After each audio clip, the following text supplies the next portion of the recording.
Well, here we are once again.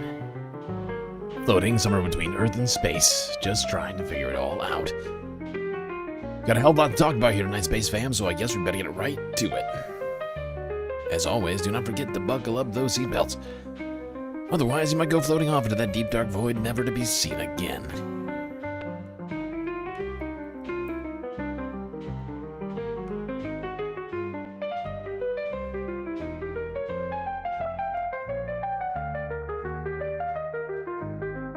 Well, beautiful to see you, Space Fams, here on this Thursday evening. Let me get myself adequately situated here. Sunglasses. Hat. All right. Thank you, Twitch, for the glasses and hat. A lot to talk about here tonight, but first, some quick shout-outs. Mike Toole, Mr. Spock, and D-Derp123 in the YouTube chat. Young Chris, Closeworth. Dark Sparkle also here, and more than Dinky Camp. Benihana, Ducky, and Jaeger8 Larson in the Twitch chat. Like I mentioned, a lot to talk about here tonight. We're going to be going through a number of different things. The elections, the economy, the Daily Wire. Ben Shapiro, is it collapsing? And of course, the war in Iran. Operation Epstein Fury. Operation Epstein Freedom. I can't remember the latest name, but it's back on and or over, depending on which one we're talking about. Operation Freedom over. Operation Fury back on. From one Epstein to the next.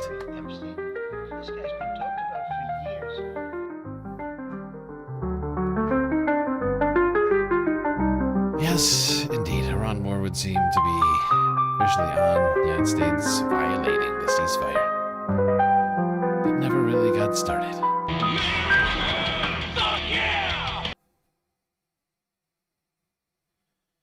All right, we're going to get right into the elections. Talk about it. Wait, this is in the wrong spot. This should be way down here. This is all wrong. Don't tell me that this is also in the wrong place. Fuck it. All right. Well, we're going to talk about the elections vicariously through some testimony given in Congress earlier. We've talked about this in the past. And in fact, I voiced an ad, as full disclosure, for demand justice. Just because my buddy... former producer emeritus. No, he's not former. He's a producer emeritus of the majority report. Josh Horton is now the executive director of that. And they were trying to get U.S. senators to ask a very simple question on the record. Sometimes they would ask in writing, but now they started to do it in the hearings. Simple questions of judges, people who are going to sit on the judiciary for a lifetime appointment. Like, you want the people sitting on the judiciary with a lifetime appointment to be able to acknowledge, say, the sky is blue and grass is green. Because it's important to know that they're impartial. Because what if you had a president who said, like, look, we're imposing the sky is green mandate. From now on, we're going to refer to the sky is green. And you want judges to be able to go, well, actually, it's blue. Right. And here is Senator Blumenthal asking question of lifetime appointments to the judiciary. The simple question, who won the 2020 election? Now, you may have heard in the background, and we played a shorter clip of this, but it's important to play the entire thing. You can hear Grassley in the background after they all answer. What's the problem with answering who won the election? Because apparently when you're 99 years old or whatever Grassley is, you don't pay attention to, what's been going on with some of the judicial nominees. Won. Seriously, we got to get guys like Chuck Grassley the fuck out of here. He doesn't even know what time of day it is. He's in... What are you talking about? Is there a problem with the election? I don't know. Huh? Oh, what? I need my tea. Maybe some hot milk.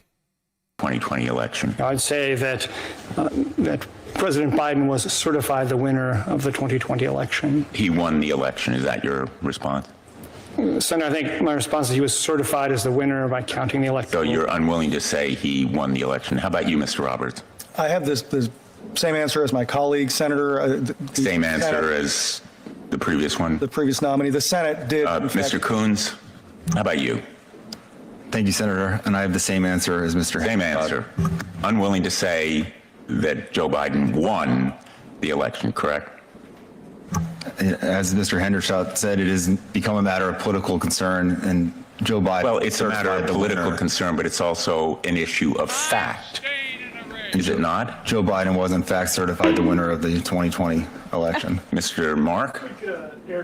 Same answer, Senator. I am Go back a little bit. You can hear Grassley is, of course, because he can't hear. So he's screaming at his aide, who's probably like sitting like 6 inches away from. What would be wrong with them saying that they won the election? Right, like hot mic may not be exactly right. The mic barely had to be on to pick up Grassley. I think it's actually being picked up on Blumenthal's mic. Right. I don't understand. Same answer, Senator. Explain it to me. I don't. Dominion over what? I don't.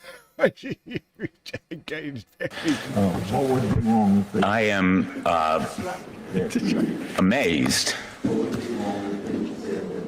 and really appalled that nominees for a lifetime appointment to the federal bench are unwilling to respond on an issue of fact. And I'm not going to try to get an answer out of you because clearly you've been rehearsed to provide a stock answer, which I think really reflects not only on your honesty, but really on your fitness to be a federal judge, because you are supposed to be independent and to arrive at the truth based on the evidence before you. And I think it's pretty irrefutable that Joe Biden won the election, but you're unwilling to use that word because you are afraid. 100% true. And you know what I would like to Blumenthal to have asked that? How do you know the Senate certified the election? How do you know that? Were you there? Or did you see a news report about it? Did you see a news report about it? Why do you believe that news report and not the news report about Joe Biden winning the election? What's the difference? I mean, question them about every fact. Right. Was Donald Trump found liable in a court of law in a civil proceeding for a rape? Everything right and they indicted me. Let's see if they answer that question. I mean, let's get to where the issue is. What is the dispute about whether Joe Biden won the election? Walk us through that as a question of fact. As a question of fact, why isn't that a fact? And they'll probably just repeat the same rote answer that they clearly, the three of them, memorized together. But this is actually flying in the face of what these hearings are supposed to extract, which is the notion that there's a semblance of judicial independence. Like, this is obviously not. Extract. I mean, they didn't even take the time to repeat that same rote answer.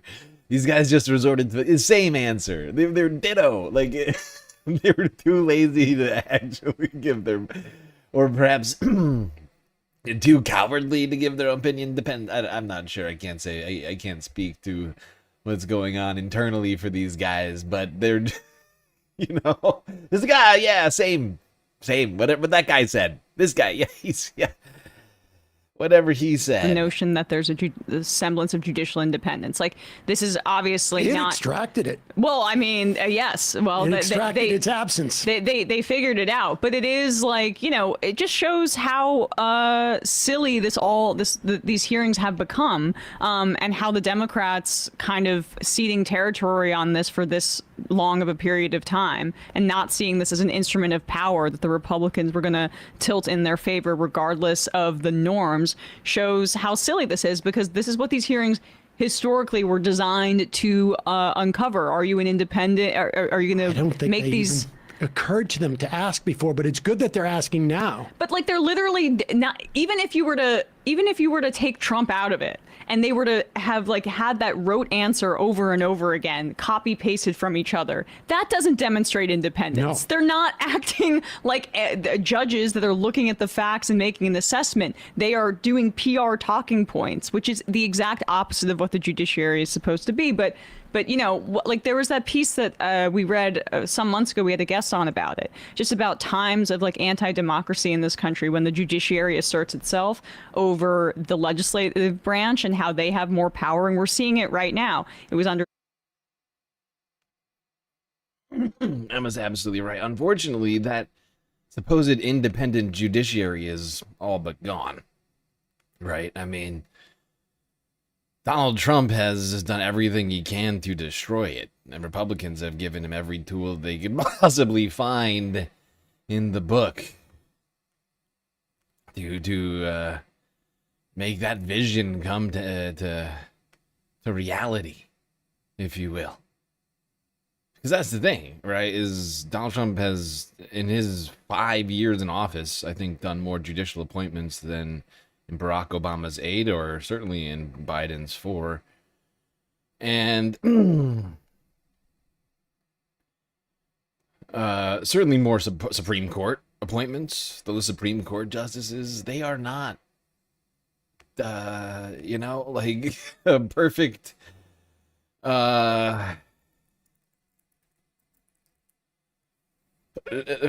platonic judges of right and wrong. You know, these are not philosopher kings, right? These are ideological,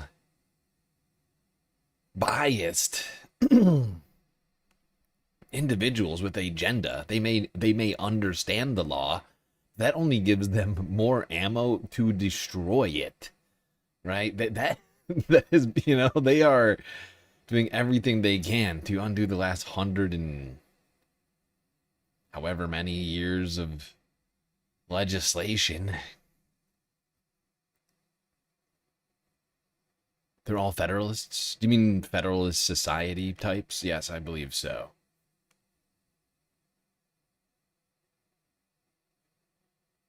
All right, I'm just going to skip ahead a little bit on this clip. Donald Trump has served 1.5 terms. So hypothetically, we're talking he finishes his term and then runs again. Now, if he gets impeached, there are other statutes that say that he can't run. But I will accept as an answer. Okay. It's contingent upon whether he gets impeached. Is that what the Constitution says, though? Because it says you can only be elected to 2 terms, I would imagine. That's a good question. Yes. There you go. Right? That's why he could have gone to law school. How dare Emma ask about the language in the Constitution? That's incredible. I mean, this woman is dangerous, ladies and gentlemen. Is that what it says in the Constitution, Emma? Wow. You want us to read the thing? Maybe that's doing this instead. Maybe that's what's all so complicated for this judicial nominee lifetime appointment to answer. Let's give him Senator, without considering all the facts and looking at everything, depending on what the situation is, this to me strikes as more of a hypothetical of something that could be. It's not a hypothetical. Has President Trump been elected president twice? President Trump has been certified the president of the United States 2 times. Is he eligible to run pause for it. third The reason, term? just keep it up. The reason why they say certified is because they no longer will talk about who won an election because they cannot admit that Joe Biden won the 2020 election. Otherwise, Trump will pull their nomination. Right. So they're trying to create consistency across answers. Yes. I would have to review the All I need to actual tell you wording is of it. the language of the constitutional amendment that makes it clear that no, he is not eligible to run for a 3rd term. Anybody else brave enough to say that the Constitution of the United States now, right? This guy is a judiciary nominee, a lifetime judiciary nominee. He just said he would have to review the Constitution. That's not a good sign. It's not a great sign. It's not really, it's not judge material, right? Maybe law school material, sure, but not judgment. Certainly not a lifetime judgeship material. I need to review the Constitution, pal. You should already have that memorized.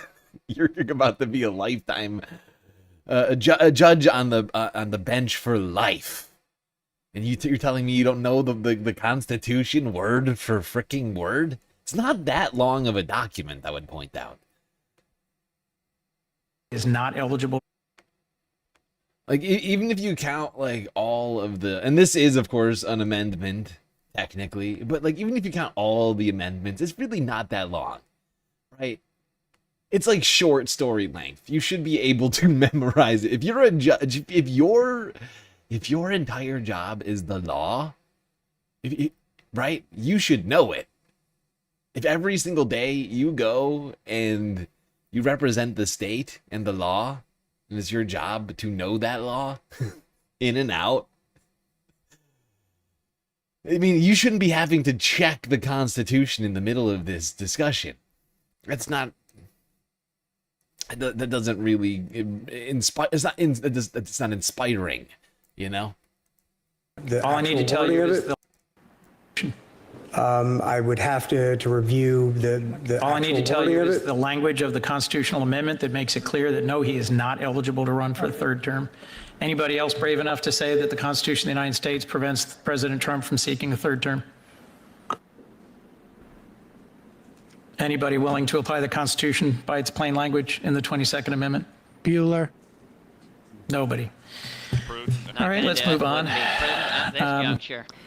No person shall be elected to the office of the president more than twice, and no person who has held the office of president or acted as president for more than 2 years of a term to which some other person was elected president shall be elected to the office of the president more than once. So That's in other words, interesting. like, it's a full game if you've served 2 years. Right.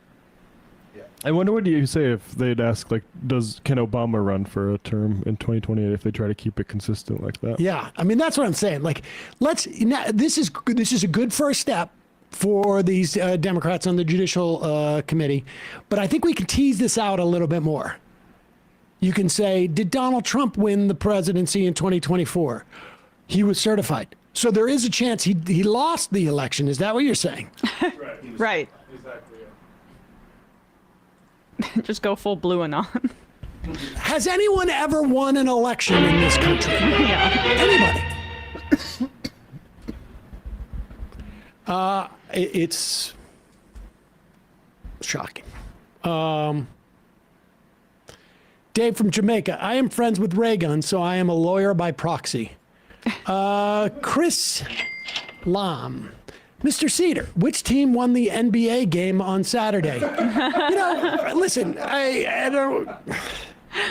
Here's the thing. Here's the thing. 76ers were certified. As 76ers second round were awarded, appointees. moved forward. But honestly, like, here's the thing. I want to have more time to read. And Yeah. the Sports idea are unhealthy, and of, like, Sports is junk food for the brain I didn't, anyway. Yeah. I didn't like. I haven't caught up on the articles written about what happened on Saturday. yeah, I'm interested in the actual arts. You jocks can watch sports and stuff like that, but I want to go and be cultured. I don't want to watch people live life. I want to live life myself. Exactly. Wow. Thank you. Right. I would much rather get out there and shoot some hoops than watch it on TV. You want to park yourself in front of a TV screen? Yeah. I'm going to educate myself and be out in the world. Here's the thing. When you get older, you start to appreciate that this isn't going to last forever. And I'm not going to sit idly by in front of some type of boob tube. I just want to watch the Celtics win it for an 18th time. I've already seen it 17 times. Exactly. What do I got to do? I mean, Yeah. come on. You know, that's the thing is you kind of put yourself in a bad situation when you shit talk like that for so long, and you jinx yourself, and that's why I don't really some remember people what you're don't talking engage in that, and the slow and steady person wins the race. Oh, so you're claiming that you're going to win the race? I just realized that I said the W word, and I'm such a fucking idiot. It's guaranteed a Cleveland Cavaliers championship. I just said it on game day too, which is the no. You're not. Oh, boy. I mean, and by you, I mean this is my. This is your own voodoo. I love how Emma pretending to not care about sports lasted like 60 to 75 seconds. I wasn't counting. I wasn't watching a clock. But I could have sworn it was about a little over a minute ago. Emma was trying to convince everybody she was cultured and she cared more about art and things of that nature than low-brow sports ball. What happened to that? That did not last long. Yep. I'm revealing too much. You're not supposed to do it, says the voice in my head. Stupid bitch. How rude. Oh, boy. You Well, it looks like I'm putting a little cash on the Sixers tonight. I just. I'll take up game 2, though. Everyone, shut up. Hey, folks. Everyone, shut up. Okay, I missed the spot in there that I actually wanted. I must have skipped over it. But one question which is posed in there is, can Obama run in 2028? Right? Because he's like, all right, well, can Donald Trump run for a third term? Like, we'd have to look into it. Well, can Obama run for a third term then? I mean, that's the. I'd love to know their answer on that one. They didn't get there, unfortunately, but that would have been revealing, I feel, undoubtedly.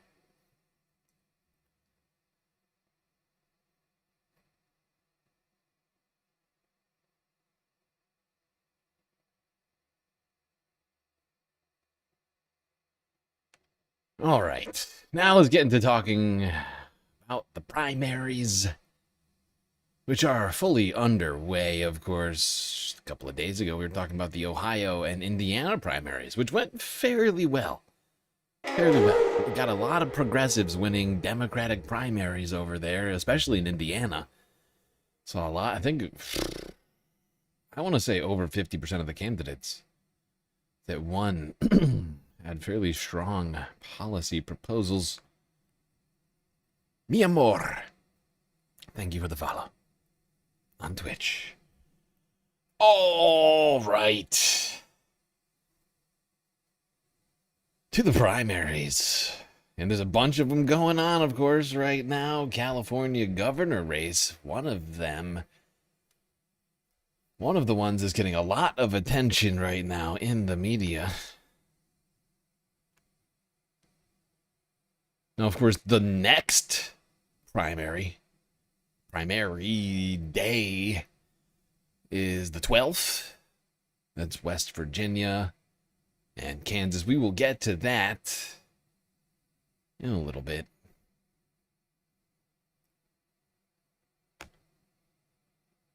Oh, I should have just added those already. I'll do that in a second. Let's go here. CNN from 2 days ago. The very best. The great Harry Emden with the numbers on the California gubernatorial primary race. Now, the last couple of days, there's been, I think, 2 different debates held. This was leading up to the first one. Tomorrow night is going to be one of the final opportunities for voters to actually get to hear from the Democrats and Republicans who are fighting to lead the most populous state in the nation. CNN's chief data analyst, Harry Enton, joins me now. And Harry, obviously there's going to be a lot of names on stage tomorrow night. What did the numbers that you're seeing tell you about where these candidates stand going into this debate tomorrow? Caitlin, it's an absolute mess. I mean, that's really the terms I would use for it. Absolute mess, because you mentioned the 7 folks. And getting 7 different candidates, their polling numbers on a screen is quite difficult, but I was able to do it. But the reason I wanted all 7 is because how close they are to each other. I mean, just take a look at the top choices for California governor. This is a recent CBS News YouGov poll. The top candidate was the Republican Steve Hilton at 16%, but Tom Steyer, a Democrat, was at 15%. Then Javier Becerra was at 13%. Then you got Bianco at 10, another Republican, Katie Porter at 9, Mahan at 4, Villaraigosa, the former Los Angeles mayor, at 4, all within 12 points of each other. And you were hinting at it when it comes to the break. The top 2 advance to the November general election. You could easily see 2 Republicans, 16 and 10, advance. You could see 2 Democrats, 15, 13, 9, could advance. So the bottom line is that debate tomorrow is so important because this race is so freaking close. Well, and It is incredibly close. I would like to point something out. I think at the very least, Mahan and Villaraigosa probably shouldn't be in here. Like, this is genuinely too crowded of a field. Like, and I get it, like, this is the vibes in California's primary, but like, if the Democratic candidates who are currently running, and all of them seem to be saying that Republicans are a concern of theirs and Trump is a concern of theirs, then I think the field needs to be thinned out just slightly. I mean, honestly, I don't even want to see Porter running, but that's a different situation. And like, if you just take 8% out and redistribute it among these 3 candidates, all of a sudden you almost definitely have like two Democrats running. Right, like if you split 8% between Steyer and Becerra evenly, or even if you split them, well, actually, if you split it evenly 8% across the 3 candidates, then you wind up with Steyer Hilton, I think, right, at 2.5%. It would take Becerra to like 15.5. It's super close though. It's possible that if these 2 were to just drop out, because it's slightly more than 2.5%, I'm just not doing the math. But it's like 2 2/3% or something like that. You could potentially wind up having two Democratic candidates here, rather than 1, and then you could actually have like, if you care, like, first off, if you care about the issues, then you should care more about a debate on the issues. And you have a debate on the issues if you have 2 Democrats running against each other in November. Right? Does everybody feel me here on this one? Because if you have, it's way too easy to just fear, still, like, I mean, or at least to lean on the crutch of Trump is bad, Republicans bad, just vote for me at that point. Which, at the point of the general, will effectively be the case that everyone's going to be making. But right now is the time to make the case to put the right people in office. But since this is not like a normal primary, it's a jungle primary, I think is what they call it, and that leaves a situation in which you could just have a debate on the issues in the general, which would be incredible, right? I would much prefer not have a partisan conversation on something in the general. Primary could solve that right now. People following me on this? I just don't think it's, also, I've watched some of these, I'm not sure it's super beneficial to have like 8 people all standing there. It's difficult to get everybody full answers in some situations, I feel like, because everybody's trying to chime in. Just becomes something of a spectacle. Tom Steyer, you have him at 15% in the polling there. He's obviously one of the front runners given those numbers. He's a billionaire. He's a Democrat. People remember likely when he ran for president. How is his money working as he is trying to woo voters? Well, I'll just tell you, if I had one dream in my life besides having the love of family, it would be to have the amount of money that Tom Steyer has and has been able to spend in this governor's race so far. Because just take a look at this. Okay, ad spending for California governors, top candidate spenders. Tom Steyer has already spent $145 million. I almost feel like Dr. Evil saying that. $145 million. The next closest is Mahan as a candidate spender. He has spent just $6 million. You don't have to be a mathematical genius to know that $145 million is way more than $6 million. It's $139 million more. Even when you take into account the outside groups that are spending, the top outside group spending for Mahan is spending. It's like, it's nearly, not quite 30 times as many, but God, it's like 25 times, I think, right? It's nearly 25 times as much money. But of course, Tom Steyer is a billionaire.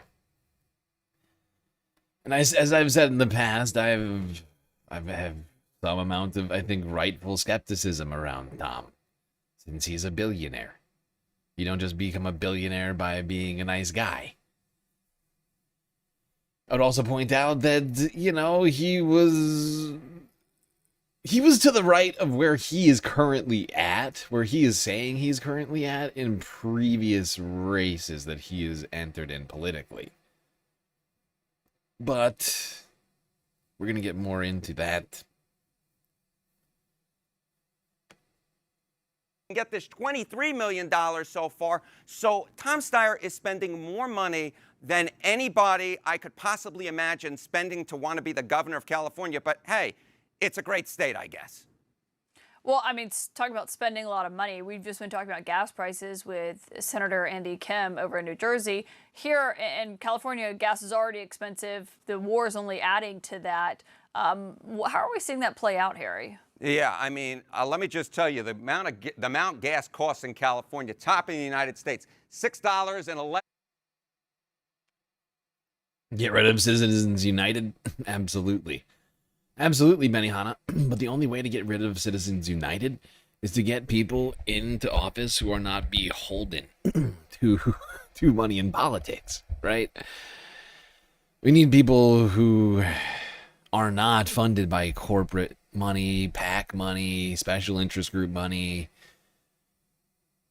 A majority. We need effectively a majority of our representatives at this point, because it's become so cemented, ossified in the political system. So many people are taking it. You have to somehow get rid of those people in order to get rid of the money in the politics, because those people are not going to vote it out because they're benefiting from the money being in the politics, right? People like your Chuck Schumers, Hakeem Jeffries, and so on and so forth. Like all of these people. Yeah, if you can't get the people in power to vote it out, you got a problem, right? To legislate it away requires, I think in this case, you would need a majority large enough to overrule a Supreme Court that would almost certainly have a problem with that.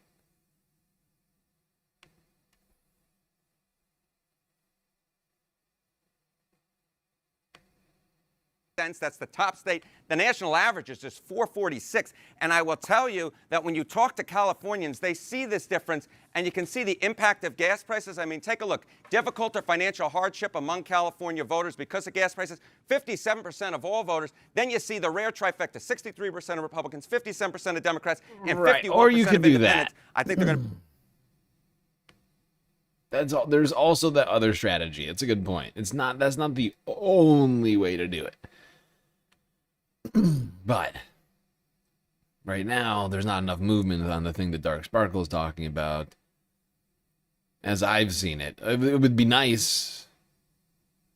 It would be nice, but we need to do it we could get it done on the state level across the country, but it would have to be all 50 states.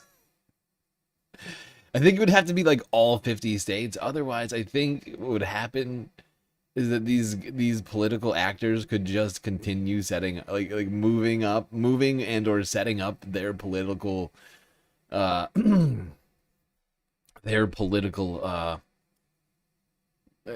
you call them? Like organizations, right? Your your PACs, your 501c3s, and what have yous, they'll just keep moving them to a different location. In Delaware, right? Like they'll just go to some other state until it's all 50 states, which is effectively, if we can get to the point where all 50 states, I feel like we can also get to the point where we have just the legislature and the Senate, right? Like the whole legislature, the Senate and the House, both controlled by people who don't like, right? You see what I'm saying here? Like, I feel like the amount of effort it takes to do that is the same amount of effort, or nearly the same amount of effort, is somewhere in the same ballpark of the effort of putting those, of taking the people out and putting in new people. But you're right. We could do it on state by state basis. Some are trying it. And I think there's actually one other that you haven't mentioned in there, Montana. You said Montana, Hawaii. I think, is it Rhode Island or Vermont? I can't remember. We talked about this a while ago. It's been a little bit since we talked about Citizens United. It feels just so... like right now it feels so out of reach because of everything that's going on. There's so much corruption. There's so much corruption right now. You see the Democratic leadership currently fighting back so hard against so much.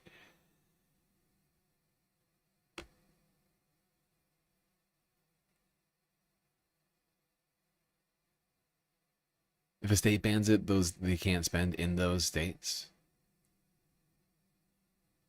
Is that the way it works?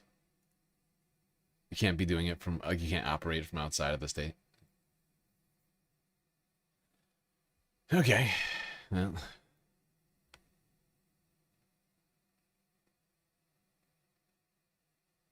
I suppose state legislation is a solution, potentially. But it also requires having responsible state legislators. Same type of situation, I feel, but yeah.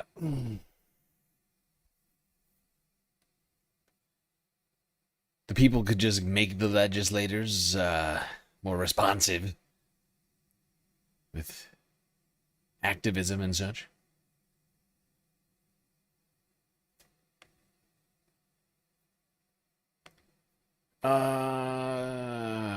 Let's go to the California debates.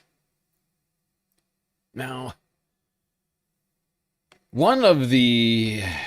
I can't remember this fucking guy. Which one is this guy again?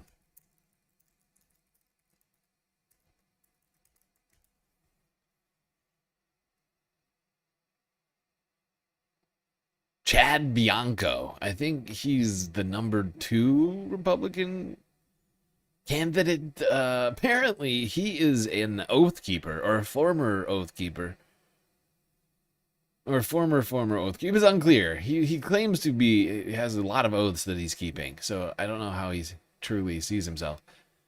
But he does, he's confronted about his status as an oath keeper. You're an oath keeper. We all know that. And I'm very proud of it. No, well, you should. I'm very proud of it. And guess what? You're going to swear an oath, and you swore an oath. You should know what you were swearing and be proud of defending it. I don't think an oath keeper is qualified to be governor. I don't think you know what an oath keeper is. Just to follow up on what you were just saying there, and you said you're a I proud don't think you know what an Are you oath keeper is.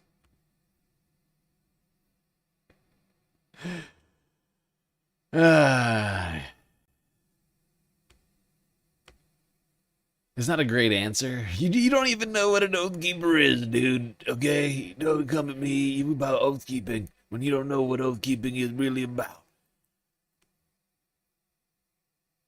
At the end of this clip, he claims to no longer be part of the Oath Keepers. He's like, like Catlin at the very end of theirs, like, so are you part of the group still or not? And he's like, oh, no, not anymore. But it's fairly irrelevant, in my opinion, whether or not he's actually still part of it. He was part of it. He still claims to be a proud Oath Keeper. So I don't know what the distinction is. If he stopped paying dues or something. I mean, that doesn't mean much. But when you have like literally a potential a potential future governor of California being a former or current Oath Keeper, that's a problem. It's a problem. Gotta do something about that. Where was he on Jan 6th? I don't know. Probably yelling at the TV. Or perhaps at the Capitol. I don't know. I'm unaware of his act. I'm unfamiliar with the Republican candidates in the California governor's race. The primary itself is not for at least another month, I think. So I've been kind of behind on the California race a little bit. This was the closest to me getting caught up on it all. This last day or so of going through this stuff. When is California's primary? Oh, actually, it's not. I take it back. Wait, no, it's Pennsylvania. No, it's California. Oh, right. It's slightly less than a month. California's the 2nd of June. That's a little over 3 weeks. We got to be talking about the California primary more. We got to get on that.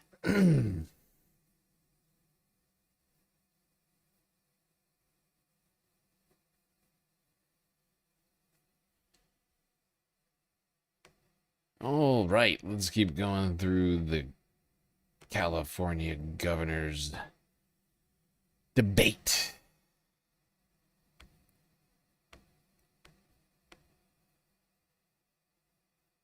As a Californian yourself, what did you make of how they differentiated themselves tonight in this crowded field? Well, look, I mean, I thought that Tom Steyer, his experience showed. He's run for president.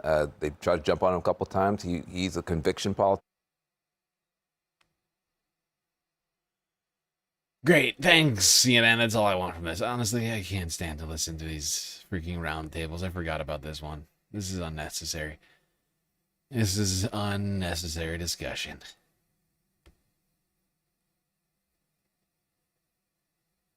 It's just yelling. It's just a bunch of yelling. I don't need it.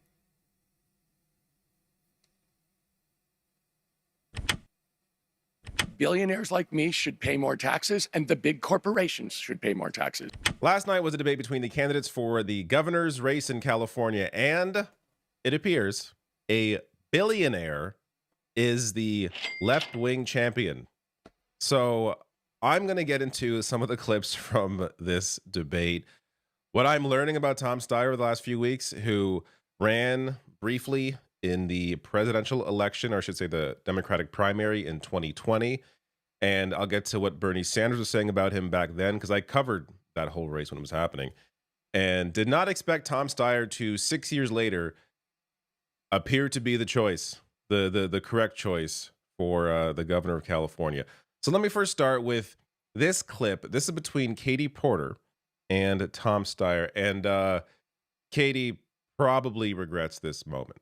I have said that billionaires like me should pay more taxes, and the big corporations should pay more taxes. Excuse me, and you that's literally why, said... if this proposition is on the ballot in November, I'll vote for it.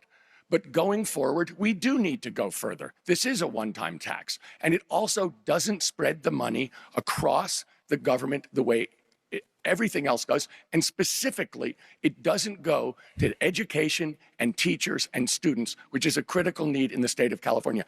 The tax I'm proposing to close a corporate real estate tax loophole is more money, and it's spread throughout I'm the only candidate that's actually balanced two budgets. Congressman. I'm confused. Do you support the billionaire's tax that is going to be on the ballot in November, yes or no? Katie, I just said I will vote for it if it's on the ballot in November. So what I've said is, but you just said it wasn't a good idea. Go far enough that in fact it is a one-time tax, and it also doesn't. Oof, this is rough for Katie, because I gotta say, like, the fact that Katie doesn't grasp what Tom is saying here sort of hits her in the place that she's best at, supposedly, right? Like, I mean, like, if you think back to all the clips you've seen of Katie Porter in the past of her time in the legislature,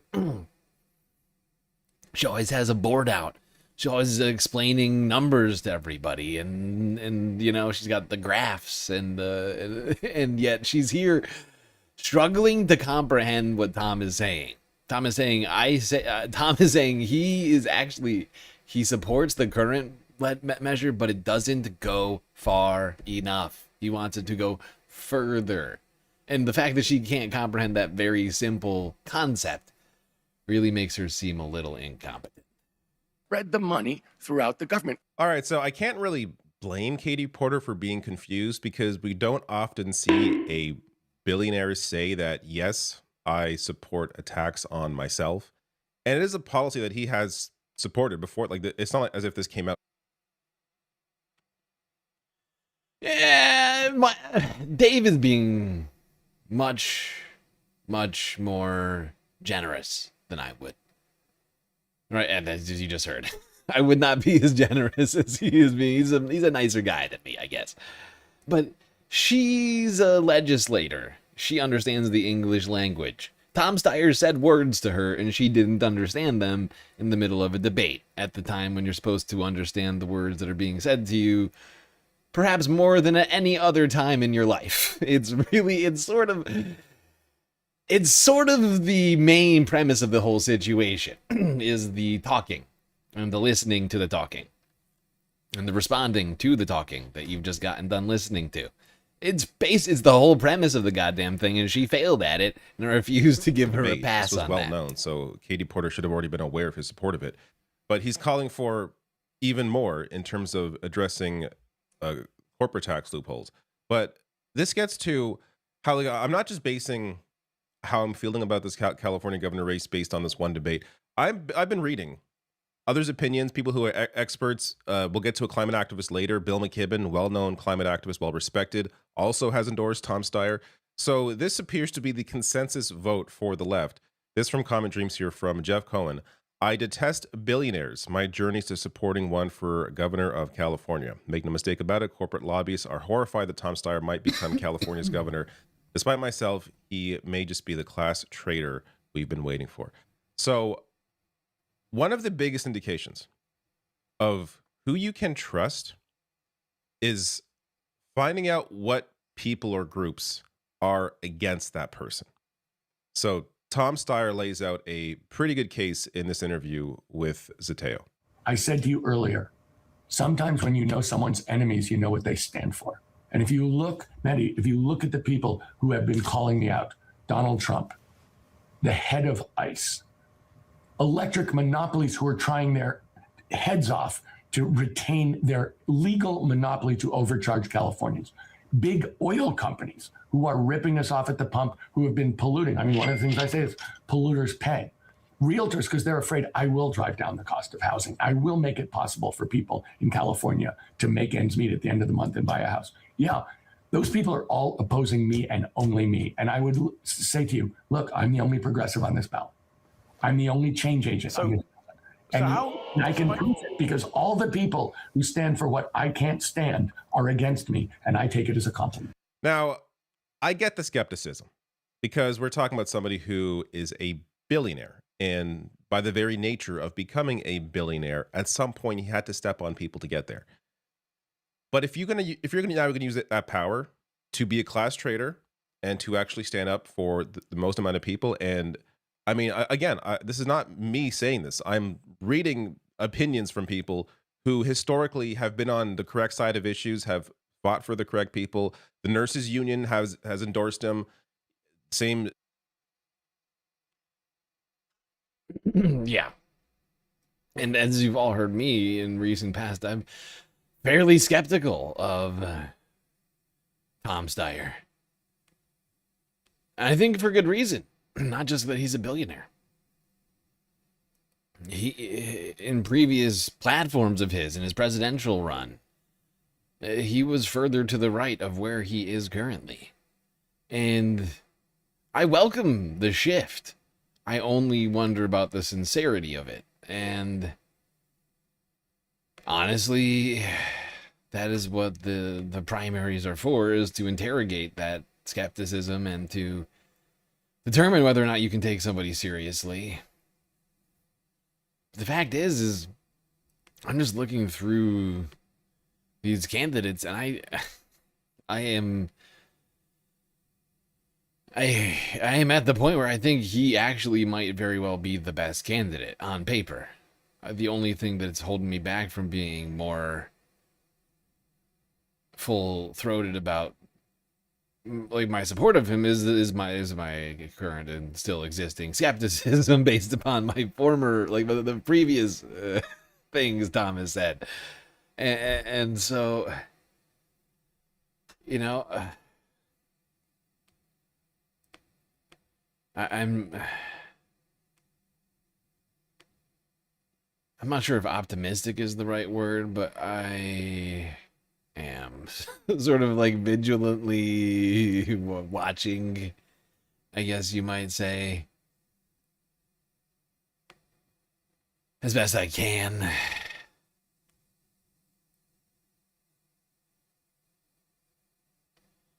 But some of these other candidates are not, they're worse. They're just genuinely worse. They are espousing, like we would have to pull them to the left rather than hold them to the account, right? Because the things Tom Steyer is saying, if we could get that all done for California, it would be huge, right? Because there's millions of people that live in California. It'd be massive for the whole country. It's just like there are people who are currently espousing worse policies. Like basically the rest of the field is somehow espousing worse policies than he is. And like I think when I've heard him talk about Israel, I don't think I think he still hasn't. I honestly, but I think part of it is Tom hasn't lived the same thing that everyone else has. I don't think for 2.5 years he's spent there, spent day in, day out toiling over this in the same way that many of us have. Although I think he has come a long way on his stance on that as well. But also I would point out that particular stance, while it may rub me the wrong way or I feel like he's not going far enough on that, really is somewhat inconsequential. Because he's the governor of California. Or he would be, in this hypothetical, the governor of California. And as a result, he would have absolutely no, like nearly no foreign policy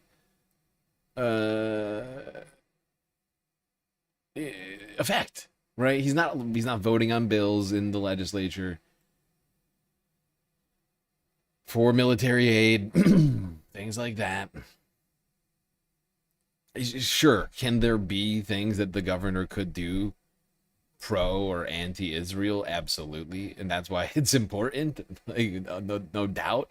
But it's not, I don't think, as important as, say, the view of a senator, right? Like the view of a senator on Israel should be like one of the main things that we're talking about. It's like that, money in politics, and like like a handful of other things as at like the top of the heap right there. Right, but for a governor, it's slightly different. It's a different calculus that I think you have to make.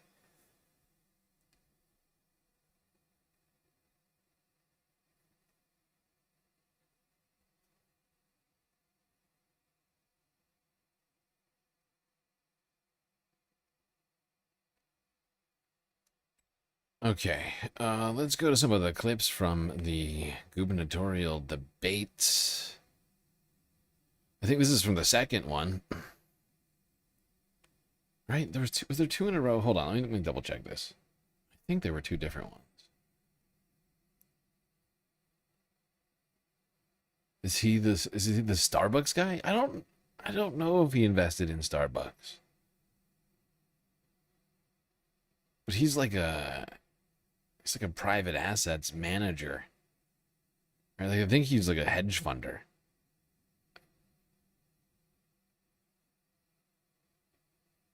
Yeah. He started his professional career at Morgan Stanley after graduating from Yale, then went to Goldman Sachs in a private equity firm after leaving Goldman. Then in the late 80s, founded his own hedge fund.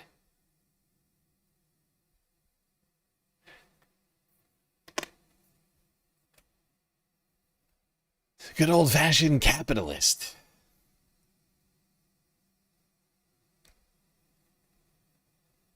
And now all of a sudden he's turning against the billionaire class.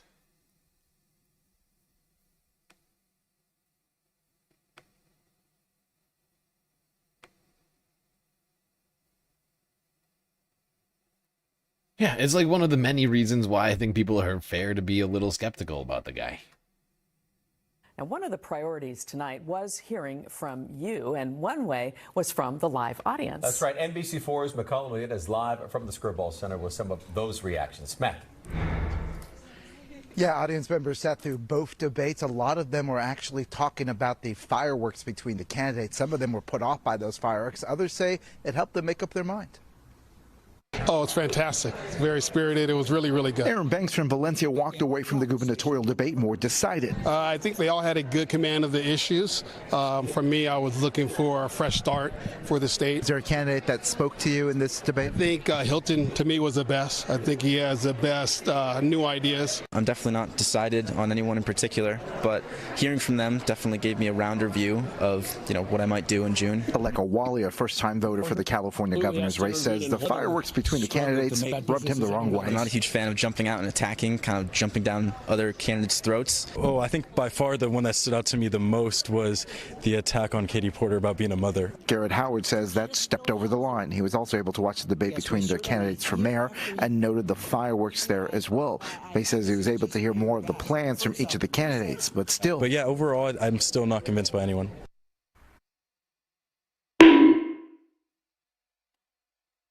Where do they find all these undecideds? I can't figure it out. Yeah, honestly, I think it's not everyone. Honestly, I can't blame people. Because it's partly the media's fault. The media does not spend enough time talking about it. About, like, these races, right? Like, I was complaining about it last stream. Like, NBC covered like 10% of the fucking elections that happened on Tuesday. They covered only the Indiana State Senate primaries. They didn't cover the House elections. They didn't cover the House elections in Ohio. They didn't cover the Senate, the state Senate in Ohio. They didn't cover the Senate races. They didn't cover the governor's races. They didn't. Oh, actually, I take it back. They covered the Ohio's governor's race because it involved Vivek Ramaswamy and he's big enough of a headline to cover. But that's the problem, is it's got to not be about the fucking headlines. And yet these people are so obsessed with that aspect of it that they do not educate the people on the things that they should be educated on. They're not doing the all-round primary coverage. Where's the all-round primary coverage from CNN and NBC? And now to the other part of our debate, and any of these people, right? Like, it should be like all hours of the fucking day, all hours of the night. The second that they're done talking about the other news, they should be back on with the primaries. They're happening right now. Democracy is happening under our feet, and we're not paying attention to it. Like, that should be the vibes over there. Instead, they're like, maybe we should talk about the primaries today. I guess. But not all of them, just some of them.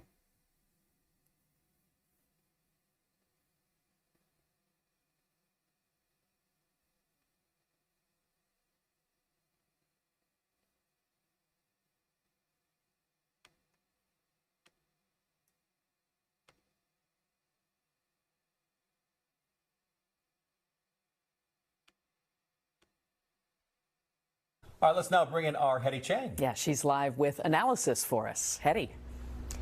Yeah, Michael and Carolyn, what a night, right? We're talking about 2 debates in one night, 10 candidates hashing out the key issues. We did ask one political expert to weigh in. So let's talk about the mayoral debate. Who won, who lost, and who didn't really make a difference? I think Karen Bass won on the mayoral debate. I would say she probably had the best night because she managed to avoid more of the direct attacks she might have expected coming into this. Again, she is the incumbent, and the focus was often not her. And I would say Nithya Raman probably had the worst night because she faced a lot of incoming, and she got flustered by some of the questions and some of the structuring of yes/no questions. So not a great night for her. Okay. What about Spencer Pratt? Spencer Pratt managed to come off more serious than I think a lot of people expected. You know, he's famous for being a reality TV villain, and so people might have expected more of a caricature, maybe a more sort of clownish appearance. Okay, so let's talk about the gubernatorial debate. There was no clear standout for me in the gubernatorial debate. I mean, Javier Becerra was the target over and over again because he is the Democratic frontrunner. I mean, I think Katie Porter had a pretty strong night. She had some spice.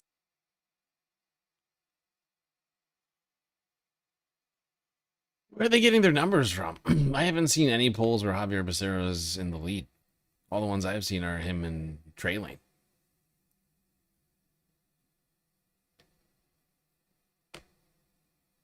Changes with Chad Bianco. Does it all matter now, less than a month out? Nothing really stood out to me as a viral clip that would sort of upend one of the frontrunner campaigns.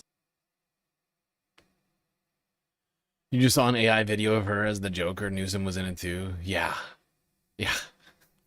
I actually saw that earlier as well. I also saw that earlier as well. Very strange. That was, I believe, the guy they just mentioned, Bennett, who posted that ad. The guy is fucking deranged.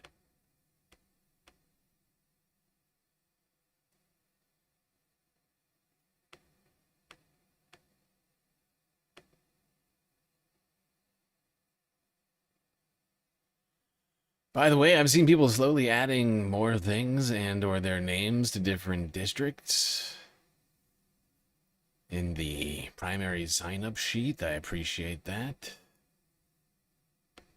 Continuing to work on it as best as I can.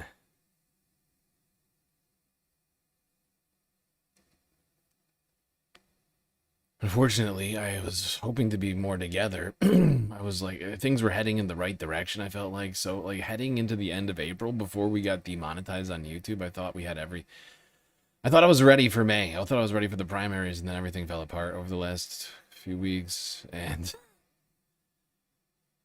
now everything feels like fucking chaos right now, unfortunately. And I'm doing my best to handle that.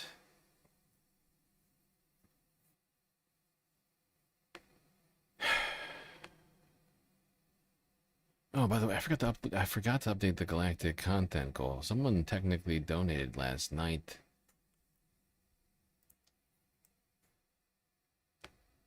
Big, beautiful donation over on PayPal. You know who you are.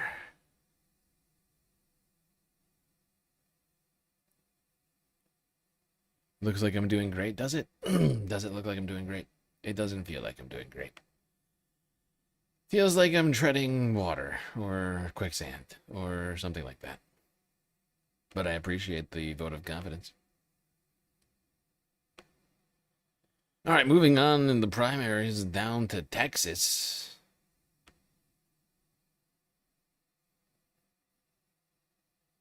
James Tallarico, who is looking to become the next senator in Texas, shocked many with his commencement speech at a local Texas graduation.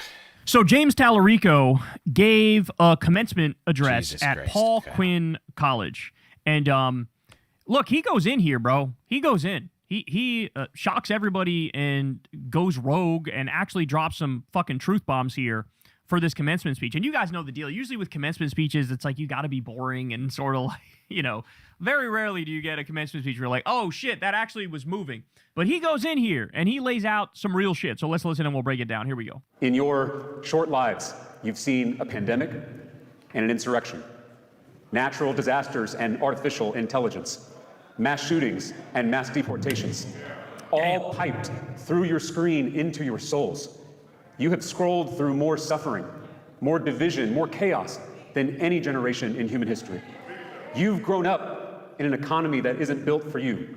The American dream is on life support.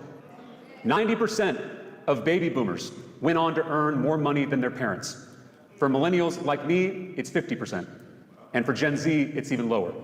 Damn. That's a lot of negative shit in quick succession right there, bro. That's a lot of like, hey, by the way, you guys are cooked. Hey, by the way.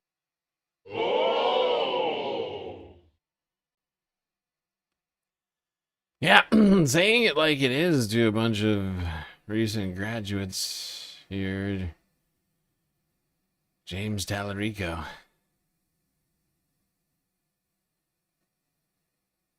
Saying the quiet part out loud, the American dream is in fact not achieving what people want.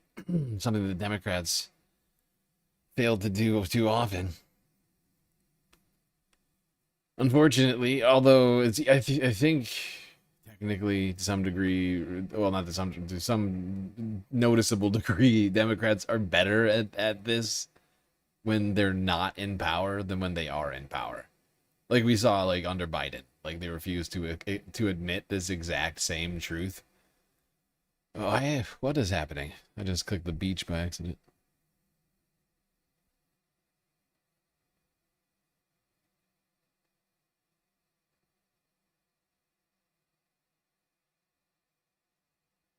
All right, let's just do a little bit more of this, I think. Yeah. The nuts and bolts and the studs, bro. Listen to the poetry of Langston Hughes. I am so tired of waiting, aren't you, for the world to become good and beautiful and kind. Let us take a knife and cut the world in two to see what worms are eating at the rind. We are living in an era of corruption. When I say corruption, I don't just mean illegal activity. I mean corruption in the deeper sense, the rotting of something from the inside. Politicians serving billionaire mega donors instead of their constituents, that's political corruption. The top 1% owning more wealth than the entire middle class, that's economic corruption. For-profit social media algorithms sowing division in our communities and turning neighbor against neighbor, that's social corruption. Our systems are rotting from the inside out. The ties that bind us together are unraveling. The most powerful people in this country are profiting off our pain, profiting off our division, profiting off our disconnection from one another. This is, at its root, a spiritual crisis, and it will require a spiritual solution. This is what makes him uniquely suited to make a good run in Texas, is that oh no, is Tallarico a preacher? No, this is a commencement. This is Paul Quinn College. It does look like it might be in like a chapel or something at the college, but no, I don't believe he's a preacher. Not that I'm aware of. But it's out here preaching the gospel of social democracy, one that works for the people. And about the realities of the current system that we are living with. However, some in Texas refuse to change. Don't mess with Texas. Don't do it. You go messing with Texas, you get a problem. What is it about Texas? I mean, the whole idea, or at least in part, the utility of burying this type of history by conservatives is to simply say, like, keep Texas, Texas. Yeah. Well, like, what is it about Texas that is so there's like this? Well, let me put it this way. I grew up in Massachusetts. Massachusetts has been around for a long time in this country, longer than Texas. And I don't think I ever heard, let's keep Massachusetts, Massachusetts. Like, there was certainly like a very deep parochialism that existed in Massachusetts. I mean, from town to town. Like, that dude's from Lowell. Well, I don't know what the hell's going on over there. It's exactly like the same places where you grew up, but it's, but what is it about Texas that is like, got this attitude? I don't know what better, that the idea that it's important to hide this history so that we can employ the idea of like, Texas, keep Texas, Texas. It's not that old of a place. and it's changed like a lot too. I mean, the population, today is significantly different than like the population at this period of the book as well. It is a fascinating thing. I mean, and you think also, I should just add, like based upon the names of a lot of the cities there, that the keeping Texas, Texas would be like, let's keep it sort of like Mexico. No, I mean, I think 100%. And I think that, Sam, one of the things that you're getting at here is that like there has been, a long time right wing project, I think here, again, of like associating certain kind of values and perspectives and maybe even a racial idea of like what a true Texan is versus what a fake Texan is.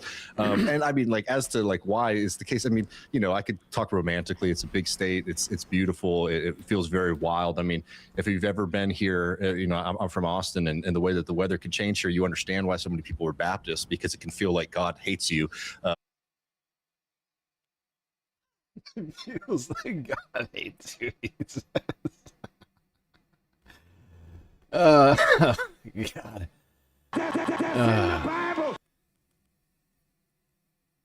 That's in the Bible. That's in the Bible. Everybody says it. God hates you. Especially in the Old Testament. God really hated people back then. It's a little nicer in the New Testament.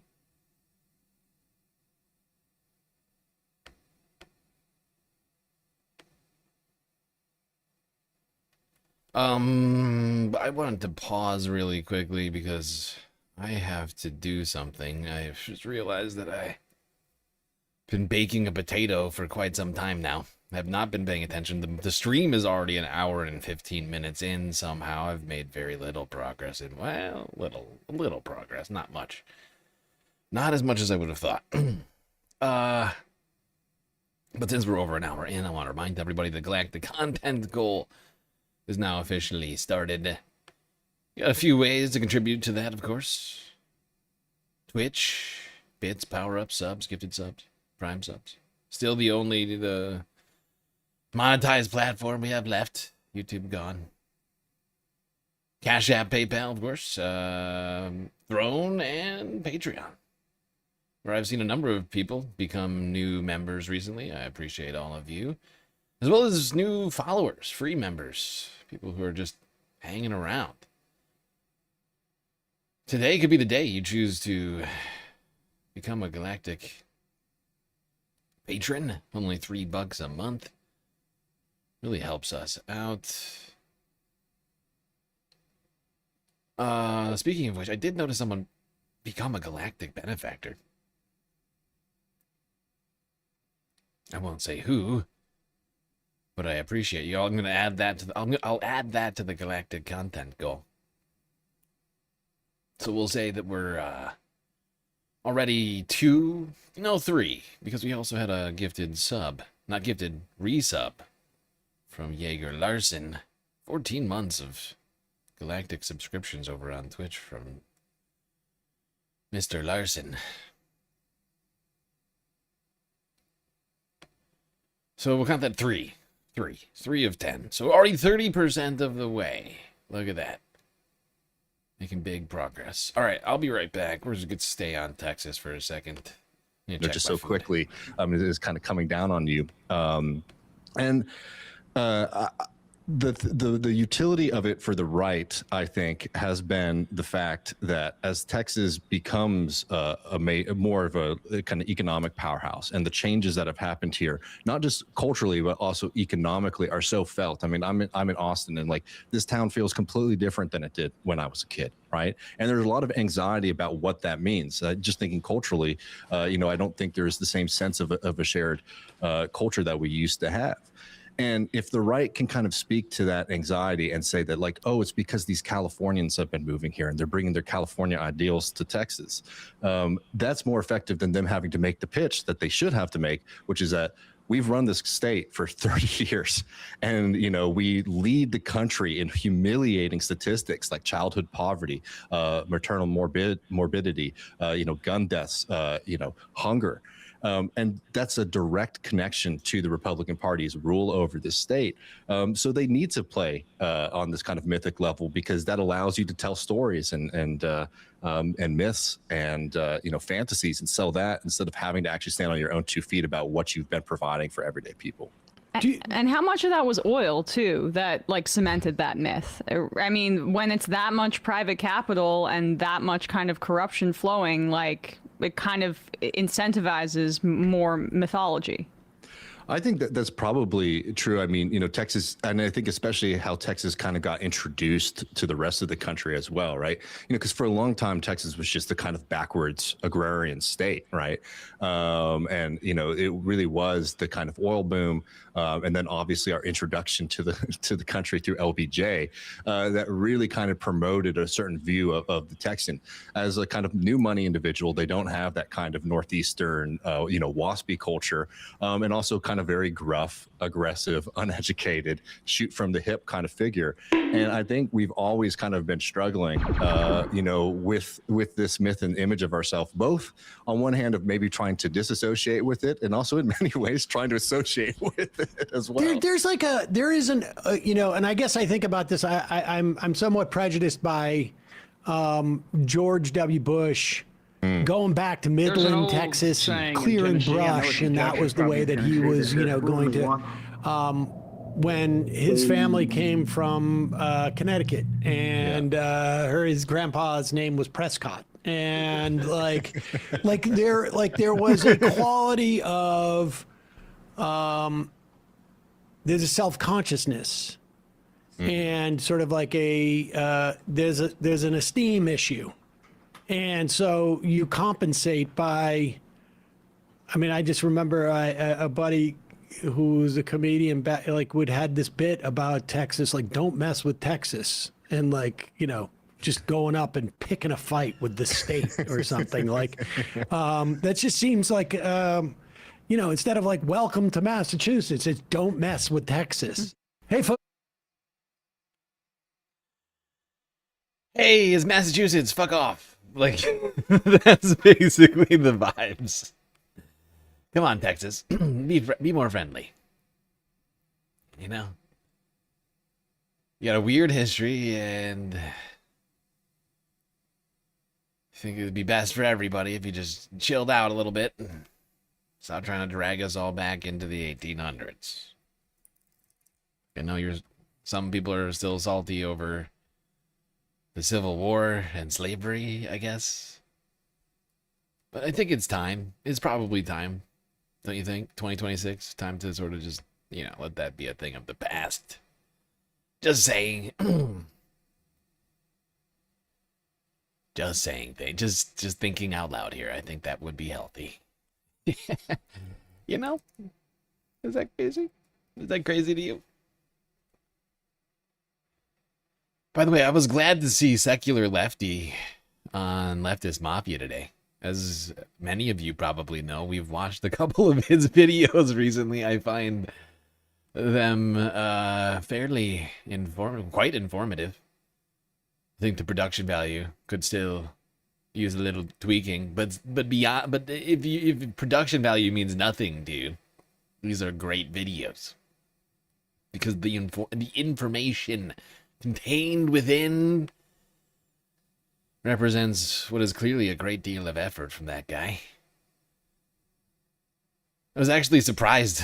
I was like, wait, Secular Lefty? Hey, I'm gonna watch one of these videos later tonight. I'm literally planning to watch one of these videos in a second. But first, KETV News Watch 7, Nebraska. Let's talk about Nebraska's 1st district.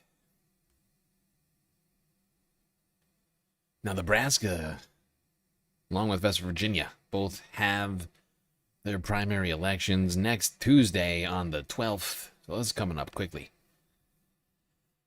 Got a lot of work to do getting the word out. And a lot can be done in these places, Nebraska, West Virginia, because of the incredibly low population size and often very low primary voter turnouts.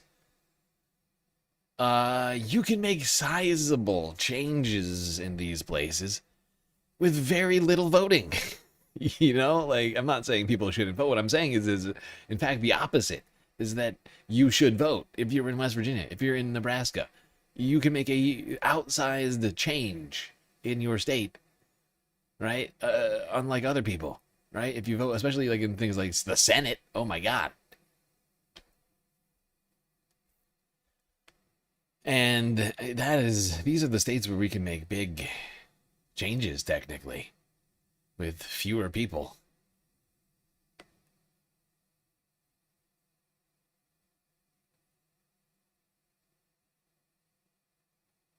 $4.50 a gallon. Last check. It keeps going higher. I've been looking at I've been watching it myself. Every time I walk by a gas station down on Earth, it seems to go up. Every single day I go to get my tea. I think, boy, am I glad that I'm walking right now. Not a feeling I always have, although I actually appreciate not driving sometimes. Not having a slightly better mode of transportation. Although the bike has really improved that as well. I'm feeling much more mobile than lately, and very glad to not be paying those gas prices. I can't imagine right now, as they continue to skyrocket, going up to that pump and saying, yeah, this is fine. No, that sounds terrible, actually. And I am not envious in the least. The race for Nebraska's first congressional district is well underway. Republican Congressman Mike Flood is looking to keep his seat. He's uncontested in the primary, so he automatically advances to November. But two Democratic candidates, Chris Backmeyer and Eric Moyer, will now compete to see who will face Flood. KETV News Watch 7 Capitol Bureau Chief John Grunwald has this commitment report. Eric Moyer and Chris Backmeyer have been busy. Same issue. Crisscrossing the campaign trail of Congressional District 1. I grew up in Lincoln. My great-great-grandparents on both my mom and dad's side homesteaded around Murdoch, Nebraska in the late 1800s. I grew up in a small town in Madison, Nebraska. I had the opportunity to work my grandparents' farm in the fall and the summer. Moyer spent time in sales and marketing and ended up in the solar power industry, building renewable energy projects throughout the Midwest. Dissatisfaction with the status quo put him on the path to the primary. Howdy everyone. Welcome to today's video on Nebraska and the 2026 primary elections. A range of different policies that seem innocuous Every U.S. in and of state themselves, but when you look at the sum total, are basically war, all-out war on rural economies. Backmeyer went to D.C. after 9/11, pursuing a career in national security. He specialized in finance, thwarting terrorist networks, but says the sweeping changes of DOGE put him and his team in a bind. What was clear to me is that sense of mission and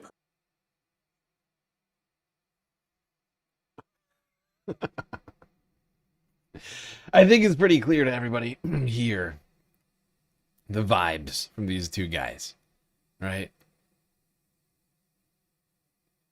One guy, he's worried about the war on the American people. This guy is a former finance guy / counterterrorism expert. We need less obsession with counterterrorism. I think we can all just agree on that one. I don't have a whole ton of videos on Nebraska. I'm still working, unfortunately, on the situation. I got some unexpected.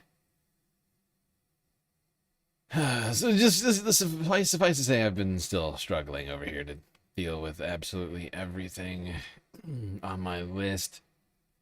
At least making very slow incremental progress, but part of the problem for me right now is just finding the motivation. Like the same amount of motivation that I usually have that I had like a month ago. Like I was feeling a month ago, I could not have been more like motivated. Like being punished by YouTube for something I don't even know. Like something that first off doesn't feel like it applies to me. But second, has not been even made clear to me what I actually did. having all this money taken away from me and opportunity is essentially taken from me. Every time I post a video, every time I go live to YouTube, I don't have the opportunity to earn ad dollars or super chats or super stickers or jewels or memberships or any of the other things.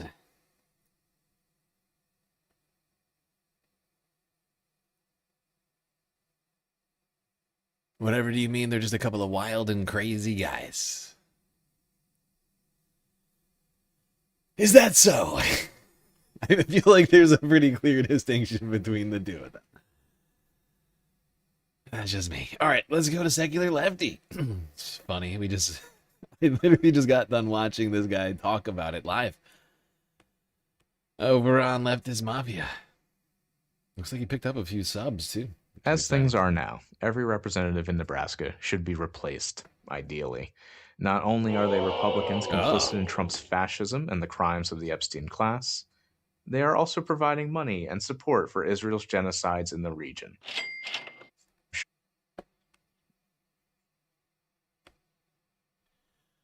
All right, these are the three candidates that Secular Lefties got down here. Eric Moyer in the 1st district. John Kavanaugh in the 2nd.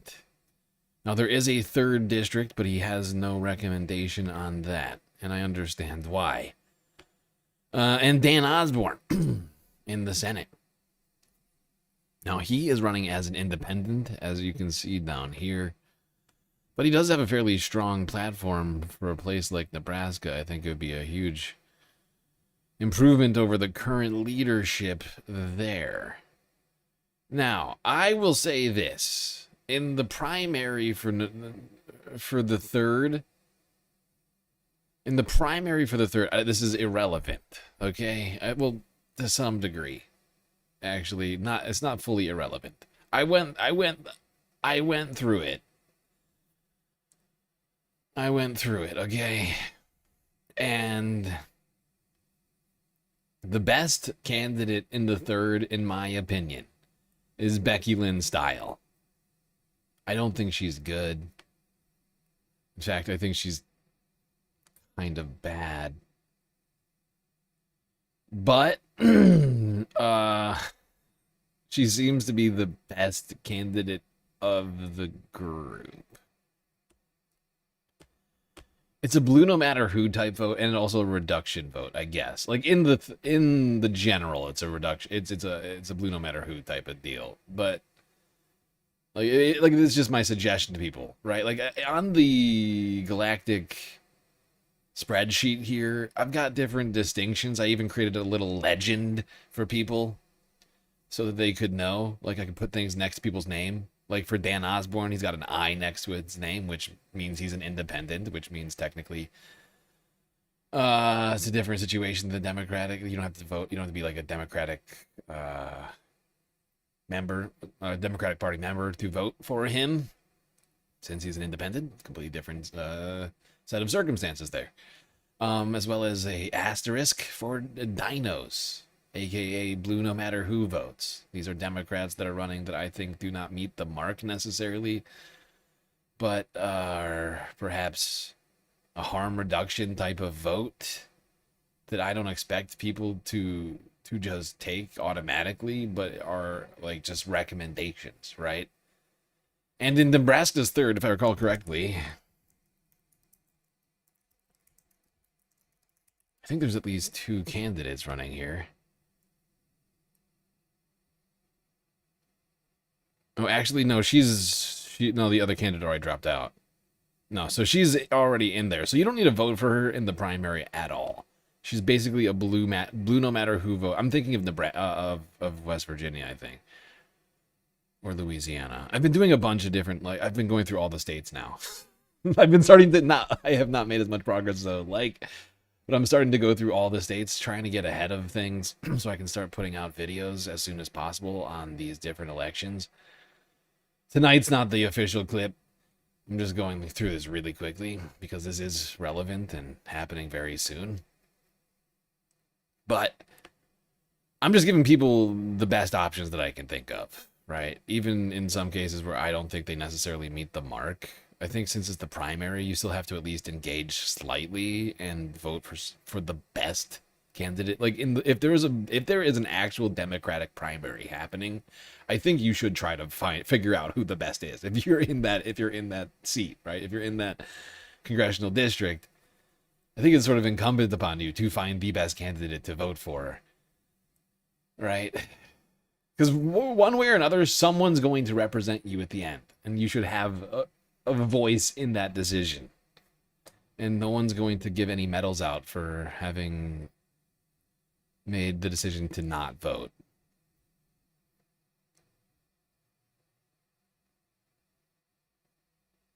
It wasn't just me.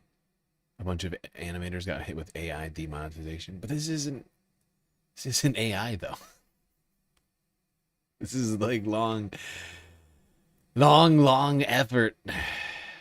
Painstaking.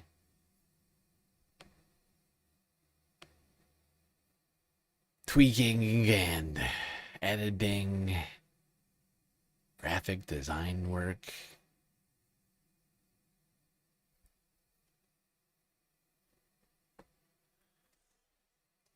Almost zero AI has been used, you know, in any of these things. But okay.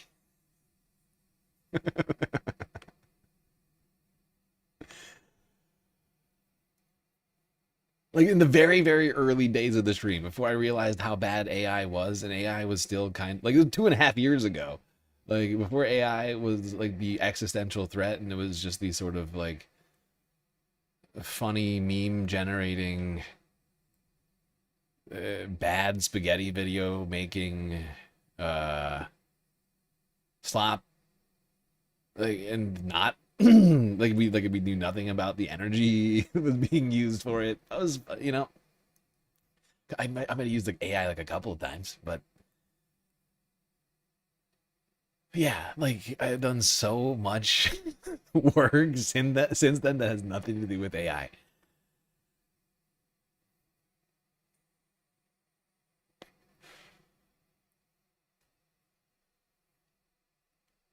Theirs weren't AI either. What the fuck? Several of them were stop motion animators. They're stop motion animators. Jesus Christ. That stop motion animated, that's the opposite of low effort. Stop motion is the most tedious fucking video graphic process you could ask to go through. Utterly just insane and ridiculous. The most time-consuming process I could think of. Stop motion. My God.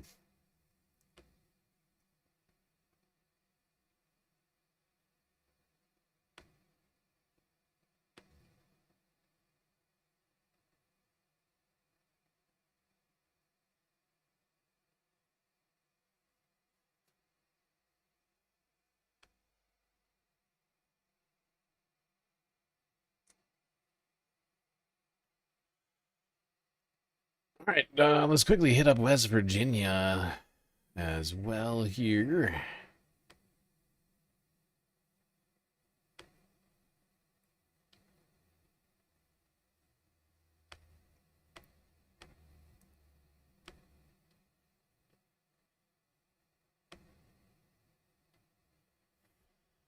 Okay, actually, maybe this is the one I was thinking of. All right, West Virginia. Now, the secular lefty-approved primary candidates are Britta Aguirre and for Senate. Britta Aguirre in 1st District of West Virginia, and for Senate, Zachary Shrewsbury. I looked through these. They both do seem like good candidates. He has no recommendation for the 2nd District, though.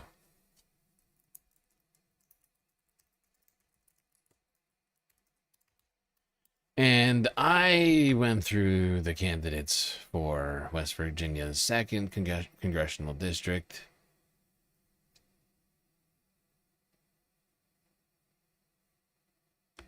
Although, shit, is this going to be fucked up? Are they doing redistricting right now?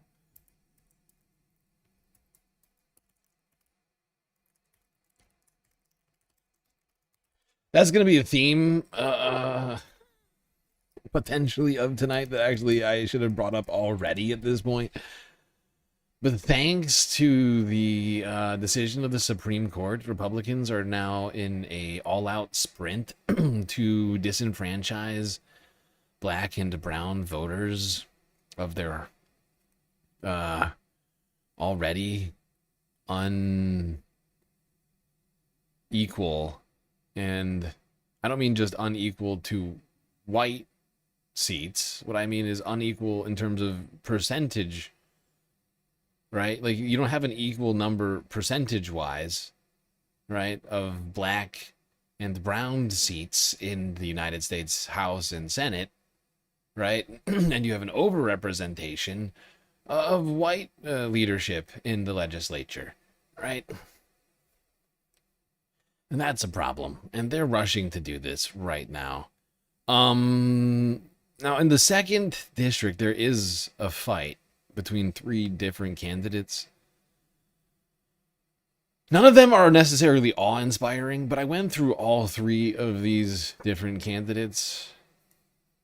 And if I recall correctly, the middle candidate here, Stephanie, had perhaps the most policy prescriptions, but as a result, there were more disagreements that I had with her than other candidates. I think Ace Parsi is the guy that I am going to say here is the vote in the primary on Tuesday. Because you have, once again, you have to fucking pick, okay? I hate to say it. Hate to be the dick, but you have to pick. It will be one of these 3 people in the general. Ace, Stephanie, or Steven. You have to decide. And we're going to get more into this later this week. But this guy seems like the best one out of all 3. I haven't looked at the polls, so I don't know how any of them stack up against the other, popularity-wise.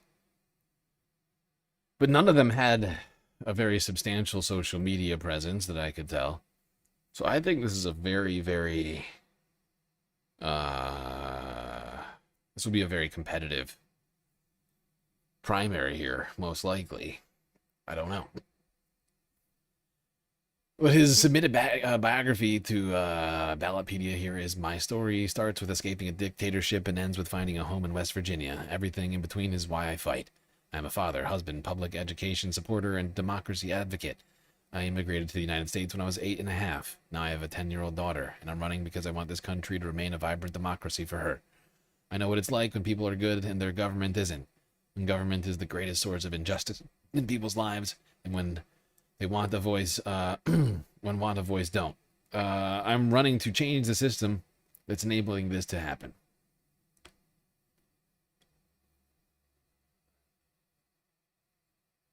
I appreciate that.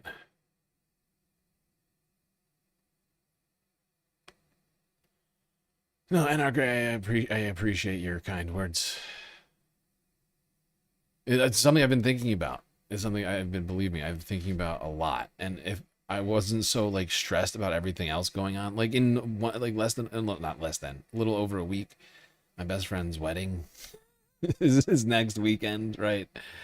And like I'm getting hit with all of this stuff now that apparently need to get done before then. On top of that, I'm now like, you know, gonna be $700 less rich than I would be this month.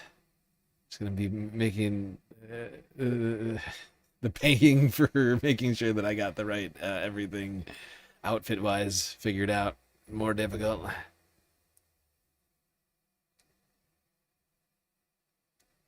And that's been sort of throwing me into a loop, trying to figure out what I'm gonna do. Trying to figure out if I can get my shoes to a cobbler. Because the pair, the right color pair of shoes that I have are fucking done. Like I cannot, like the soles on one of the shoes is completely, like half of it is completely separated from the shoe. It's just unwearable at this point. but I can't defy the bride, right? So it's a, it's a dicey situation. I have to, as one of the groomsmen, I've basically committed myself here to, I think, a bare minimum effort. Just a sort of unfortunate timing. Everything was looking so good a few weeks ago. How fast things can change.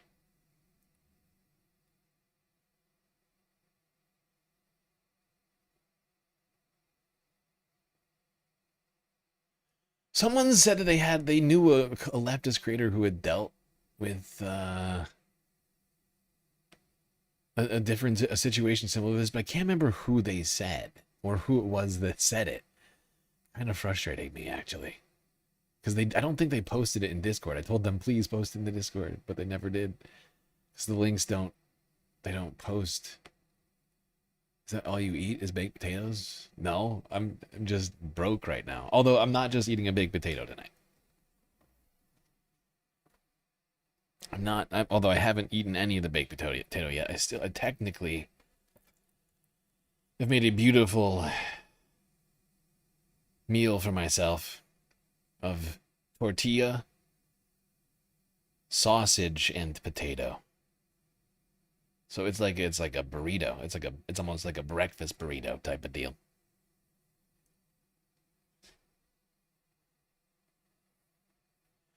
Tortilla lightly heated.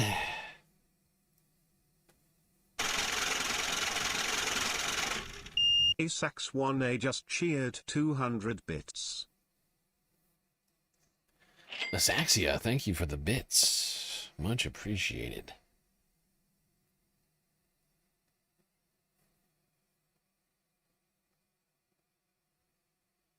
But no, I don't only eat baked potatoes right now. We're just low on food.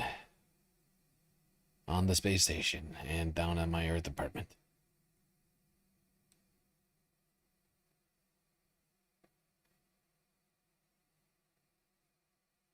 Mostly, I think, because I'm just looking at every dollar I take in right now and being like, oh, this has to go to the rent. This has to go to the rent. I can't touch this. I can't eat yet. I can't eat. I don't deserve to eat yet, basically.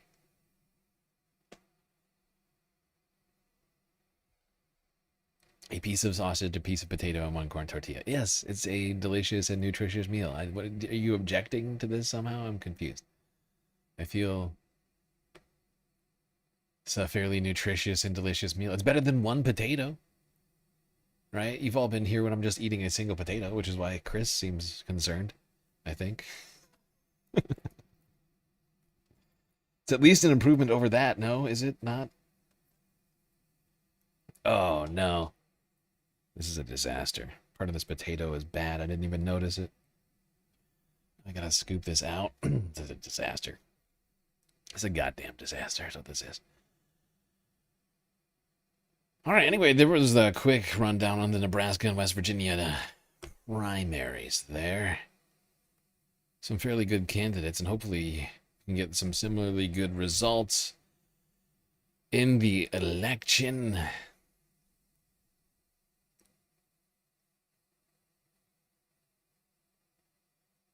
Because I was similar, when I say fairly similar, I mean to the last election from earlier this week in Ohio and Indiana, where we saw a lot of progressive victories. I think more than 50% of the candidates, the galactically backed candidates, and or just generally progressive candidates, won in their districts in the House.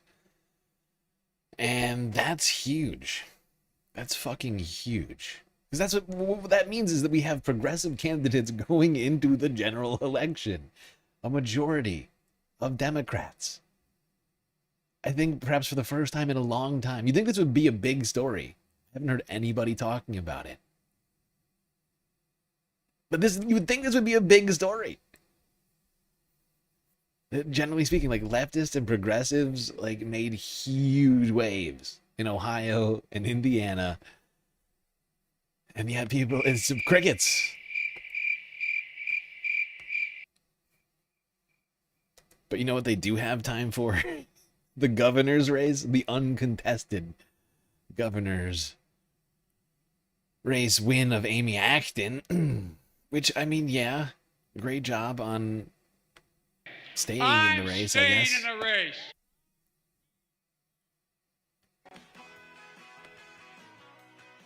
I am running for governor because people in this state are struggling. They are doing everything right.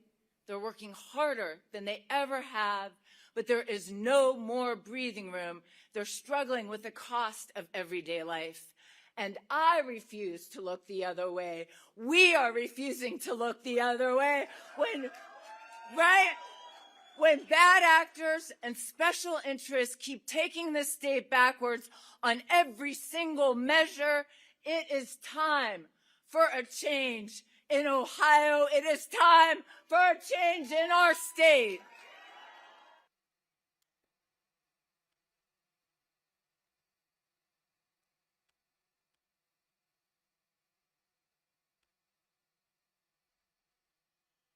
Well, there you go. Amy Acton, the presumptive Democratic nominee for governor in the general election, these midterms. She will be going up against Vivek Ramaswamy.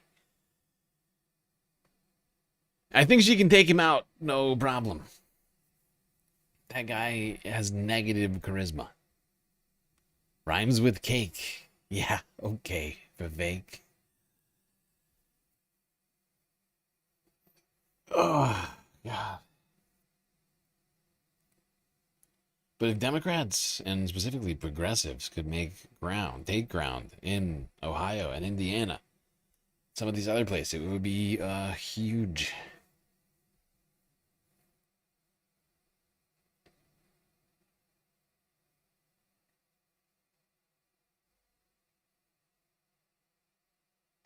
All right. Now, let's go up to, well, kind of Minnesota.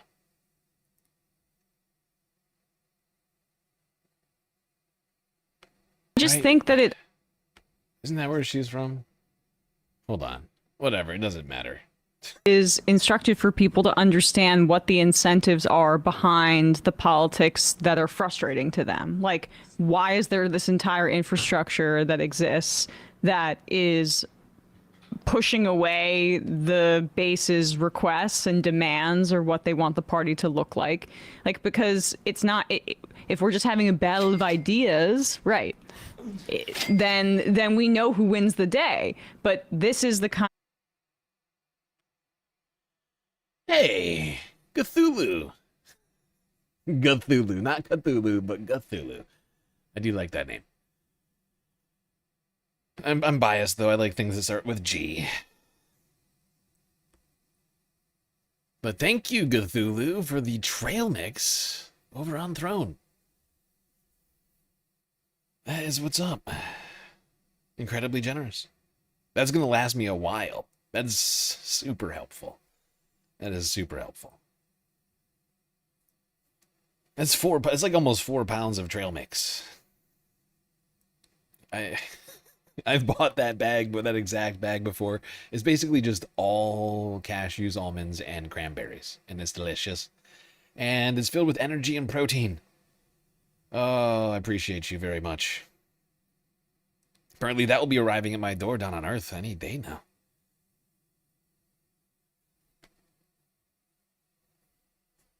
Cthulhu beat you to it? Well, you buy me some Zonas. I drink Arizonas every day.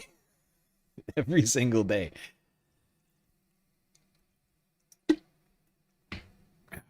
That's me taking a sip from one right now. That's the beauty of Throne. And honestly, they take way less of a cut than Twitch or YouTube used to. They take a cut comparable to like a Patreon or less. Or no, I'm sorry, Patreon or slightly more, because Patreon's really low. Oh god, what is less on less? What are you doing over here? Yeah, that deserved a timeout. Was it 24? Please just tell me you gave him a 24-hour. That's Too far. You've gone too far. You need a day to think about your actions. Well, this is what we're up against. This is what we're up against. A sham of democracy. Yeah. The McMurrow thing, like, I still can't, like, I don't think that there has been a clip that has been more seared in my mind when she was talking about I know Medicare for all.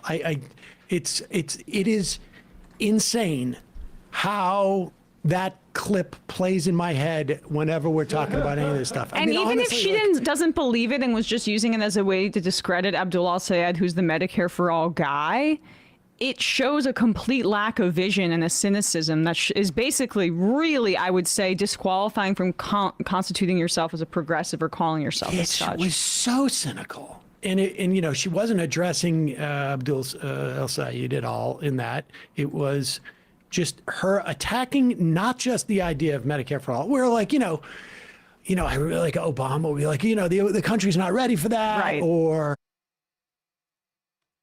Right. It's Michigan. Right. Sorry, I misspoke. I just said Minnesota, didn't I? I made a huge, tiny mistake.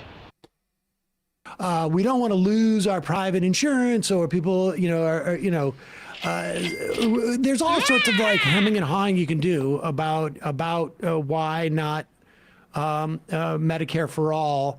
That falls apart upon scrutiny, but it is contained in terms of like an assault on what would be an incredibly popular policy. But what she did was basically say, like, you don't want the government involved in that because you'll have people like Donald Trump in charge of it. I did everything right and they indicted It's true. me. You don't want Donald Trump in charge of your government, but you could deploy that argument against Medicare. Any government program. You could deploy that argument against Medicaid. In fact, they're kicking right now, as a result of that big, beautiful bill, millions of people off of Medicaid. Nebraska was just the one that instituted this on Friday. Exactly. You could make that argument about Social Security. You don't want Donald Trump in charge of your retirement. I mean, it was so. Yeah, you wouldn't want Donald Trump in charge of the government or, you know, anything about it, right? Of course you wouldn't, but he is. His existence is an argument for the dissolution of the rest of the government. And it's just this sort of like the coward's way out. It's just like, you know, we can't. It's like, oh, God, you wouldn't want us to actually properly regulate these things. Donald Trump's in charge of that anyways. It'll be bad. You wouldn't like that anyway. I can assure you, you'd hate that. Riolinier. Is that the mods version of the hammer of that's Gimli, right? Gimli's hammer? Or is that Thor's hammer? I can't remember whose hammer. Everybody's got a hammer. Mjolnir. Yes, I see. Yeah, that makes perfect sense.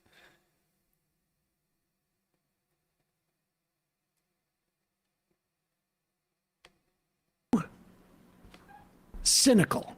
And, you know, I think I am not, you know, someone who I think, like, as far as, like, you know, cynicism goes, like, I get it.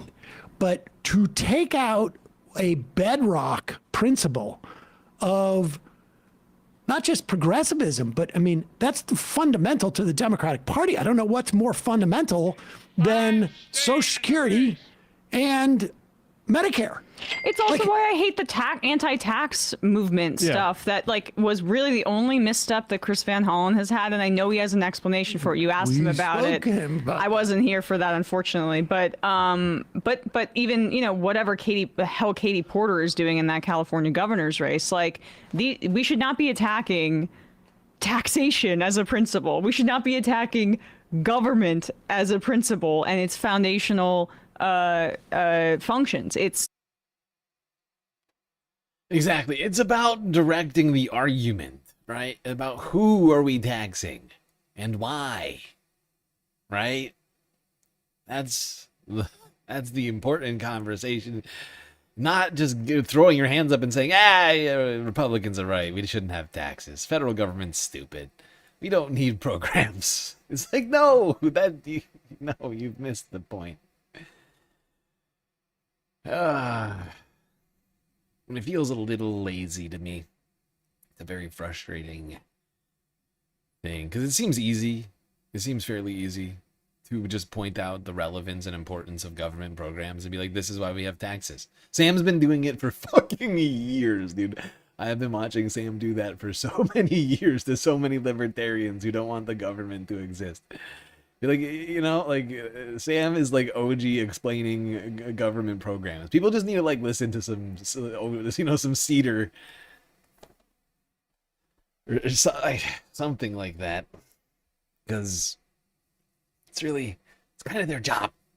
When you think about it, when you really think about it, it's kind of their job to explain these things and to help shape the narrative. With words. Precision of language. Please.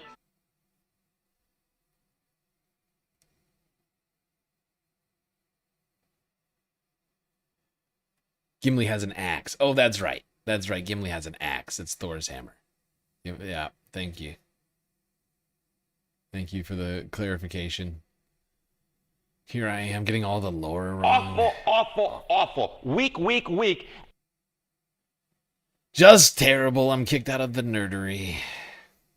Immediately, if not sooner. All right, everybody, we're 2 hours into the stream, so we're going to take a quick galactic intermission. Don't worry, though, we will be right back after these brief messages.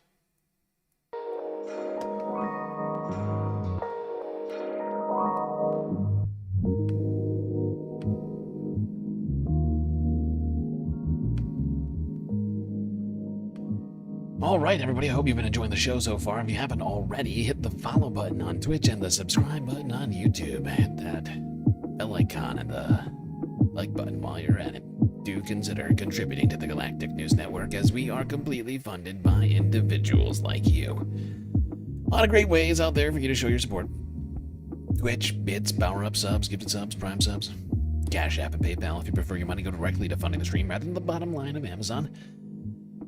Patreon, of course, the very best way to get the most base benefits for your dollars. $3 a month to get you access. So much waits in store. Get yourself an avatar on one of our break screens. You'll be dancing with the rest of the crew. Shout out at the end of every stream. Secret Discord channel inside of the Discord server. And much more. All right, everybody, enjoy the break. Grab yourselves a drink, maybe a snack, and I will be right back.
everybody.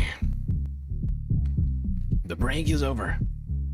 And the stream is about to begin once again, so you better get back in those seats, otherwise you're gonna miss it.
All right, Space Hams, we're back.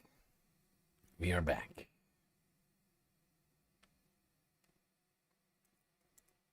Galactic break over. Still a lot left to cover here tonight. We do, in fact, have a galactic content goal to ensure we get all of the sweet, sweet content that I have planned for us. Tomorrow's stream is going to be freaking insane. Let's just say that. I have 140 videos right here. We're not going to go through them all. I'm trying to keep it to only like 3 or 4 topics. At some point, we'll transition to talking Iran. Because, of course, we have breaking news in that situation. I'm trying to hold us off as long as I can on that situation. But we're going to have to get there soon. But I'm going to skip a number of things and leave them in for the week ending report. Because there's no way. There's another one of those lists today that's just unachievable. It's just unachievable today. It just makes sense for me to do it all. Do a lot of this tomorrow. All right, let's move on from talking about the Michigan Michigan Senate race primary.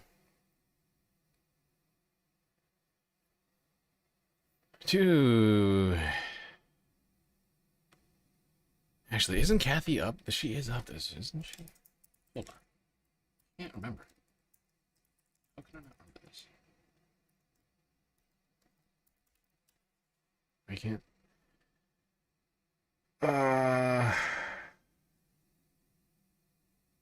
Is she up?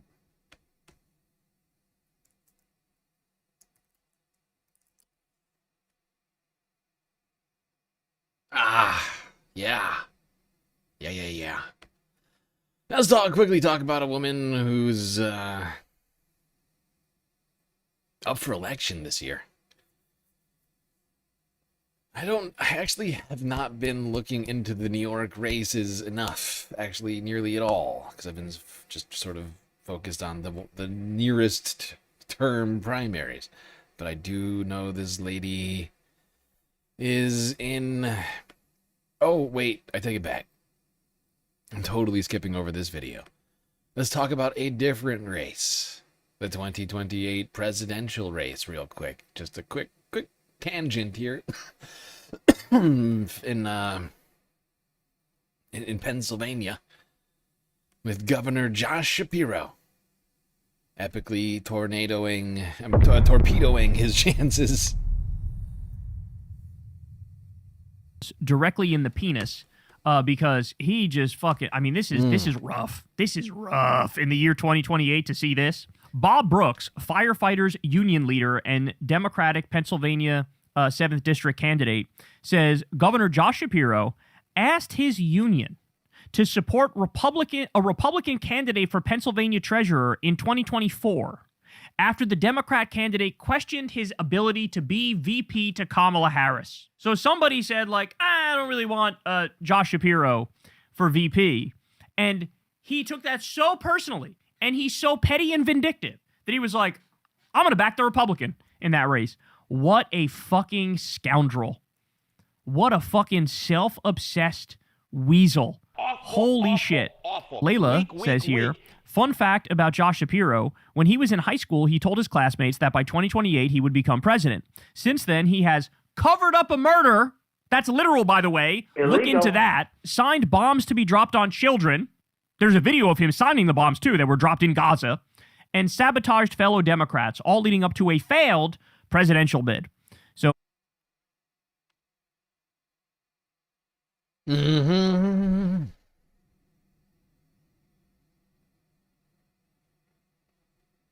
Anyways, suffice to say, Josh Shapiro, not our favorite guy around here. This just merely confirms more of how terrible of a guy he really is.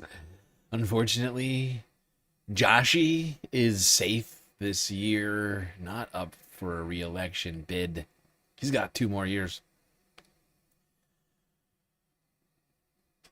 But suffice to say, that guy should not consider running for president. Same thing for Gavin Newsom. We do not need trash like that.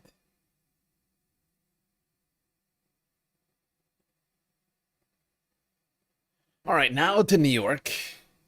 Talk about Kathy Hochul, who is, as I mentioned just moments ago, up for election this year. And she needs a little prompting to do what the people want. Little New York City little has communication. a $5 billion plus deficit because Eric Adams was not just super shady from a criminal perspective. Remember, the Trump administration stopped prosecuting him. But also, unsurprisingly, is also incompetent. And so we have this big deficit. Zohran Mamdani ran on a platform of providing material benefits for people.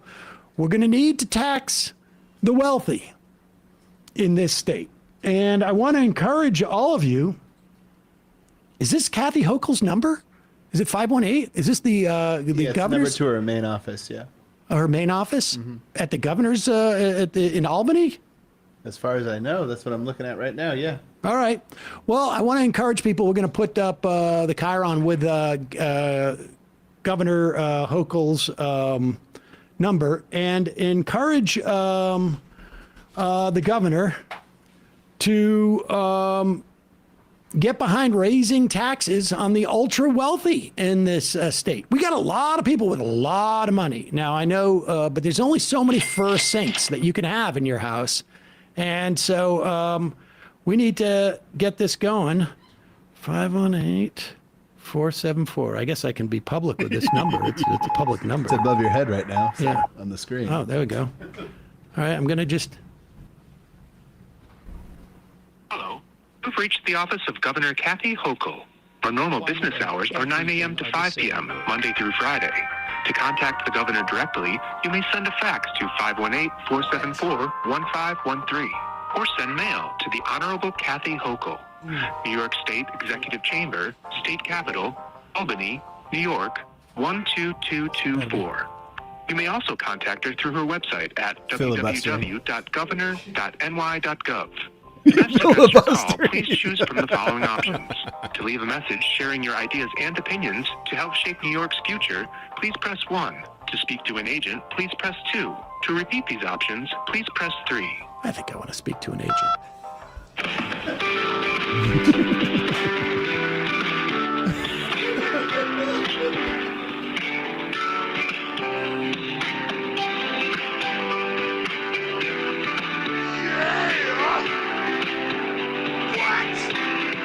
Affordability. This could be one of those situations where we could be spending the entire rest of the program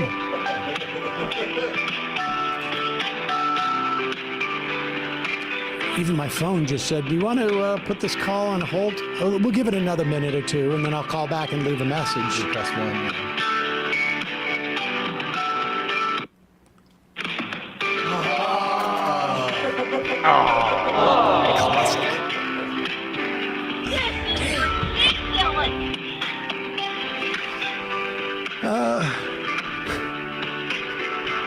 People are trying to figure out, like, if this is a Bruce Hornsby or... I was thinking it was Bruce Hornsby. Somebody was also saying against the wind. That would be Bob Seger, right? Yeah. Right. Ain't nothing gonna break a man's stride. All right, I'm going to give it another 30 seconds. And then I'll call back and we'll do...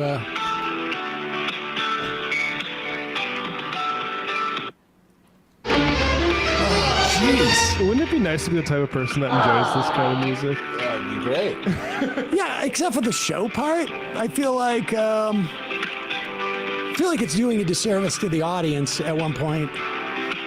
Oh yeah, definitely. You know, what we should have Numbers is, are cratering. instead of just calling Kathy Hochul, we should have right here as a Chiron where you can order this album. All right, I'm going to call back, and I'll leave the message, and hopefully... Hello. You've reached the office of Governor Kathy Hochul. Our normal business hours are 9 a.m. to 5 I'm going to p.m. press 1. Monday through Friday. To contact... Record your message at the tone. When you are finished, hang up or press pound for more options. Governor, it's Sam Cedar. We've never met, but I am a constituent of yours in New York State. And I'm also a tax-paying constituent of yours. I think it's fine that I'm just a constituent. I live in New York, but nevertheless, I think it's fine. I am calling to urge you, my highest sense of urgency, to protect essential services, reject any cuts in New York City or frankly anywhere in the state, to healthcare, to food assistance, to public sector staffing. Donald Trump and the Republicans have cut enough on a national level. In New York, we got to be doing the opposite.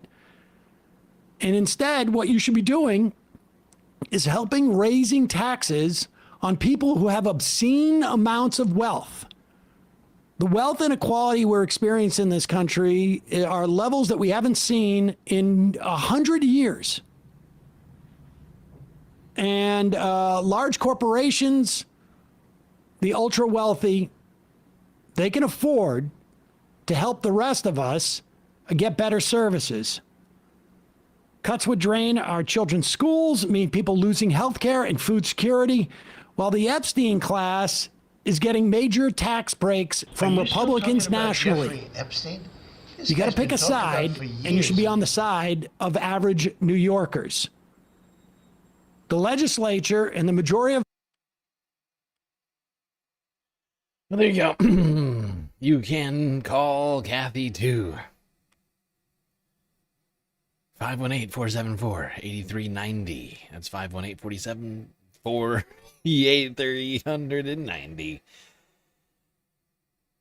Call Kathy. Tell her your feelings. Specifically about taxing the rich. But, I mean, if you have other feelings, I mean, might as well. She is paid by your tax dollars.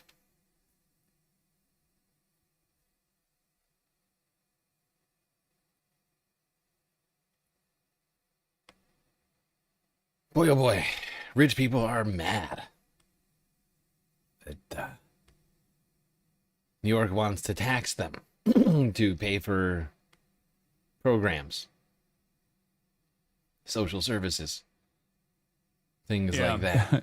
Guy who's definitely not out of touch is like, hey, you know what billionaires are like? The beautiful nation state of Israel.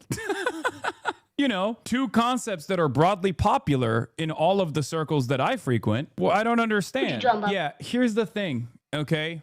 Mayor Zohran Mamdani, billionaire Ken Griffith battle over pied-à-terre tax. Ken Griffith says Zohran Mamdani put the crosshairs on him and actually threatened his life. CEO Ken Griffin is once again taking aim at Mayor Zohran Mamdani as their feud over the pied-à-terre tax continues to escalate. And in just a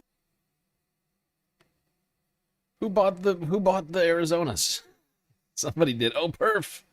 Perf did. Perf, thank you. Perf XL, keeping me hydrated over on Throne.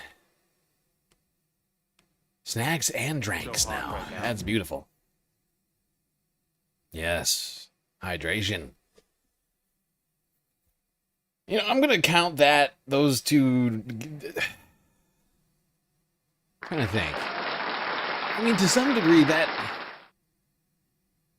food and drinks are one of my main expenses, and you're directly buying them for me. I will not have to buy, at least for a few days. I'm already wearing sunglasses. I'm clearly already wearing sunglasses, Green New Deal. You've clearly gone rogue. Rogue like Rogue Gerb.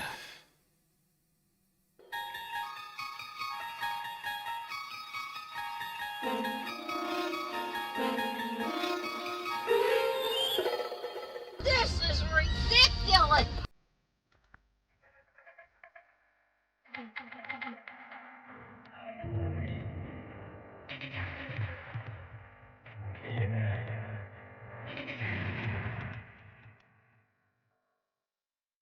Thank you for the extra sunglasses and tinfoil hats. All of you, lowercase, Amanda, Green New Deal.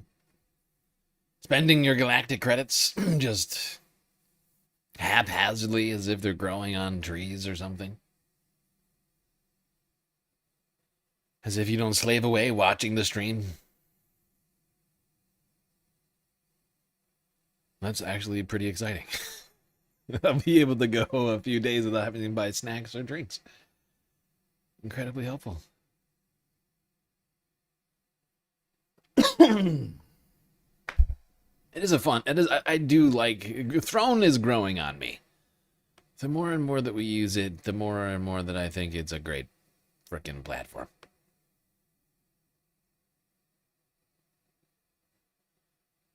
What was I doing just now? Oh, right. We're talking about how rich people are mad because Zoran wants to tax the rich. Hassan Piker. The mayor will be making a housing announcement. Yeah, Tanya Pedro, good morning. In just hours, Mayor Mamdani is expected to appear outside of this Morrisania apartment building just right behind me, and that's as the city has reached a settlement against the property owner at around $31 million. Now, I just spoke with someone who lived in that building off camera who tells me that, yes, there have been a ton of issues from elevator outages, even to lack of heat and hot water. Meantime, we are watching the fallout of this feud between Ken Griffin and the mayor as they're not quite seeing eye to eye when it comes to those taxes on second homes that are quite expensive amid New York City's ongoing budget challenges. You may remember this video. Yes, poor Ken Griffin, owner of Citadel Capital Management. I mean, really.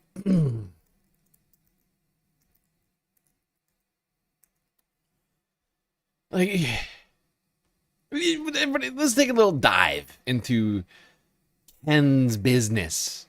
This is Ken's business. Citadel LLC, Citadel Investment Group. It's an American multinational hedge fund and financial services company founded by Ken in 1990. Has more than $67 billion in assets under management as of January 2026. I mean, this is like the literal swamp. These guys are the literal swamp. Multi-billion-dollar hedge fund that contributes nothing to society.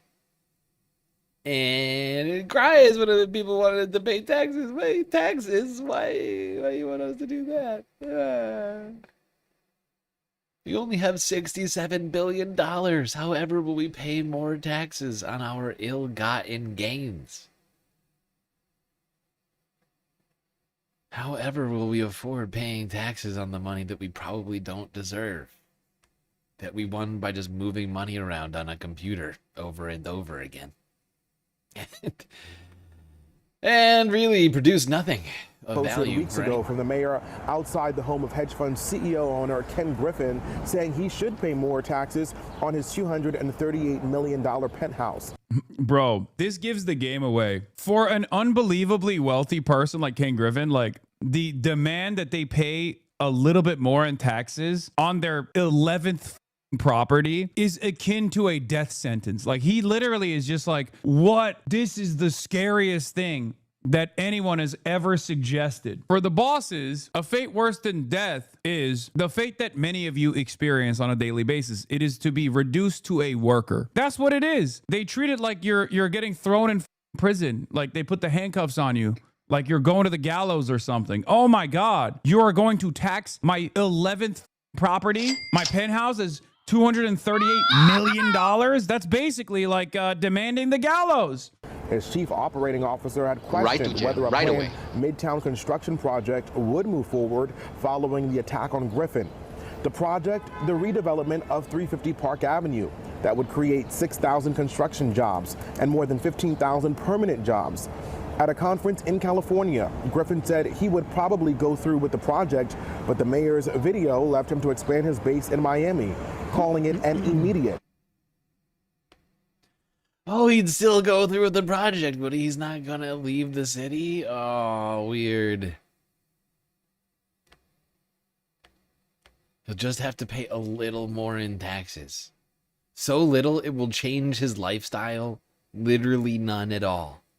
That's the thing that we all have to understand about these fucking billionaires, right?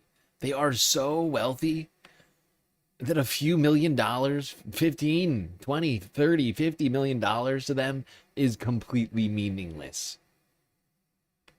Tom Steyer is spending $150 million on his own political campaign right now and marketing dollars alone. These guys, that is spending money to them. Losing, a little bit of that money, which is going to greatly benefit the rest of society, is truly nothing. They will not notice. Their happiness will not decrease even slightly. In fact, I'm pretty sure, I'm actually almost positive, that you could decrease the wealth of every billionaire on the planet down to $1 billion. They would all be just as happy. They're all miserable douchebags. They're all miserable douchebags who are constantly complaining about everything. They're not going to be any more or less happy at $1 billion than they are at 50 or 100 or $500 billion. Okay, there's an inadequacy that they all have somewhere. Not going to make any claims one way or the other about where those inadequacies lie, but they all have some sort of inadequacy that forces them to think that they need so much more money than everybody else, or they're just not worth. They're just like, they get some sort of serious deficiency in personality or something like that that leads them to feel the need to acquire that much wealth, because it's not genuinely making them more happy. I can say that hands down.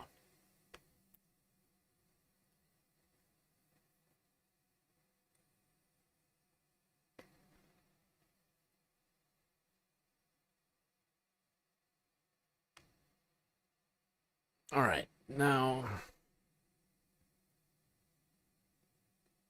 moving on from New York, just a reminder, Kathy is up for election this year. If she doesn't want to support the tax, we could find a primary challenger for governor.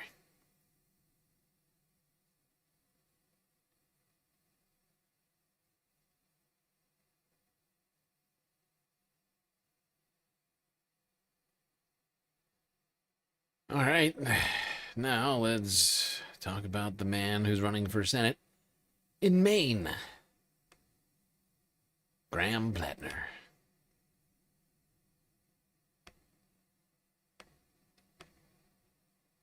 Tiny pipiphobia. Yes, that could be it. Oh, my word. So Graham Plattner is just driving MAGA absolutely positively mental, bro. I mean, they do not know what to do with this guy. It is the classic, like, they became the thing they despised. The public enemy number one for them was like the purple-haired college kid with a septum ring who's a snowflake and who's censorious and who accuses everybody of being a bigot, right? We've heard this trope 1,000 times. Well, take a look at this. So Matt Iglesias says, what is the upshot of the Plattner tattoo discourse? Let's say I find his story fishy. I'm supposed to worry that this seemingly left-wing guy, supported by all the left-wing people, is secretly a Nazi, just pretending to be a progressive populist? So that's Matt Iglesias, for the first time in his life, actually sort of making sense here and saying, look, obviously Plattner's not a Nazi. Like, who are we kidding, right? Well, look at the right-wingers chiming in all over the place and making themselves look like embarrassing, pathetic little freaks. So this guy says, the Plattner tattoo story isn't about Plattner. It's about the people who spent years calling everyone on the right a Nazi for the slightest association, only to line up like rank-and-file partisans behind a Democratic Senate candidate who wore a literal SS Totenkopf tattoo for 18 years. It's a story about how years and years of moral indignation from the very serious people class proved to be a paper-thin veneer over your team jerseys. All right, let's break this down motherfucking methodically. The reason why we spent years calling a bunch of people on the right Nazis is because they're Nazis.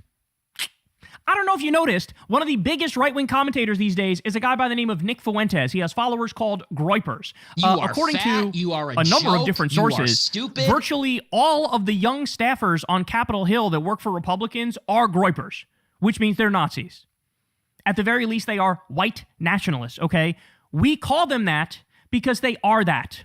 We call them that because they tell us what they believe, and those beliefs coincide with that ideology and with that philosophy. The other thing is, he's probably thinking of people like when we called Elon a Nazi. Yeah, we called him a Nazi because he's a fucking Nazi. That's why we called him that.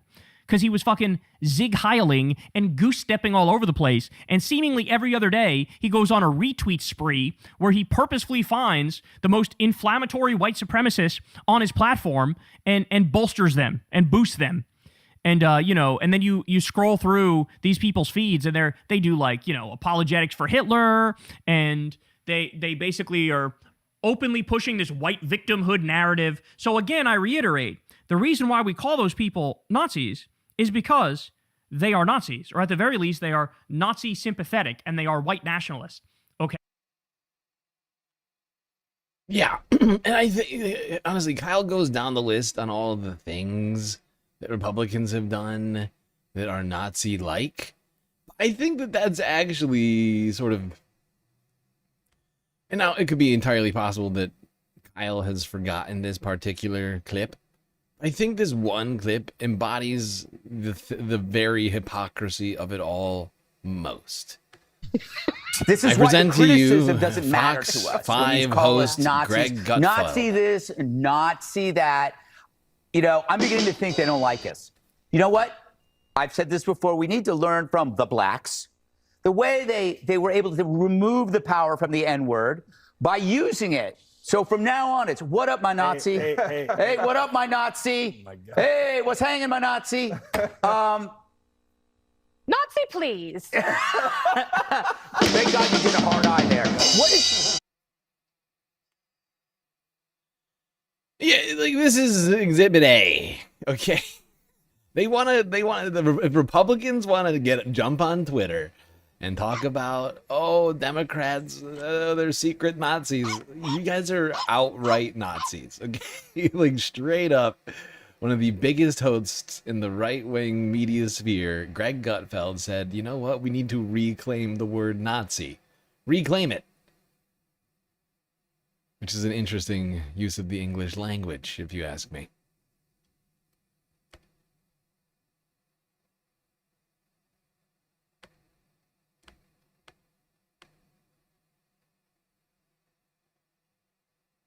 Okay. One more clip on the Graham Plattner situation. Let's go to A More Perfect Union from earlier this evening.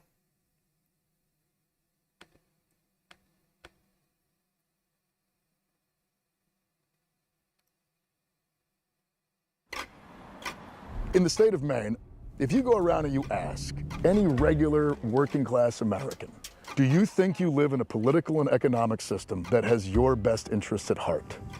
Absolutely nobody says yes. Nobody says yes. Everybody knows somebody is robbing them. There's a conventional wisdom about politics. about the kinds of candidates who are considered electable. Graham Plattner is not one of those candidates. An oyster farmer and combat veteran challenging Republican Senator Susan Collins. He's faced an onslaught of damaging revelations. A previous tattoo that resembled a Nazi symbol. But somehow, against all odds, Graham Plattner is still in the race for Senate. And not only that, according to the latest polling, he's on track to win. Graham Plattner's campaign for Senate has included large crowds. Governor Janet Mills ending her campaign for Senate. Mills has consistently trailed Plattner in the polls, despite getting an endorsement from Chuck Schumer. This has been one of the biggest disconnects that I've seen after covering politics at NBC News for 10 years. Is there a difference between the national media narrative on this in Maine? It's a different reality. He just kind of came out of nowhere. I see you're holding a Graham sign, so you're a supporter? Oh, yeah. But to win the race for Senate, Graham Plattner will have to beat Susan Collins, who's backed by the full weight of the Republican establishment. Collins has trounced every single challenger that has come her way. And to do that, he'll need to win over her voters. I'm an independent. I am a huge Trump fan. So I spent 4 days with Graham Plattner, driving across Maine, talking to voters, to find out how an oyster farmer with no political experience ends up the front runner in one of the most important races in the country. And if the conventional wisdom says he's unelectable, what would it mean if he won? Who here, just show of hands, has their mind made up for the Senate race? Do you know who you're going to vote for? Or are we undecided at the table? So this is your hometown? Yeah, it's my hometown. I live across the street, and I work out of the boat launch here. So that's my work float right there, and that white buoy is my mooring. That's the office? That's the office. Pretty idyllic. It's pretty idyllic. Graham Plattner grew up in Sullivan, Maine. Population, 1,200. Not that long ago, he led a pretty quiet life. I usually wake up 5:30, go out to the farm, and just spend the day handling shellfish. Making a living on the sea saved my life. I was not a happy person. After my military experience, being disillusioned and angry and PTSD, the whole 9 yards. And then I get to move back here and I get to sit on the ocean all day long. And over time, that just made me a really happy guy. I began to realize that the only reason I got to do this is because I get VA benefits. I get health care. The VA sends me money every month that I put towards my mortgage. This really basic foundational support is what allowed me to do this. And all of my neighbors who work just as hard, who are just as creative, they're screwed. Things have gotten worse in my lifetime. This kind of life, whether you're lobstering, doing carpentry and construction for summer homes, that used to be enough to raise a family. And as the years have gone by, everybody around here still works just as hard. In fact, in many ways, people work harder. And it isn't enough anymore. There's less and less jobs, and there's even fewer good jobs. Different mills are going out of business. Manufacturing's long gone. It was one of the busiest paper mills in North America. And basically, it's all gone. Yeah. What's that do to a community? It kills it. Farming industry, fishing industry, forestry, those heritage industries, they've changed so dramatically that we can't experience rural living anymore. The hospitals are on the verge of going bankrupt or doing away with services, and you have to travel further and further. Price of housing has gone up quite a bit. Yeah. I mean, we're in a park because we can't afford anything else. It's the same story across the country. And even the people in the parks, in the mobile home parks, are under threat right now, which was basically America's last bastion of home ownership, right? You have all these predatory land grabbers who are going around the country buying up mobile home parks and jacking up rent.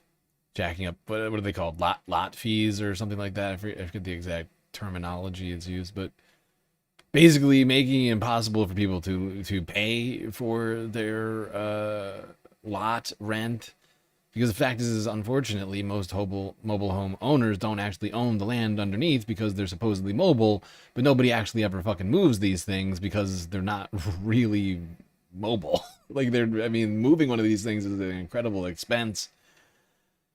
Not all of them are even structurally sound enough to be moved a great distance. And it's like on all sides, Americans are just getting hit in all the same ways. It's the corporate consolidation and it's the rush for profits, easy profits. And they see things like, real estate right now and healthcare, things that are essentially necessities as being the cash cow now. Things that people cannot go without. Like, they'll pay whatever we want them to. Regardless the detriment to society. So all this is happening, and I'm like looking around at the community that I grew up in, that I love, that's essentially dying through no fault of anyone's here. I mean, it's all happening because of much larger forces. In 1990, there were fewer than 100 billionaires in the United States. Today, there are over 800. When you look around, do you see a society and a community that is 8 times wealthier than the one we had in 1990? No. That money went somewhere, and we all know where it went. On August 19th, Graham announced his run for Senate. The video took off, getting millions of views in days. Yeah, and if you do that math, you break it up per state, that's 15 billionaires per state. That's where all the money went. It went to 15 people in your state, essentially. And soon, Graham was doing town halls all across the state. By September 1st, I was on stage with Bernie giving my first real big speech to a crowd of 7,000 people. We live in a system that has been built by the political class to enrich billionaires on the backs of working people. But by October, things took a turn. Janet Mills, the 78-year-old governor, entered the race, backed by the Democratic Party establishment. And just a few days later, the stories started coming out. We knew when we said yes, Amy and I knew that it was going to be intense, but man. In recent weeks, he's faced an onslaught of damaging revelations. Social media comments have surfaced lately, along with images of a tattoo that resembled a Nazi symbol. I mean, waking up, opening my phone, and seeing a CNN story, which is this man is a secret Nazi. That sucks. When Graham found out his tattoo resembled a design associated with the German SS, he got it covered up. But that didn't stop the story from taking off. When you get to the point where you're denying on a podcast that you're a Nazi, I think it's over, and so it's just over. I am not a secret Nazi. Actually, if you read through my Reddit comments, I think you can pretty much... I mean, except it's not over. She might be one person saying it's over, but there are, I don't know exactly how many thousands of people saying it's not over. In fact, of course, as we know, it's more not over than it's ever been for Graham Plattner, as Janet Mills dropped out of the race last week. So he is now the presumptive nominee for the general election. He does he have other challengers left in the race? Technically, yes, but none of them came even close to Janet Mills's numbers, and basically all of her support would have to go to one of the other candidates. Ladies of the View. I mean, this woman is dangerous, ladies and gentlemen.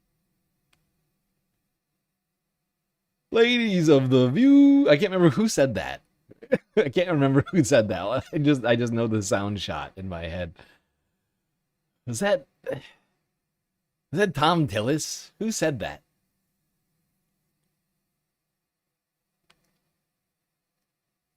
It was like a Fox host, wasn't it? God, I cannot remember it now. It's killing me.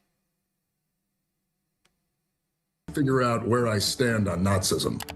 Writing as P. Hustle on Reddit, Graham posted more than 1,800 times.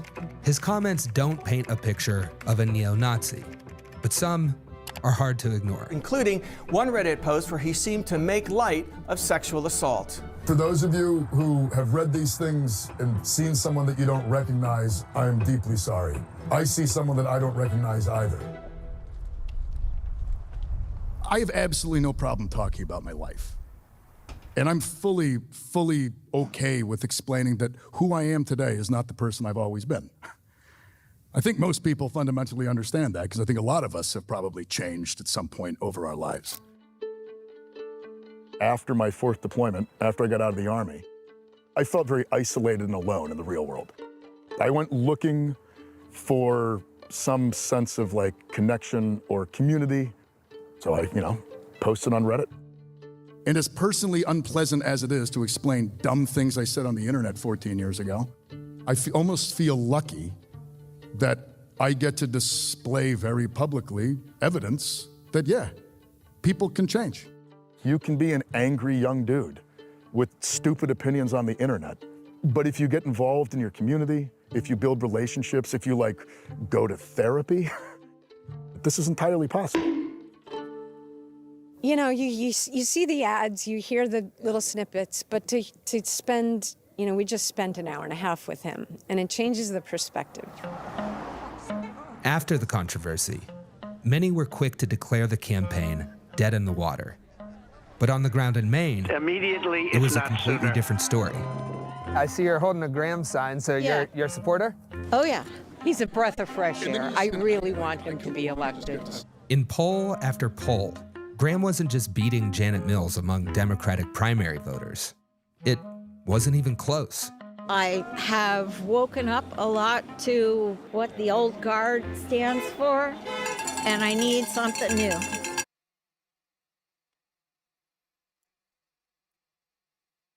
I'm just realizing it's actually worse than, not worse than I thought, but worse for, another candidate's chances than I thought. Does he really have more than 50% at this point? That's wild. That's just the full state primary poll right there from UNH Pine Tree. Good God. If all of the rest of the vote coalesced around one of the other candidates, which I would point out, one of the other candidates is just right in. It's just right in. It wasn't even my close. God, David, God damn it. What have I done?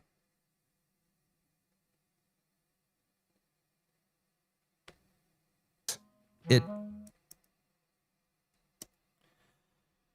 only 42%. It's way off. That's 16 points back.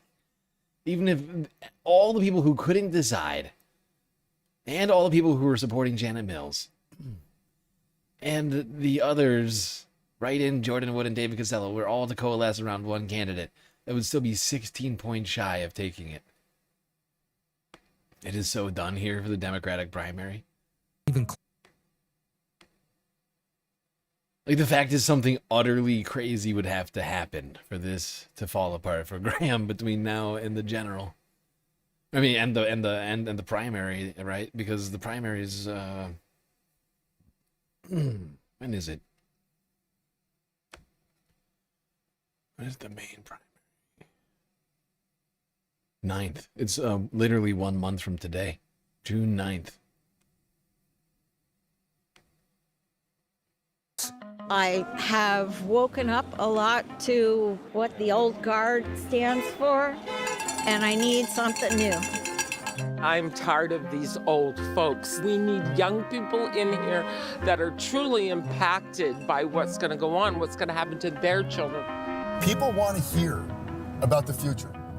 People want to hear about your policies. And people also want access to you so they can figure out if you're full of shit or not.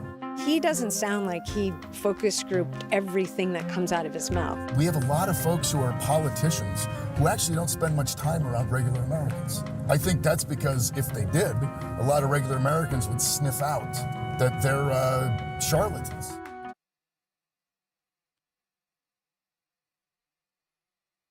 Yeah. Anyway, I'm not going to spend any more time on this clip or this race, honestly. I think hopefully for a while. Actually, I'm going to go right to the end of this.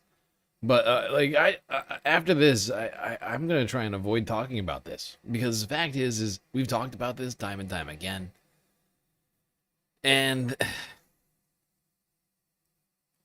it's pretty clear right now that even if you support another candidate, that they have no shot right now. It's going to take literally moving mountains for that to happen. And if that's what you want to do, Godspeed to you. But I think that that's a bad plan, and your efforts could probably be used somewhere else.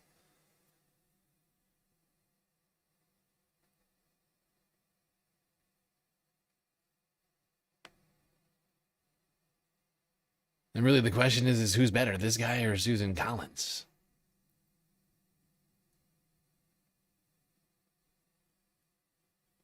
I think we can easily say literally anyone is better than Susan Collins. Like, literally anybody is better than Susan Collins. I mean, shit, Janet Mills is better than Susan Collins. Not by much, but incrementally. It's an easy argument to make, right? But that's an argument to be made months from now. It's a low effort argument, honestly. She's a Republican, and she's voted for almost everything that you hate. Why would you vote for her?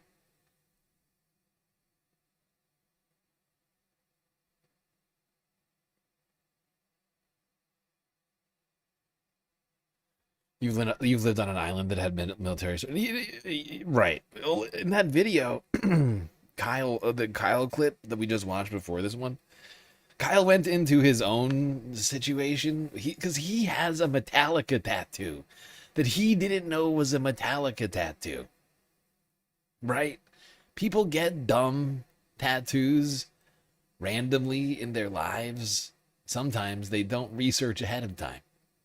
Sometimes they just walk into the shop and they point to an image in a book, and then that's on their body for the rest of their life. And unfortunately for Graham Plattner, he did that, but he did it in Croatia, not the United States. If you did that in the United States, you wouldn't wind up with a Nazi tattoo, because tattoo shops in the United States don't do Nazi tattoos. Not legitimate ones, at least. You can't. And so, you can't accidentally walk into a tattoo parlor in the United States and wind up with a Nazi tattoo. You can't wake up drunk, hungover the next morning with a swastika on your forehead because you said, I want to be like that Charlie Manson guy. The tattoo shop's going to be like, no, get out of here. You're an idiot.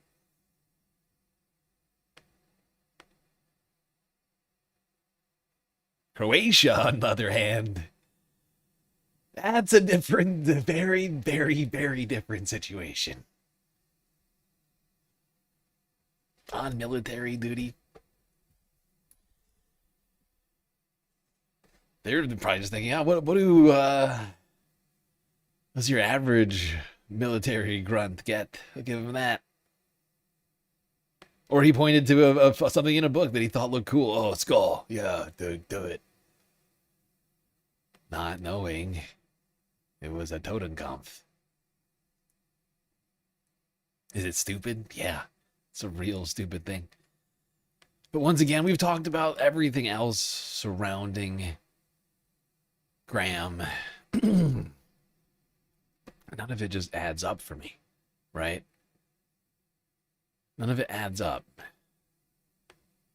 His social media presence, while some of it's problematic, most of it is definitely not what I would label as Nazi adjacent, and it seems fairly opposite to that. And then it's the Nazi tattoo, the shirtless photo at the wedding, right? It's like you can't be both a secret Nazi and an actual Nazi. And this guy is at a family event with his shirt off with his Jewish family present.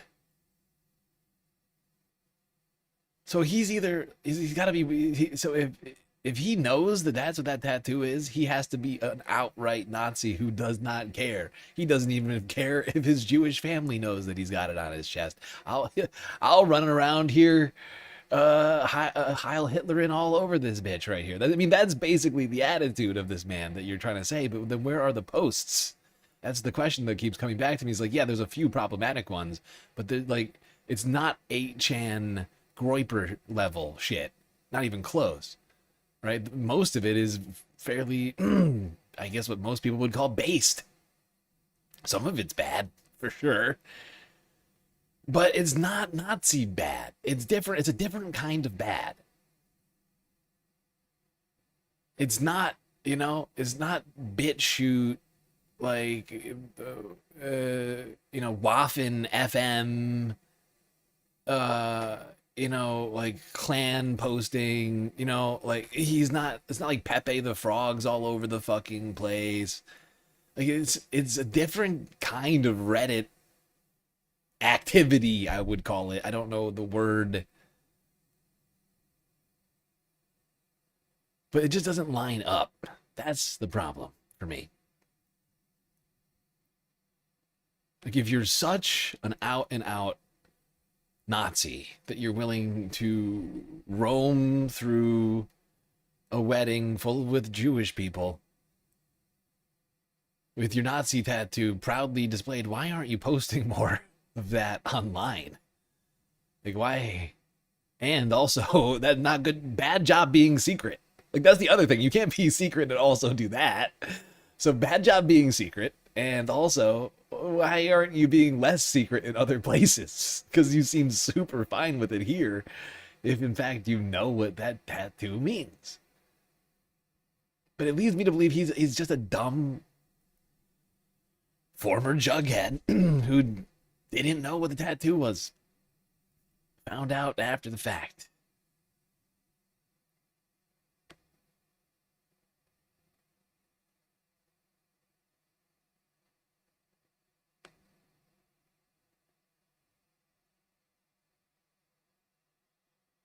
All right. Now let's move on to talking about the primaries a little bit more. But we're moving on from the specifics of the primaries to the generals of the primaries. I'm talking about the money in the primaries. I'm talking about the numbers, the general sentiment.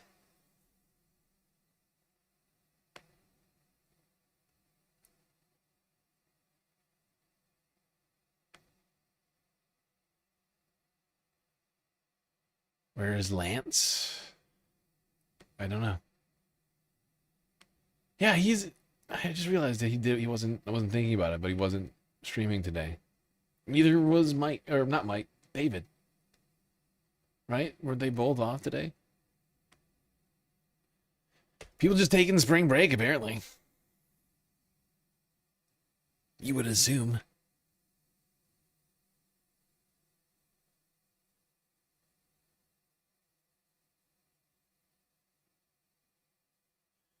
Okay, that's fair. 14 years ago, Pepe was a different frog than he is now. That's also true.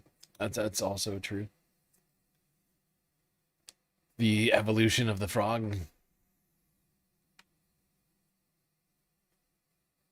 I was just throwing up random examples of things you could be doing as like an online groiper. Wasn't intentionally targeting anybody. I know there's Pepe's all over Twitch. Not all Pepe's. Not all Pepe's.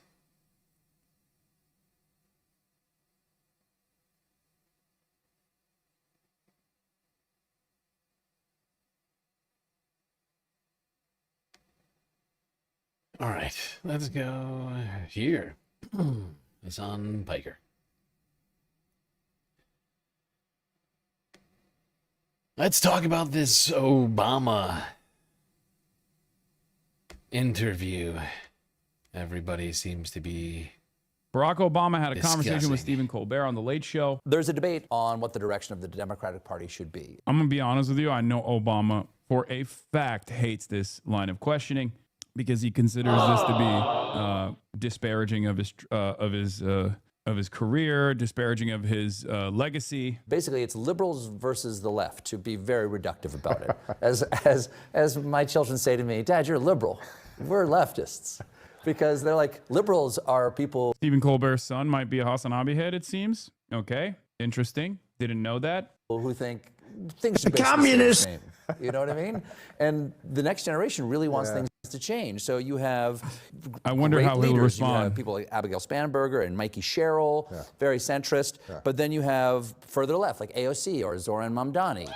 What direction do you think would be best for this party to actually achieve change? You'll never get the positions like that with, what is this, David Sirota? Obama unveiling an oligarch-funded shrine to himself and amid everyone in America being fleeced by oligarchs, and almost too on-the-nose bookend of a presidency that bailed out its Wall Street donors who were throwing millions of Americans out of their homes. Yeah, I mean, it's not surprising to me that is what's happening, okay? Well, two things I want to say. First, you're right. The Presidential Center is nonpartisan. And the reason I want to mention that is because I'm worried about the Republican Party, not just the Democratic Party. When I was president, people would ask me, well, what change would you like to see in Washington? I'd say, I'd love a loyal opposition.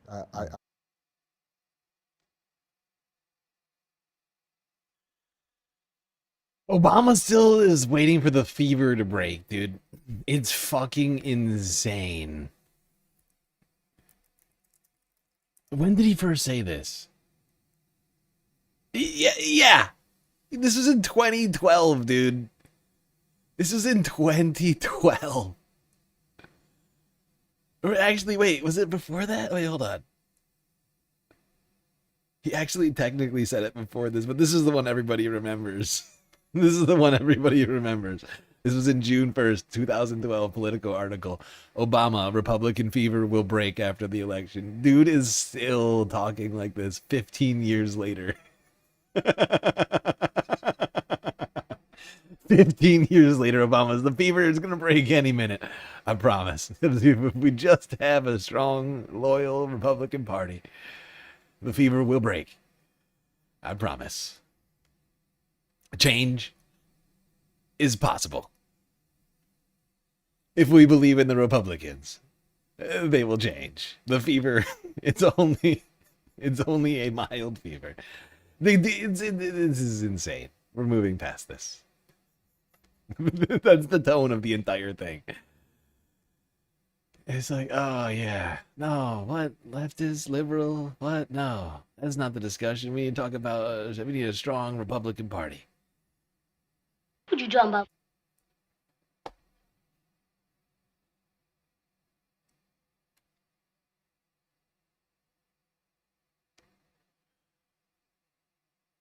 Is Nightbot dead? I've noticed that it's not. I'm not seeing any Nightbots. Oh, there was one a while back, way back. Okay, never mind. Just nobody's using Nightbot. That's what it is. Nobody's asking Nightbot questions like normal. Probably because there's no ducks in the chat. The ducks are often asking a lot of questions.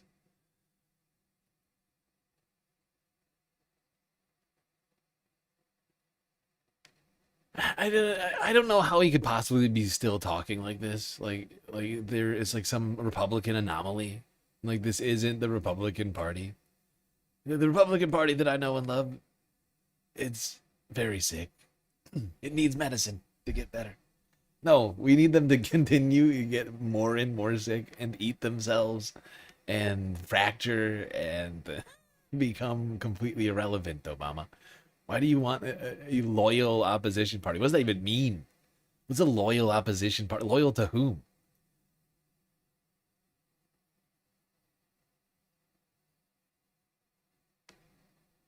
T20 roll for intelligence. Perf rolled a 10. Ooh, that's not great. This is a high check. What's your modifier? Hopefully it's good.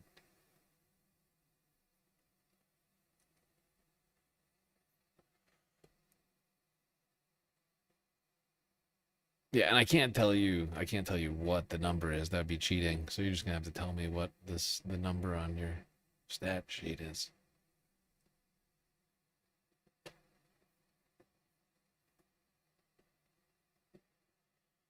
Yeah, Obama really. He's really left any semblance of reality at this point. He's basically Chuck Schumer, right? Like he's just collecting checks and saying the same thing over and over again. He's on repeat from 15 years ago at this point. Like the dude is cooked and done.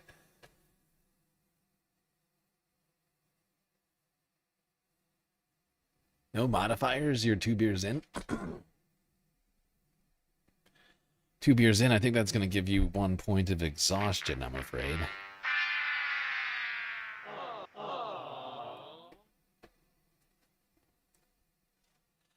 Them's the rules, okay?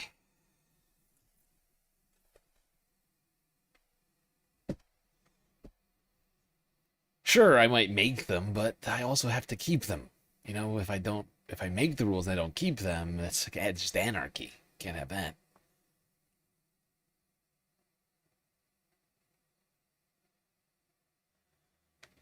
So yeah, that's going to be a point of exhaustion. You're going to have to roll with disadvantage. You're going to need you to roll again. See if you roll lower than that 10 now. Moving on to money and politics. Sam Cedar, Emma Vigland on the Majority Report. Joining us, Luke Goldstein, investigative journalist at The Lever, at a time where I know that for really the past year on this program, we've been talking about two things. One, ending the Trump administration, or stopping them, or slowing their roll, or fighting against them, in other words. And the other is attempting to essentially wage a internecine war within Democrats, where progressives, make the most of this moment.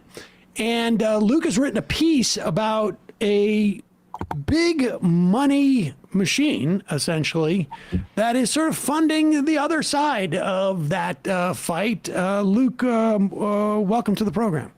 Hey, yeah, thanks for having me on. So, is there a name to? Oh, loyal to the Constitution and the country, not corporations. That would be fascinating. Look, Bovine. I guess my question is why can't we achieve that within the Democratic Party?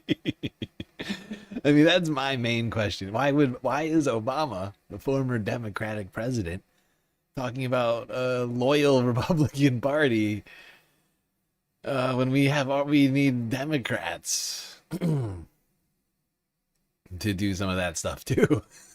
Like I feel like that should be his main focus, but. I mean, is that not where he has the most sway? Like, Obama over in the Republican side of things is basically, Satan, right? I mean, they have framed Barack Obama as Satan, right? Like, time and time again, he's the Antichrist. Like, it was years. I mean, I feel like I don't have to remind people of this, but that's basically what Obama is over there. So, in my opinion, I feel like his focus would be best on the Democrats, who are also not necessarily loyal to the American people, who were siding with the Republicans earlier this year, right? Like Chuck Schumer, who orchestrated multiple votes to pass Republican spending bills, right? That would be my focus if I were the former president. But other than it's like a squid. It's really sort of like a constellation of Democratic sort of establishment or new Dem. I mean, you compare it to the DLC, which was where Bill Clinton came out of, and in much of the sort of neoliberal market-based liberalism originated, at least in the modern era. Yeah, no, it is all, it's a little bit nebulous. We played around with what to call it too. We're calling it a network, we have some tentacles imagery, all of that. But, it's really a methodical political operation that is operating at least at a scale that is pretty unprecedented, according to a lot of people, we spoke with for this piece. I think just to kind of, take a step back here before we get into all the origins, so they're called Majority Democrats and the Bench. They're these kind of twin organizations. And they've been getting involved in Democratic primary races all across the country this election cycle. Probably most prominently right now is the Michigan, the Democratic primary race in the Michigan Senate, for the Michigan Senate seat. They're backing Mallory McMorrow against Haley Stevens and Abdul Al-Sayed. They also were heavily involved in the Texas Senate primary back in February, supporting James Tallarico, whole host of other races. And they have this giant war chest. They have amassed a huge amount of funding, mostly from dark money and a small handful of billionaires connected to the tech and finance industry. And two things. One, oh shit. That was not what I meant to do. I meant to pause it. With that said, I would like to point out one thing that I'm thinking right now, and is that there's hundreds of races this year, right? And their APAC and all these political action committees are going to have to focus their money. They don't technically have unlimited money, right? Like, they have coffers of billions of dollars across multiple organizations, but there's a finite amount of money technically, and you're seeing some crazy spending in some places. And I feel like it's possible, especially this is the thing about the primaries, right? Especially if we can focus, if we can get momentum behind progressive candidates in every election, or in in the majority of the elections happening, they'll run out of money. They'll run out of money eventually, right? Because that is so much money. The only way they win is by having an outsized amount of money, right? Which means, in some of these races, like we've seen, they're spending millions, just millions upon millions of dollars. Some of these donors, right? Now, of course, any donor could take it upon themselves, many of these multi-billionaire dollar donors, to probably outspend technically. But I feel like, it would be easy to kind of have enough to, what's the term? It's Steve Bannon's term. What's it called? God damn it. If we flood the zone. If we just flood the zone. Right? We flood the zone with good candidates. This is basically the premise that I've been sort of kicking around this whole time. It's the first time I'm putting actual terms to it.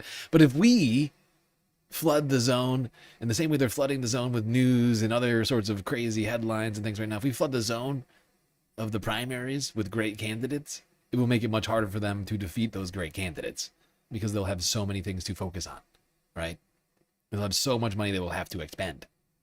If they'll run out of money, they'll run out of volunteers and or paid employees to handle all of these things, right? And I feel like, especially in the smaller races, right? I'm just thinking right now, all the smaller localities, feel like it'll be easier to some degree. Although you certainly saw a lot of pushback against Kat Abu Ghazaleh, and some of these other places. But honestly, that district isn't that small, and it's directly adjacent to Chicago, essentially. So, but I think in some of these other places that we should be already focusing on way more heavily, West Virginia, Nebraska, sort of small state races, could have outsized effect in places where they're just not focused on. Where, generally speaking, we know that Democratic donors have kind of already given up, right? in like small, formerly purple state districts, right? Backwater Florida, Georgia, for that matter, North Carolina, West Virginia, Virginia. Although Virginia's primary is coming up, right? A couple months. But I mean, like all of these, like there's a bunch of states that used to be fairly purple, not that long ago, pre-Clinton era, right before the 21st century came around and the effects of the TPP or whatever and all that stuff happened, and globalization and the, all the jobs left, all that stuff. But that time, 25 years ago, back when people actually, back when people used to see the Democratic Party as being pro-worker. Like, we could go back to a time like that, technically. But you can't just do that magically. You can't just wish it. You can't just point at Donald Trump and say, "Ooh, he's terrible," and get that. You have to bring your A game. It's happening, and it's related to the fact that the staff for these PACs funded by these two groups happen to also be working as consultants for the campaigns that they're supporting, it's a very unusual relationship, and it just raises some campaign finance concerns. So for this piece, we tried to look into how this whole organization is really structured, who's funding them, and this whole nesting doll of different PACs, LLCs, these kind of shadowy consultancies. And more or less what we discovered here is a very highly tuned political operation that has found loopholes to work much more closely with campaigns than really what we've seen in previous election cycles. Can you expand on what is legally permissible with this kind of coordination, with dark money, with super PACs? Because I think it's helpful for people to have a refresher about what independent expenditures actually constitute versus, say, when you donate directly to a campaign. Yeah. I mean, and this gets tricky pretty quickly. Our campaign finance system right now, there's a lot of norms and recommendations, and then there's actually what the law is, right? But the basic gist here is that after the Citizens United Supreme Court decision in 2010, we kind of have a dual track system right now. If you're an actual campaign for a candidate running for office, you have a whole host of restrictions, contribution limits, and such. But if you're an outside spending vehicle, a super PAC, you can raise as much money as you want, and you can spend unlimited amounts on elections on behalf of a candidate or against other candidates in that race. The one rule here is that you just cannot directly coordinate with the campaigns. There has to be this kind of separation, right? And political operatives since that decision have tried to chip away even at that basic separation. And there's ways around it. Some of them have developed very, very recently. People might remember in the 2024 presidential race, for example, Elon Musk funded this America PAC, right? In the final months of that race, America PAC was hiring canvassers to do door knocking, right? That's the kind of stuff you would associate the campaign, doing. That's what they would be spending their money on. How is America PAC? How do they determine what precincts to go to? How do they have the election data? It's very hard to imagine that was happening without some back and forth coordination with the Trump campaign, right? That was blessed by the Federal Elections Commission. There's another loophole where candidates can join together and create a joint fundraising committee. So similar, you're edging towards a super PAC, but totally legitimate. It's just easier because one donor can cut a large check, and that can be distributed to a bunch of different candidates rather than the donor doing it separately. In 2024, the Federal Elections Commission said a joint fundraising committee can also include a super PAC on that committee. So you can have even more collaboration, coordination between the campaigns and the super PAC. Majority Democrats on the bench do all of that. The thing that really kind of sets them apart is the way they've used consultants as these intermediaries between the outside PAC and the campaign, which can be legitimate and sometimes isn't. you have to have a firewall for that consultant between their work for the PAC and the campaign. And that's where things get really kind of tricky here. And I think there's a lot of still unanswered questions. We have got to do something about the money in politics. It's out of fucking control.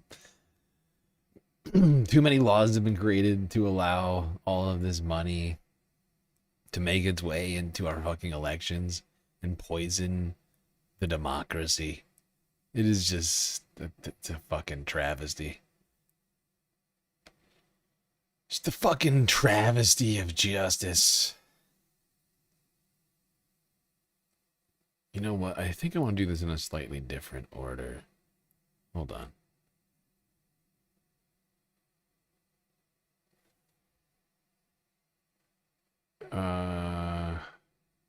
Yeah, no, this just makes more sense. Fucking hell. I am moving kind of slow today. I feel like I'm out of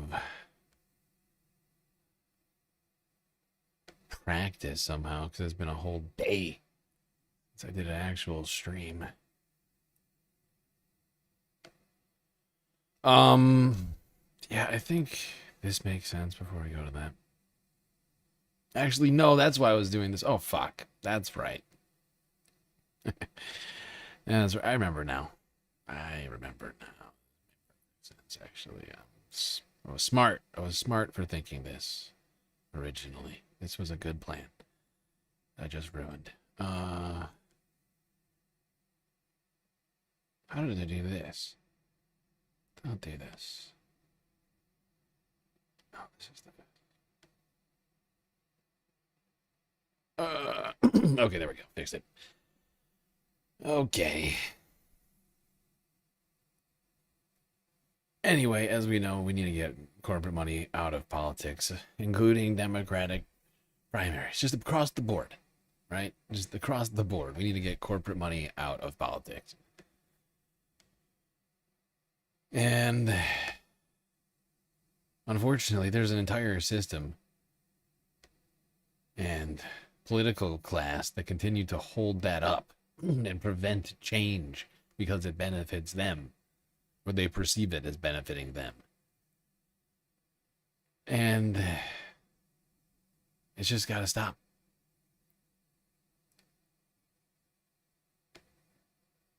We need people-funded politics. Focused on the people. Because what happens when you get corporate-funded politics is you get corporate-funded legislation, and not in a good way, I would point out.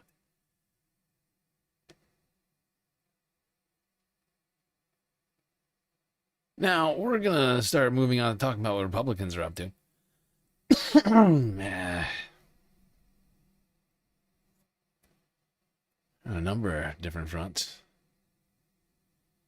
First, I think we should talk about how Republican light, leaning, adjacent voters are feeling. I'm talking about independents. People who don't affiliate with either party but are likely to vote Republican.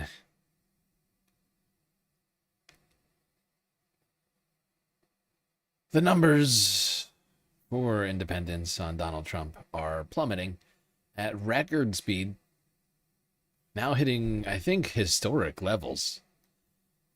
Best guy to talk to us about historic numbers are, of course, the very greatest Harry Emden.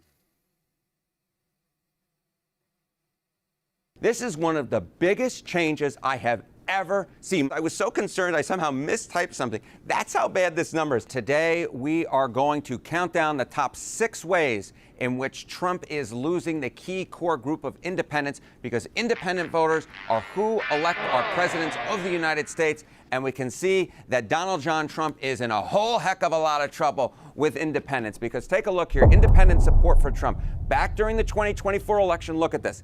He won by 1-2 points among independents over Kamala Harris, and that basically matched his nationwide margin. But down he goes. My goodness gracious. He looks like Greg Louganis now. He's so far underwater with independents.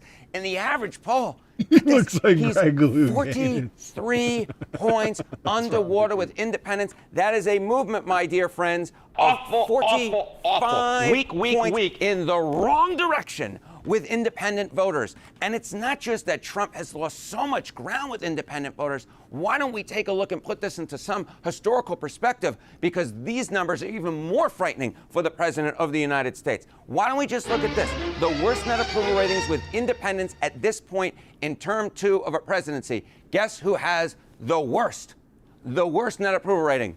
It's the current president, Donald John Trump. We're talking about the fact that he's 43 points underwater. That is actually worse. That is actually worse than Richard Nixon was during the height of the Watergate scandal back in 1974. Nixon was just 36 points underwater. Trump easily beating that, but in the wrong way. Trump is also beating George W. Bush, who is 35 points underwater. Of course, he was caught up in the Iraq War at this. They're saying is the very biggest disapproval rating in history. Write that down. Better than the Nobel Prize. Everybody's saying it.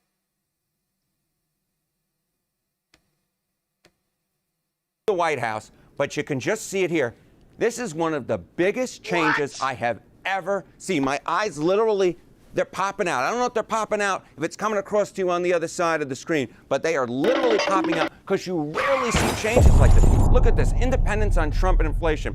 When you went back to the 2024 election, Trump beat Kamala Harris on inflation. He was more trusted on inflation by, get this, 9 points. Look at this switcheroo. Trump's net approval. I thought, honestly, I went through the spreadsheets because I was so concerned I somehow mistyped something. That's how bad this number is. He is 70 points underwater on inflation right now when it comes to his net approval rating. That is a 79-point shift in what is that, a year and a half's worth of time since the 2024 election? My goodness gracious. You rarely ever see numbers this bad with independents, but that's Wow. 70 points. Net approval. Negative 70. It's true. I mean, just saying it sounds crazy, but these are great numbers. The very best numbers. Everybody's saying it. These are the best numbers I've seen all week. Independence down negative 70 with independence for Donald Trump. That is terrible. Awful. Weak. That is not good for him going into the midterms here. They can't possibly be helpful with getting people out to the polls. You might get Republicans out there, sure, but independents may very well just stay home this election. Or they might hate or they might hate Trump so much that that they actually go out and vote for the other candidate, the other side, which would be fascinating. The fact is, most of those people elected Donald Trump on inflation, or at least that's what they claimed, that they felt that they could afford less, that they remember being able to afford more when Donald Trump was president. It was a stupid thing to say, but not everybody truly understands how politics or of course, he got crushed by Ronald Reagan back in the 1980 election. Look at this. Net approval rating on inflation among independents. You get Trump here, right? 70 points underwater. Jimmy Carter was only 55 points underwater. And of course, Carter got absolutely annihilated in that election to Ronald Reagan back in 1980. Oh, there you go. There's the historical numbers for everybody here. Carter actually looking really good on inflation in comparison to Donald Trump. Really, really good. Really good on inflation, that Carter. Everybody's saying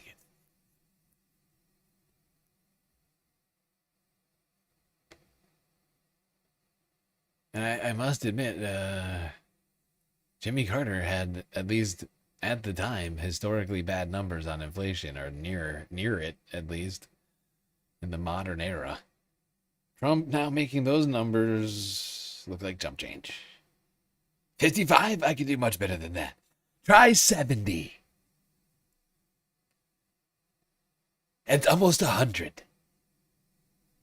If you round up, that's 100. Okay?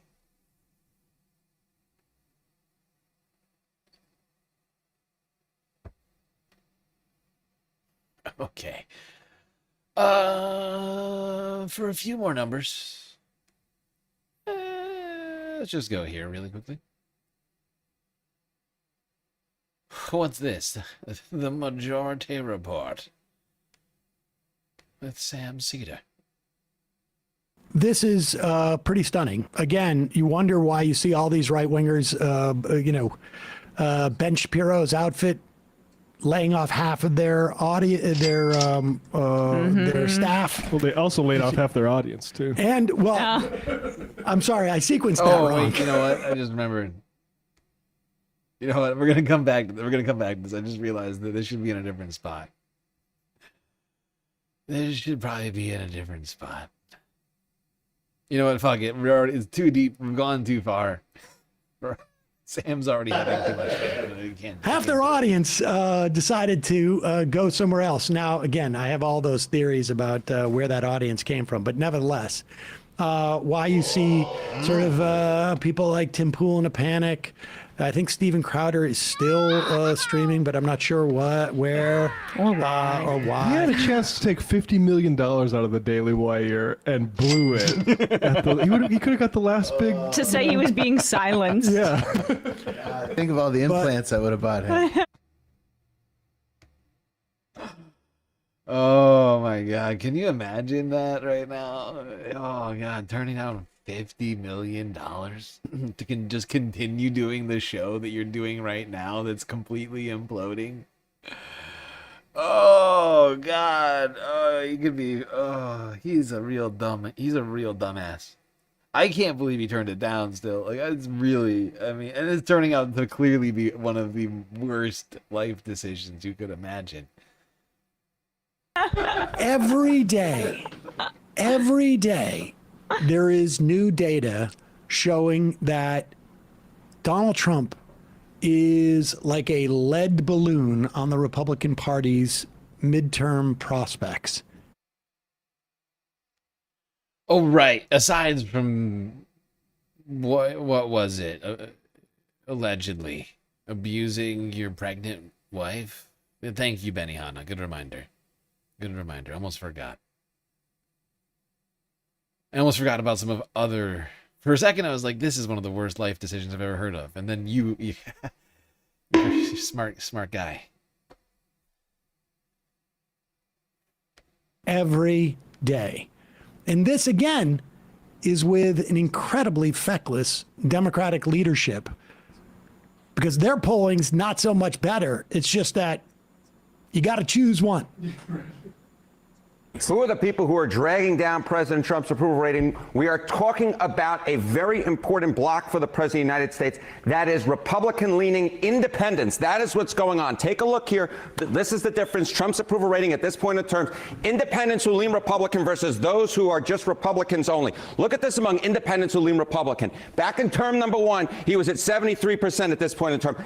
Down he goes, an absolute collapse now. Just 53% of independents who lean Republican now approve of the President of the United States. That's very different from Republicans only. It was 83 at this point in term number one. It's 83% now, but that's a 20-point decline in his approval rating, nearly at the 50% mark, with a group that traditionally has very much been in the president's camp. This isn't just indies. This is independents who lean Republican, people who in theory should be predisposed to like the president there. Talk more about the shift we've seen actually now this time from just a couple years ago. Just a couple of years ago.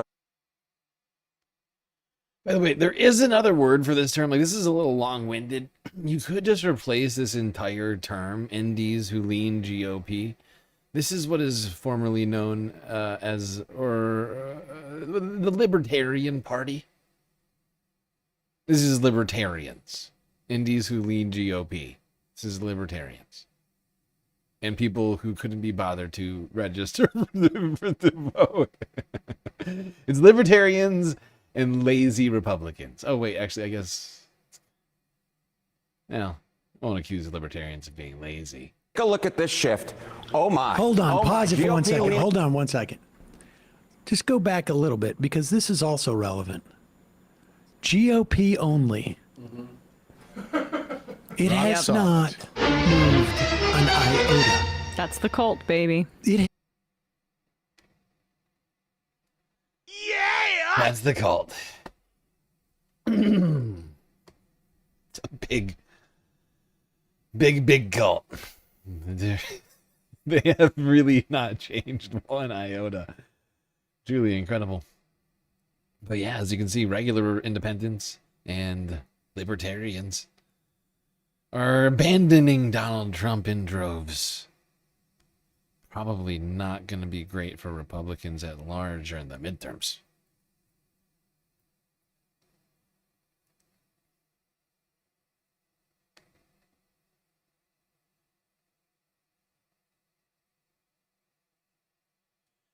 Also, speaking of libertarians, when will the libertarians be coming back to calling the majority report? They've really given up over the years. It's really plummeted.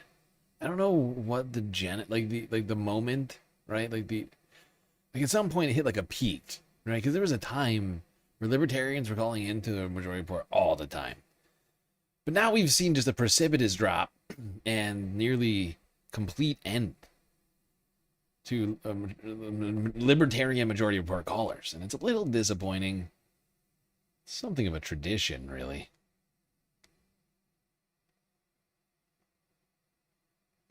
Perhaps one day they will find the...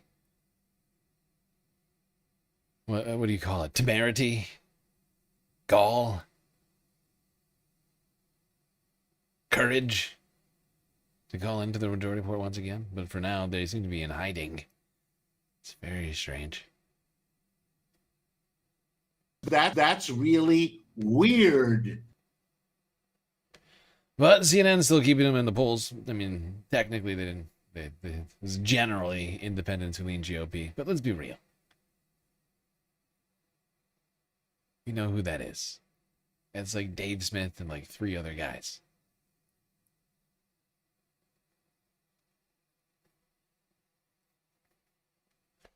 Struggling to get the calls doesn't help. Yeah, that's true. I guess that's true. Over the years, I guess Sam has also reduced the number of calls that they take on the show. I don't know if it's his fault or the news's fault, because the news has gotten a lot worse over the years, too. So maybe, yeah, let's blame the news. I'm sure libertarians are just as courageous as ever before, and they're just not getting through to Sam. That's all it is. One day they'll get through. Other problem, though, for libertarians is they have so many phone problems. So, you know, if you reduce the amount of time for that, it just, oh, God. That's not good for them, right? Like, that's inconvenient. All right. Let's get to talking about the Supreme Court ruling this week. And the fallout that has come from it. I guess technically it was it struck down last week? No, I can't even remember. But like I mentioned earlier, the rush from Republicans to now. How do you put this? I mean, there's really no polite way to do it. Republicans in red states where they have the majority in the state Senate are rushing to redistrict away black and brown districts, right? They're doing their very damnedest to undo the existence of majority black or brown districts, because that's inherently racist according to the Supreme Court. We begin today's show looking at the U.S. Supreme Court's gutting of a key part of the 1965 Voting Rights Act. On Wednesday, in a 6-3 decision, the court struck down Louisiana's voting map that was designed I'll be right back. I gotta grab a drink. African Americans have long faced racial second majority The court struck down Louisiana's voting map that was designed to create a second majority black district in the state, where African Americans have long faced racial segregation and barriers to voting. The 6 conservative justices on the court ruled Louisiana's map, quote, relied too heavily on race and unfairly favored black voters over white voters. In her dissent, Justice Elena Kagan described the ruling as the, quote, latest chapter in the majority's now completed demolition of the Voting Rights Act. Kagan warned that the ruling will give states the power to draw congressional maps to disenfranchise voters of color. She wrote, quote, minority voters can now be cracked out of the electoral process. Republican politicians rapidly seized on Wednesday's ruling. The Washington Post reports Louisiana Governor Jeff Landry told Republican House candidates he plans to suspend the May 16th primary elections so state lawmakers can pass a new congressional map first. Meanwhile, in a special session on Wednesday, Florida lawmakers approved a new congressional map designed to give Republicans 4 additional U.S. House seats in the midterm elections in November. On Wednesday, members of the Congressional Black Caucus gathered to condemn the Supreme Court ruling. This is Alabama Congressmember Terry Sewell. Today, the far-right Supreme Court has dealt a devastating blow to our democracy and to the Voting Rights Act of 1965. It will pave the way for the greatest reduction in representation for black and minority voters since the years following Reconstruction. What the court did today makes it easier for bad state actors to silence the voices of black voters and harder to challenge the discrimination in court. With this decision, the extremists on the Supreme Court have completed their decades-long crusade to gut the Voting Rights Act of 1965. They willingly dismiss generations of legal precedent, of congressional intent, and the will of the American people. In doing so, they have given a green light to Donald Trump's partisan voter suppression scheme. Instead of responding to the will of the people and changing course, Trump and Republicans are trying to erode our democracy and suppress the vote to escape accountability at the ballot box. They're looking to steal the election. And we in the Congressional Black Caucus say no. No. We say hell no. Hell no. Not without a fight. I am a daughter of Selma, Alabama, and I grew up in the shadow of the civil rights movement. The foot soldiers who marched across that bridge were my neighbors, my church members, my parishioners, and my babysitters. I am here to tell you that the progress secured by those foot soldiers is being erased before our very eyes. And we say no. No. We say hell no. Hell no. Not on our watch. That was Democratic Congressmember Terry Sewell of Alabama. We're joined now by Maya Wiley, President and CEO of the Leadership Conference on Civil and Human Rights, longtime civil rights attorney. Maya, thanks so much for being with us. If you can address our global audience and talk about the significance of the Voting Rights Act and what happened with yesterday's ruling. Well, first of all, Amy, thank you for having me and thank you for this conversation. This is central to whether or not we maintain a multiracial democracy in this country and a real way for Black people, for Latinos, for Native Americans and Asian Americans to have a real opportunity to say who leads us. It is that simple, but if you put it in context, let's put it in context. You know, not only you heard from Representative Terry Sewell, who is an amazing leader on voting rights, and from the place where Black people marched along with white allies and faced not just attack, even threats of death, hospitalization, simply for peacefully marching for the right to vote. I say that because what they won by putting their bodies on the line was the Voting Rights Act of 1965, which the Leadership Conference on Civil and Human Rights, the nation's largest and most diverse civil rights coalition, helped win.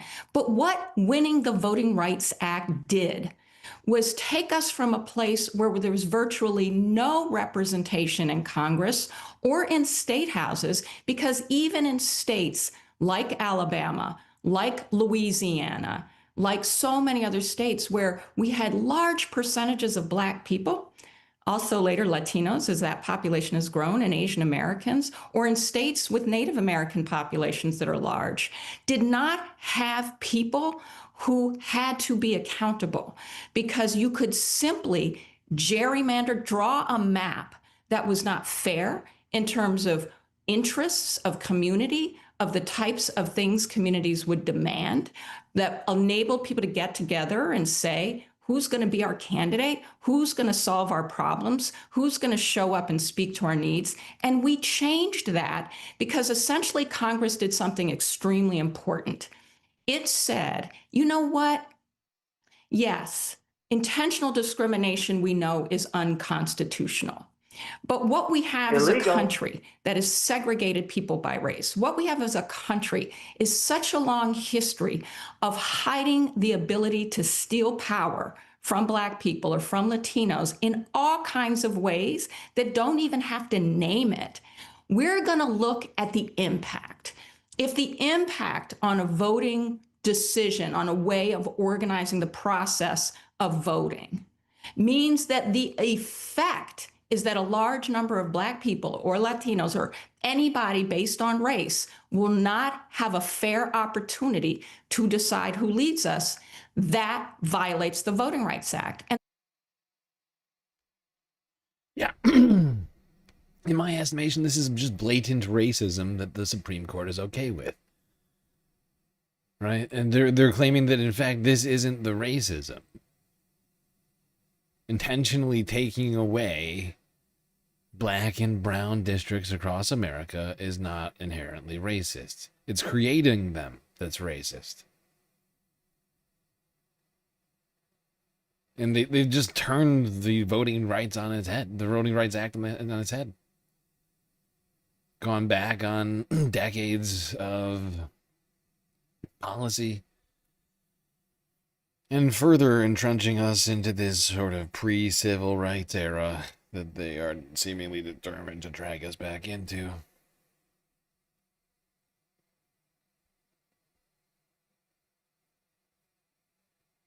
Now let's keep talking about the fallout. They mentioned Florida,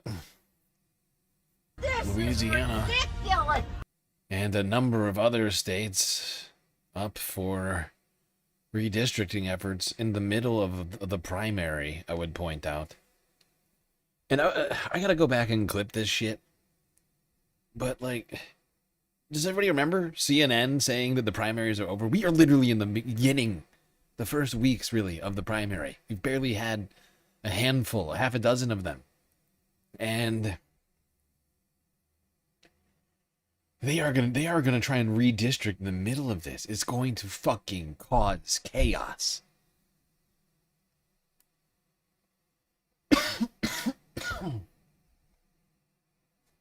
This is so frustrating to me. All right, let's go here. ABC News now from 4 days ago.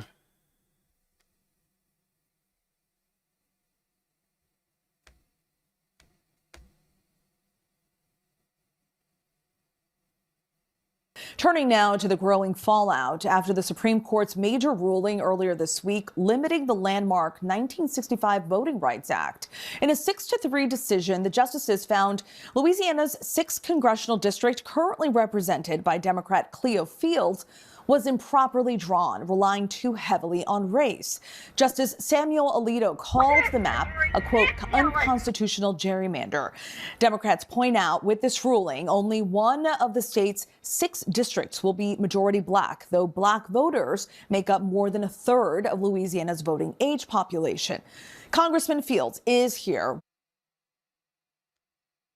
You see what I mean? The outcome is inherently racist. It disenfranchises a portion of the population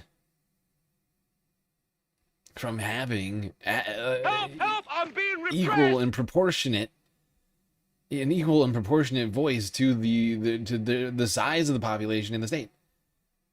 I mean, it's inherently racist by the numbers, but the Supreme Court is insisting this is not racist. It's having adequate and proportional representation to the number of people of any particular group in a particular state and area. That's the racist thing. Fair representation, that's unfair to all the white people.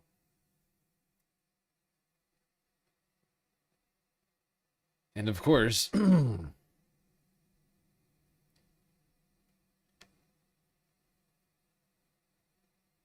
not just Louisiana who is rushing to erase black and brown representation across the country.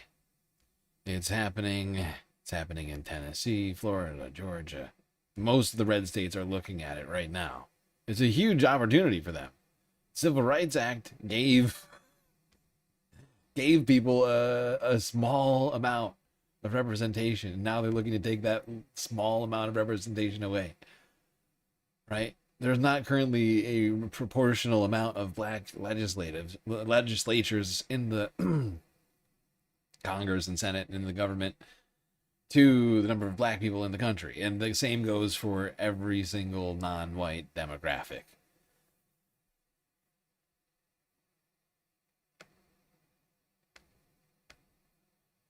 But it's inherently racist for me to even bring it up. I'm sure if the Supreme Court could chime in on this conversation, they say I'm being racist for pointing this out. Rude. This is Democracy Now!, democracynow.org, The War and Peace Report. I'm Amy Goodman with Nermeen Sheikh. We end today's show with a look at voting rights right here in the United States. The Supreme Court's gutting of the Voting Rights Act has led to a scramble by southern states to gerrymander congressional districts before the November midterms.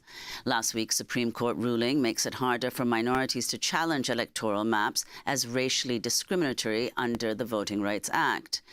On Monday, Florida Governor Ron DeSantis signed a new gerrymandered congressional district map into law, posting on the social media platform X, quote, signed, sealed, and delivered. And on Wednesday, the Alabama House voted to approve a plan that would change the congressional district map during an active election, even though some votes in the May 19th primary have already been cast. Okay, hold on. Hold on. What the hell is this district? That is one of the weirdest looking districts. Are these two things connected? This one doesn't even have a number to it. Hold on, I'll be right back. I gotta plug something in before it dies. Change the congressional district map during an active election, even though some votes in the May 19th primary have already been cast. But in states across the South, civil rights activists are also pushing back. In Tennessee, hundreds of protesters marched to the state capitol in Nashville Wednesday as lawmakers unveiled a gerrymandered congressional map that could see Republicans take control of all 9 of Tennessee's U.S. House seats. The General Assembly is expected to vote on the new map as soon as today. For more, we're joined in New York by Ari Berman, national voting rights correspondent. Mother Jones, his latest book, Minority Rule, the right-wing attack on the will of the people and the fight to resist it. Can you talk about all of these developments? Start in Nashville, where we're just listening to these hundreds of protesters. Good morning, Amy. So in the wake of the Supreme Court's effective destruction of the Voting Rights Act, we are seeing southern states all across the South redraw their voting maps. This could lead to the largest drop in black representation since the Jim Crow era, and it is happening with alarming speed, beginning today in Tennessee, where they are set to pass a 9-0 map that splits the city of Memphis, which is 63% black, into 3 different congressional districts to dilute black voting power. Memphis has had its own congressional district since 1923, and it's now going to be split apart in 3 different districts. Nashville is going to be split into 5 different districts. Now, you know what we need to do in response to this, right? First off, it's more democratic gerrymandering in blue states. But more importantly than that is voting in the general elections to beat Republicans back. Because we can still technically outvote them in these places. where they are trying to disenfranchise voters. You know, you just get every single adult, you know, old enough to vote out there. Just got to find a way to energize those people. What's the best way to do that? Generally, it's good candidates with a message.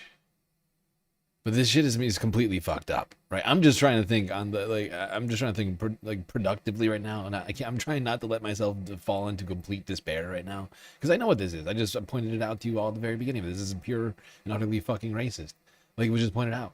This is a retrenchment back to Jim Crow era fucking policies, right? This is a further dismantling of the Civil Rights Act. We basically just run out of civil rights at this point. We're like, I mean, we got a few left, I suppose. In theory. But like, this is just a utter travesty.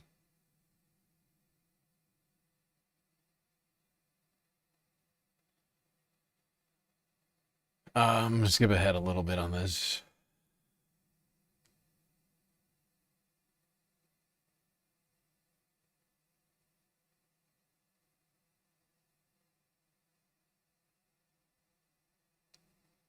And just a matter of days, advances of decades are being wiped out. And what about Florida, where you have the Florida governor DeSantis signing a new gerrymandered congressional district map into law, posting on social media, signed, sealed, and delivered. In this last minute we have, Ari, and overall, where you see this all headed? Well, Florida passed a map that would give Republicans 4 new seats. It was very aggressive. DeSantis was basically claiming that he knew what the Supreme Court was going to do, and he felt like it gave him a green light. And this is what's happening. We are in now a perennial gerrymandering arms race that's going to lead to more partisanship, more polarization, less competition, all the things that Americans hate the most about the political process. And it's all being driven by the conservative majority on the Supreme Court, which is going to get more and more attention in terms of the need to ultimately reform that court going forward.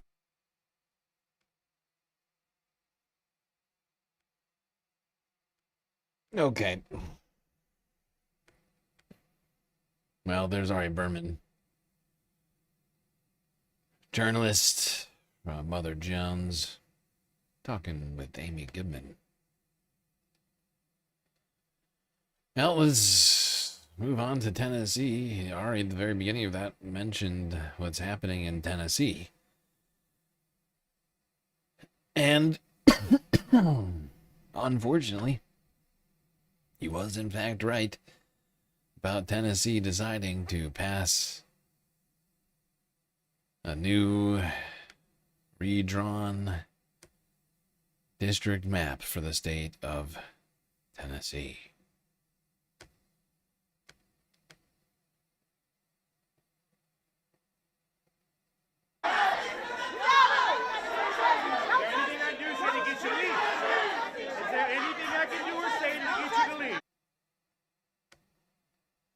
Now, this was yesterday. Should have started it off this way. This was yesterday, not today. This was at the announcement. This is how fast they're moving.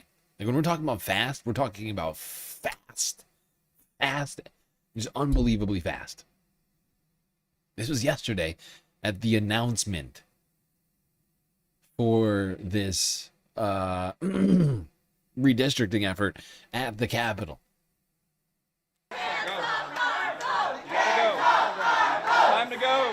This process has been done completely in secrecy to deny the public and representatives and elected officials the opportunity to understand what's really going on. We don't have a GIS map to actually know which streets are going to be impacted by this. This has been done entirely in secrecy. And when you're doing something wrong, that's what you do.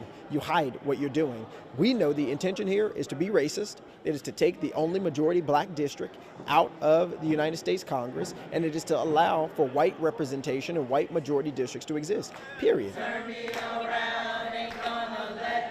by breaking up our district into 3 different separate congressional districts, there's no way we can get fair representation. Our needs are nowhere near the same as a rural community and nowhere near the same as other parts of Tennessee. And that's why we have our own congressional district. And it's important that we have a Congress member who can advocate for the things that we need and the resources that we want. We have different issues around affordable housing, infrastructure. That's completely different from rural areas. We have issues around the economy and jobs. That's completely different from rural areas. We were making the most fundamental decision that affects the people. Who gets to speak for them? And we were doing it in a room where the people were entirely absent. So voters who were previously in a single majority black district would now be split into several districts, correct? I don't know. So how are you proposing a map and you don't know anything about it? I know how the map is divided, but I don't know the racial makeup of the map. Okay. See, as long as what this Supreme Court decision has done is allowed for racist white guys like this to make inherently racist maps, and they go, I don't know. I don't know how this affects people. I didn't look into it.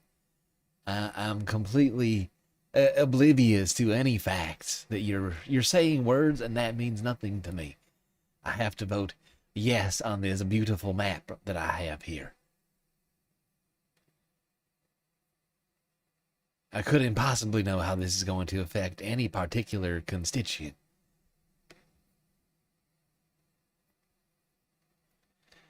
And it's all lies, as chat has rightly identified. But earlier this evening, they in fact passed that. Those in favor will vote aye. Those opposed will vote no. Let every member cast their vote. Mr. Clerk, take the vote. Stop the steal. Stop the steal. We're taking this over now. Okay, this is our phrase now.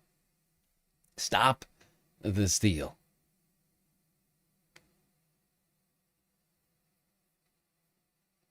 Republicans don't. This is we're appropriating. Stop the steal. Okay.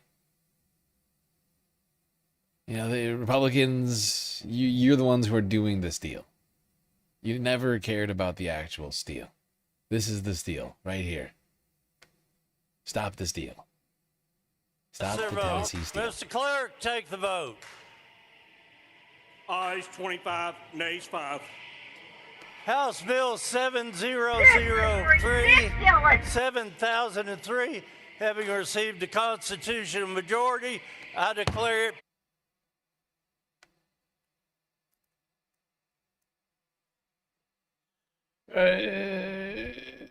Really quickly, just want to do something here.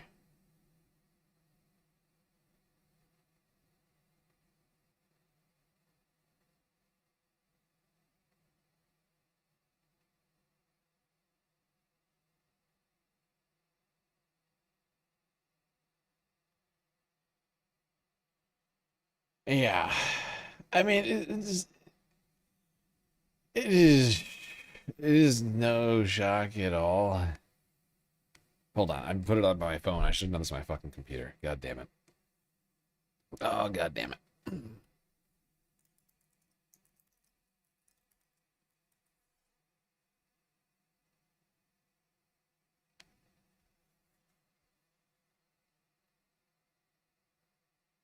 I can't find it now. What did I search? Son of a bitch.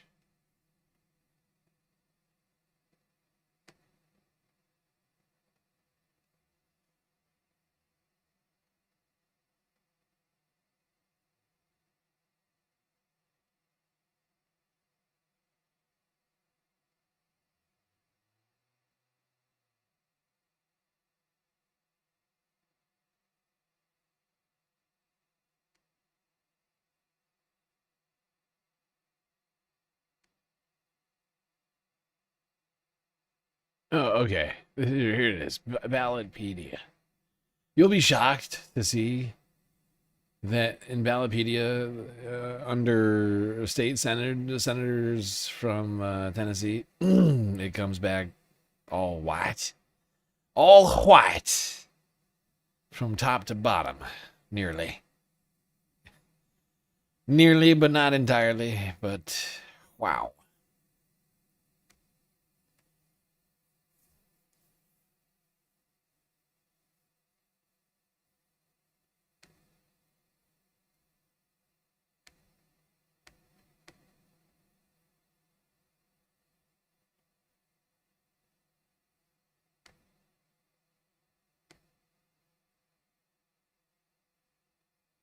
Oh, wait. Actually, hold on. I want to watch that whole one. I'm going back. I'm going back. I take it back. I got ahead of myself. Yeah.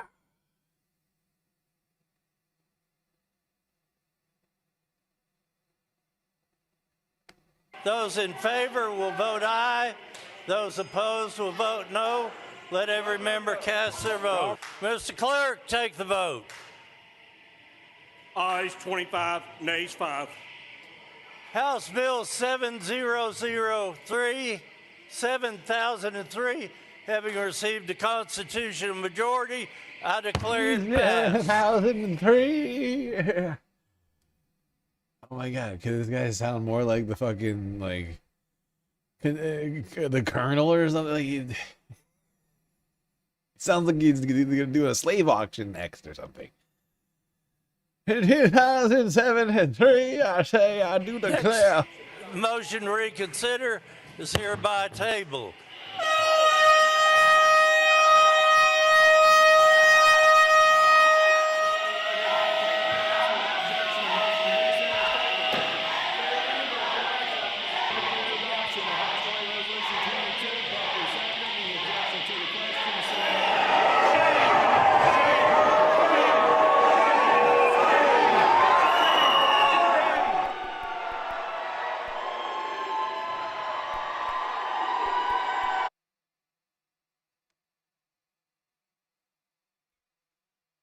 Unfortunately, it seems like the Klan is back.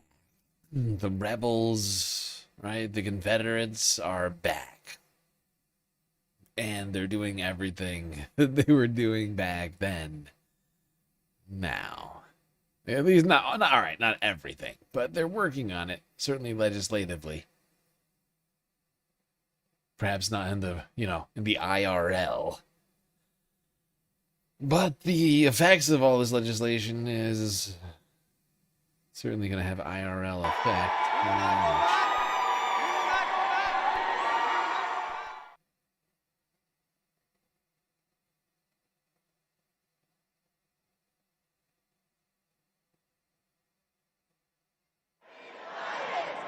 I'm in Nashville at the state capitol where the supermajority Republican legislature has just voted to redistrict the city of Memphis, splitting it into 3 separate districts and diluting the vote of this majority black city. There have been a number of protesters who have been very, very angry. They disrupted the House and the Senate sessions. People in the galleries, both galleries had to be cleared. They were setting up noisemakers. They were yelling and chanting. State Senator Charlene Oliver stood on her desk and unveiled a sign that read "No Jim Crow." And now the protesters have left the Capitol and walked down the steps, and they're listening to Senator London Lamar, another senator from Memphis. And they are vowing to keep fighting, as you can hear.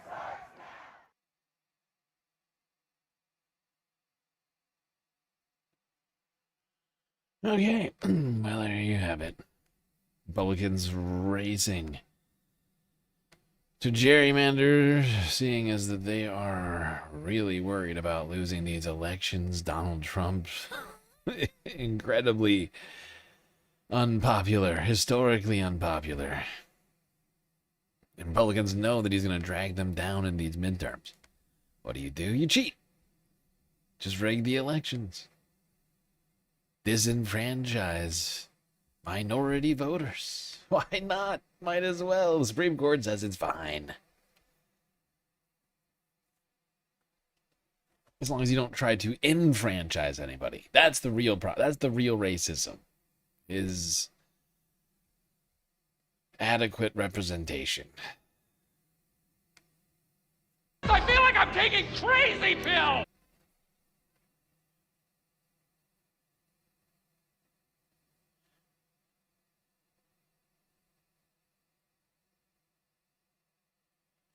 Okay, I'm gonna have to skip these next two individuals. You're never gonna know what I may planned on talking about. Well, actually, you know what? We'll listen to one quick clip of this. Super quick. Where does it start? Here? I got lectured the most, and I walked out of there pretty surprised. However, when I walked out, I did something that's uncommon. And there's Dr. Paul in the room that had the courage and the integrity in his career to do the same. I walked out of the White House, and my vote was still no. And that's important.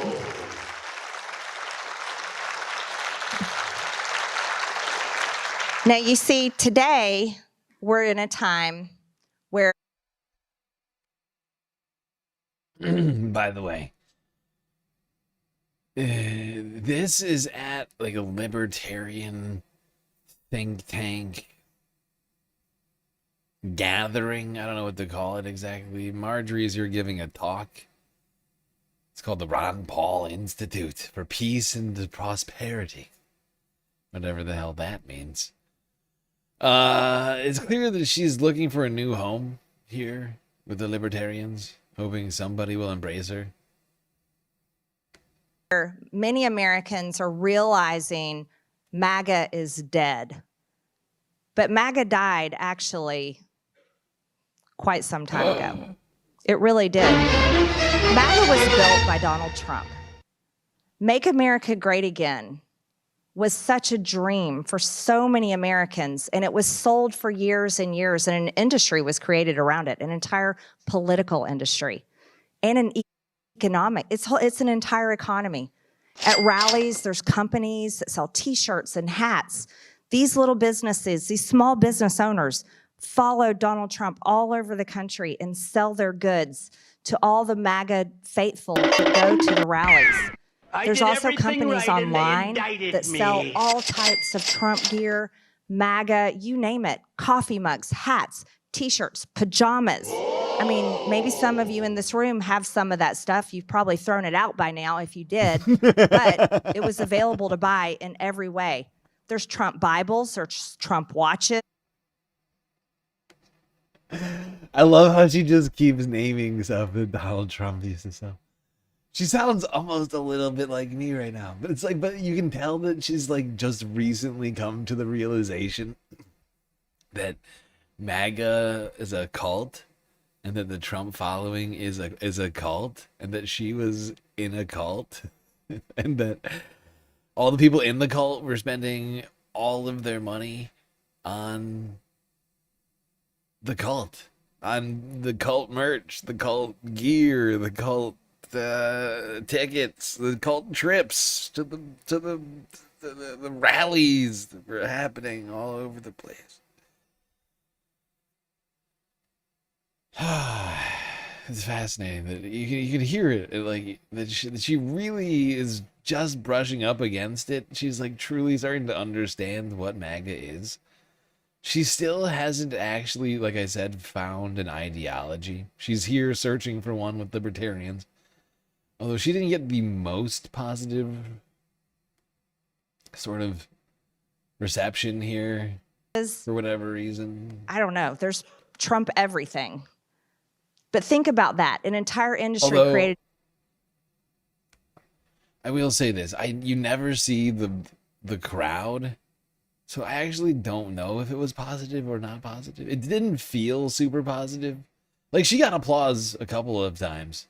But it was like crickets. Like, a bunch of times she paused, expecting, you could just tell, like, she pauses, and then she gets no applause, and she just, and then you could, like, a couple of occasions, She doesn't just keep going. She kind of makes note of the fact that she doesn't get as receptive of a response as she was expecting.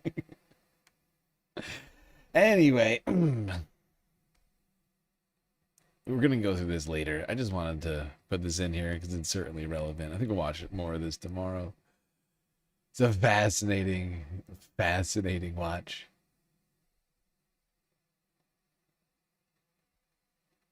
She truly hasn't found her political home yet, but she's clearly really, really mad at President Trump. She does genuinely feel like she has been betrayed by him, that the movement, the MAGA movement, has been betrayed by him. And like she said at the very beginning there, the MAGA movement is dead.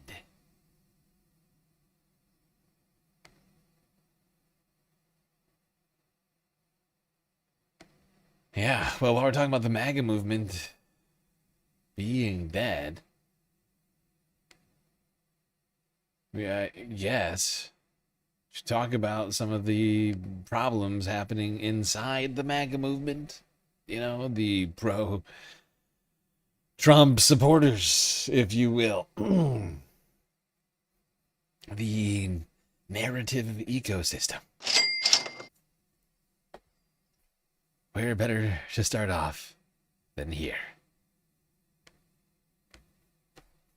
That right-wing people will go and get investors, billionaire money, and they buy engagement, they buy followers, and they sort of propel themselves to the top of the heap, and they fake it till they make it, and then eventually it's kind of sort of a self-fulfilling prophecy, right? Not everybody does that. Everybody does not do that. Well, we're just not doing anything like everybody does not do that. We've never done any. Everybody does that. We've never done anything like that. Everybody does that. We've never done anything like that before. That was the fastest U-turn I've ever seen. We've never done that before. I don't know anybody that's ever done that before, including myself. You know, it's pretty wild. You know, there was a time where YouTube was offering me to do exactly this thing. Where they were saying, look, you want to pay for viewers? You could do it. Give us an ad budget, and we'll make it happen. I was like, but no. That seems bad. I don't like that. That seems inorganic. But early on, very early on, I think it was like early monetization, like maybe 6 months to a year in, when things were real slow around here. Well, not, you know, slow, much slower than they are now. But I was like, nah, this is ridiculous. But these guys who are already established, like, if they're still doing this stuff, it's sort of insane to think how much money is just funneling into this right-wing ecosystem to inflate the views of guys like this. The Daily Wire, apparently it's being reported, has laid off 50%, half of the company. No. Half of the company, half of the people working there were laid off at Daily Wire. There's a lot of reasons for this, I'm sure. You'll recall Daily Wire tried to do a cartoon. Yes, you can. People should check out Jose, his video essay on the Daily Wire and their forays into children's entertainment. That's key. It was a whole channel for children's programming. To combat Miss Rachel and other scary, pro-Hamas factions that are trying to indoctrinate your children. But it was a big failure because Boring and the rest of the Daily Wire team anticipated that they could ride What is a Woman's Success into other areas that would expand into, like, say, family programming to unwoke your children.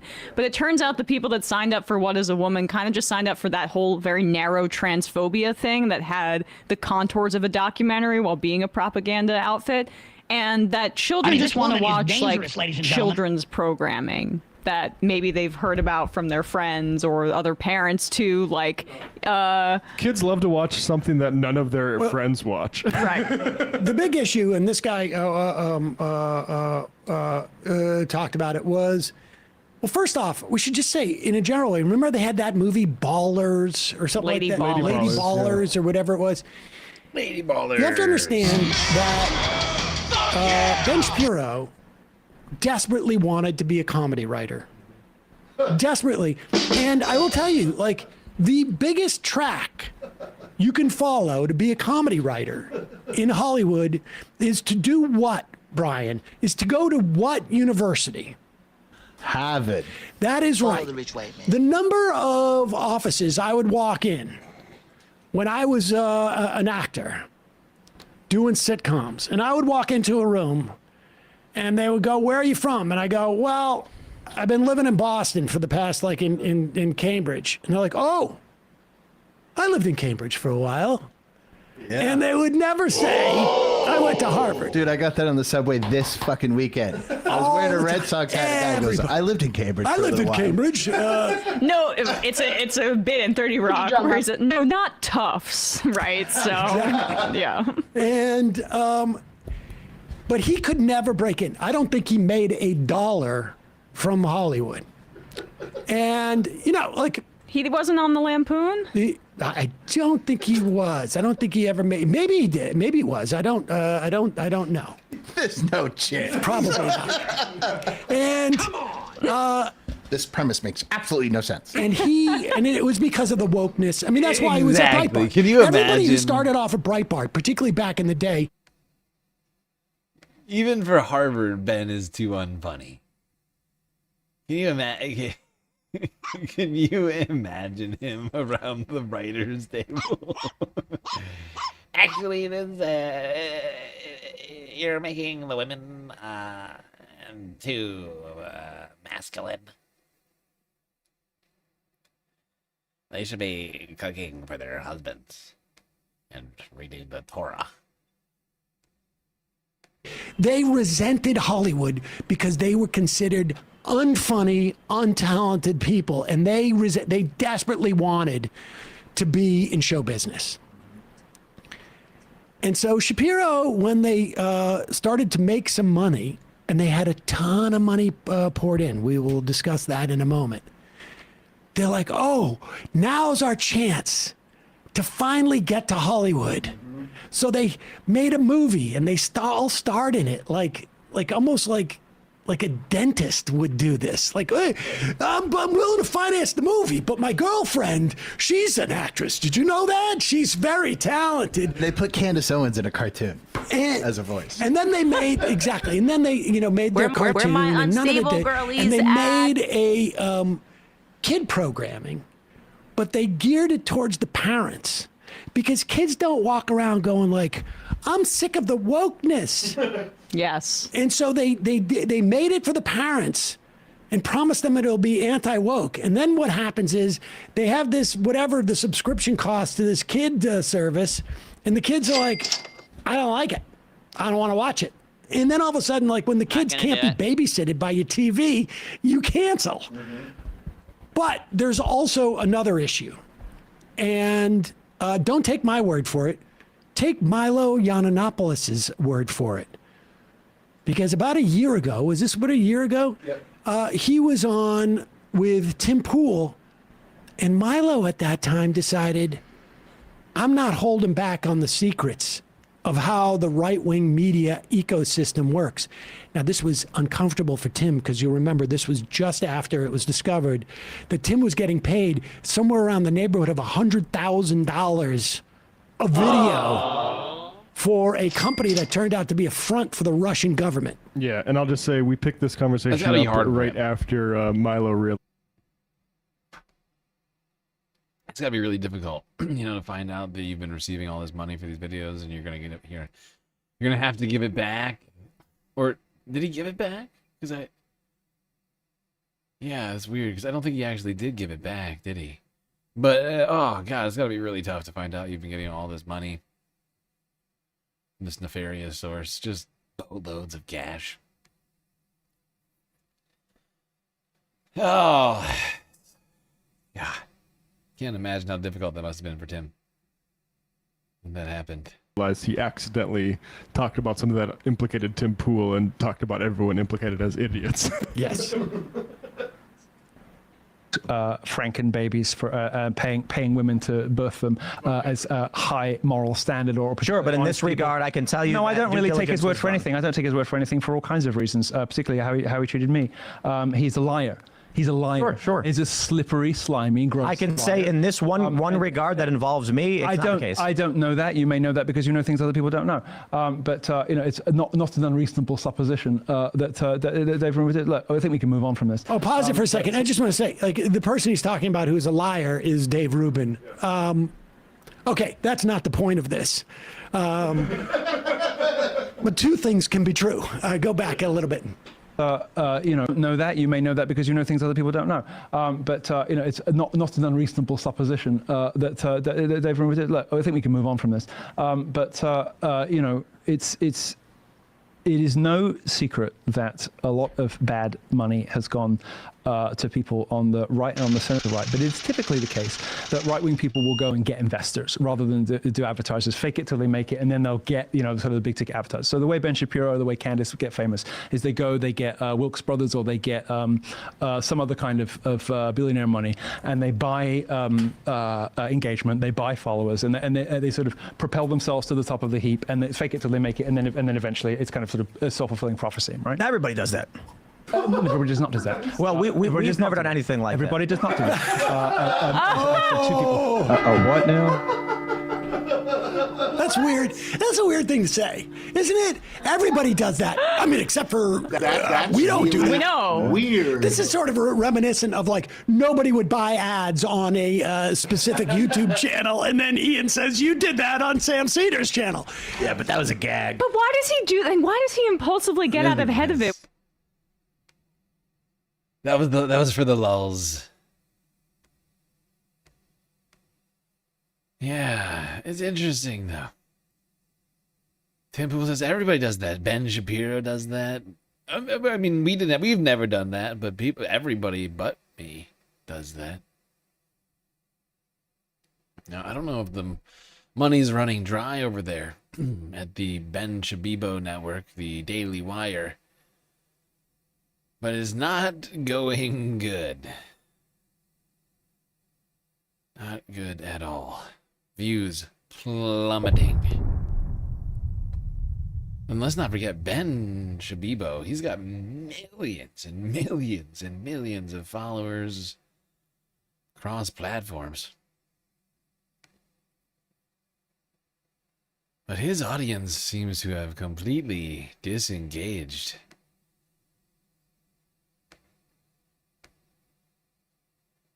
All right, y'all, this is crazy. We got to talk about this. So Ken Klibenstein points out here, insane how much Ben Shapiro fell off. So Ben Shapiro's YouTube channel, over 7 million subs, which is fucking impressive. That's a lot of subs.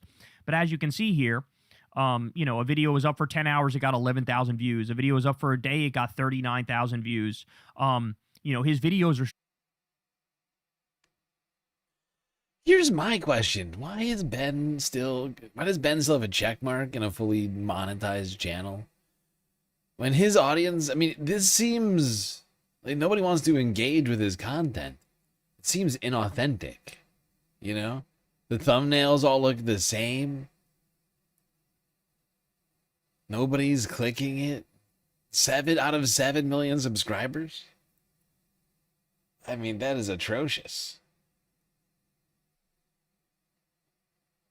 You know, these live streams, you know, like I've had live streams with better numbers than this in the last year. Sure, it's not all the time, but it happens. But it's just crazy to think that because I have 2,000 subs on YouTube, right? He's got 7 million, but I'm the one who's demonetized over here. But he's good. This is high effort, authentic content that people want to engage with. I see. Advertisers want to watch this guy. Want people to... right. That makes sense. This is valuetaining. Struggling. Now, to be fair to him, his, I guess his live stream does better overall. He'll get, a couple 100,000 views or whatever over there. But the individual clips that he posts have gotten worse and worse and worse and worse. And of course, the reason why this is happening is because the bottom has fallen out from under MAGA. MAGA's a joke. It's not cool. It's not edgy. It's not fun to be MAGA anymore. MAGA they have the power. They have the control. They're ruining this country. The economy's in the shitter. The fucking illegal and offensive war waged against a country that didn't attack us is something that only like 27% of the country is on board with. So it turns out if you're just a little regime simp, it doesn't work out well in this moment. Oh, that's sad for Ben. Oh, that's incredibly sad. I don't know if you can tell. I'm very sad about this. What are those avatars of ours that you announced on Discord? Where they revealed yet? They were revealed. They're the avatars of the patrons who've been waiting for their avatars to be revealed. I guess I should have been specific about which patrons they were, but I was kind of in a rush with that notification. But yeah, we have some new patrons who have joined us, and I've finally gotten to making all of their avatars and adding them to the break screens. And I was thinking about sending us to break right now, but I'm just remembering that we never completed the galactic content goal.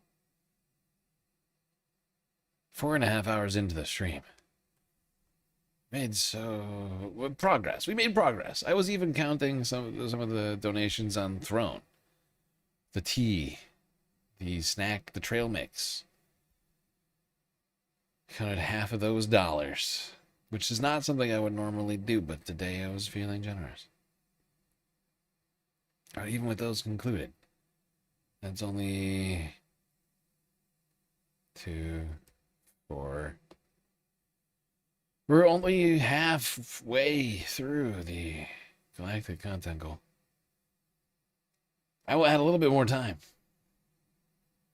in hopes that we manage to make a little bit more progress, perhaps complete it in the near future. But I am going to skip the break right now because I might just end the stream at some point here in the future, so I don't want to do that. So we'll take a break in like an hour and a half or something.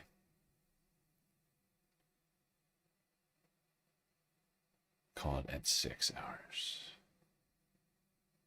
Skipping second break, we'll take third break after this. Let's stay on the Ben Shabino topico with the Humanist Report up next.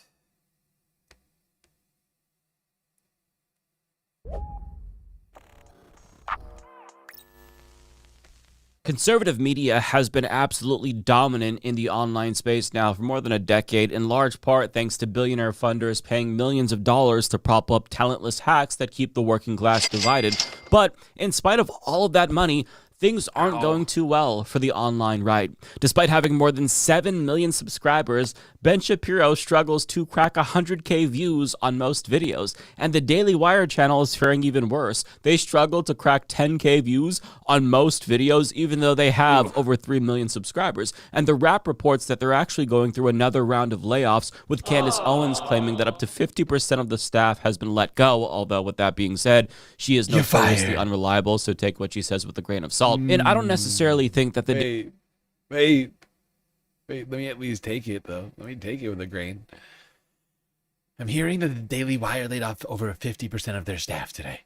As much as I positively despise what their execs put me and my family through, there are a lot of good people that work there with families to feed who could use a prayer. Good point, Candace. Good point. That's in the Bible. Oh, I'm sorry. I take that back. I don't think... No. Wait. No. Bad point, Candace. Who's a good person that works at the Daily Wire? Name one. I'm trying to think. I mean, I don't know that many. I don't know like the underlings that work beneath Ben and Michael, whoever's left over there. The numbers are thinning. They lost Brett. They lost Candace. They are really. They're not doing good. She is notoriously unreliable, so take what she says with a grain of salt. And I don't necessarily think that the Daily Wire is dying per se, but with that being said, the coffee boy might be decent. You think the coffee boy is okay? You might be right. You might be right. Although I mean, God. I'm just trying to imagine what sort of person could possibly like debase themselves enough to file the application to work at the Daily Wire. You know? It's like there's been moments in my life, you know, where I'm like trying to figure out a job situation. You know, you're looking through Craigslist and LinkedIn and whatever else you can think of. And then you see one job like the pay sounds good, and like all this other stuff. You're like, okay, that's not bad. What do I have to do? And then you hear what you have to do. Sometimes you have to find a place to draw the line, and you know you find out, oh, I get paid $25 an hour to empty the trash cans of Michael Knowles. I feel like you gotta find something better than that. Like shoot higher. Am I wrong for saying this? I feel like just shoot higher. If there's nothing else, fine. I get it. And I hope that that's the case, because if you are working there out of choice and not out of convenience, and I question I question your like everything, all of it.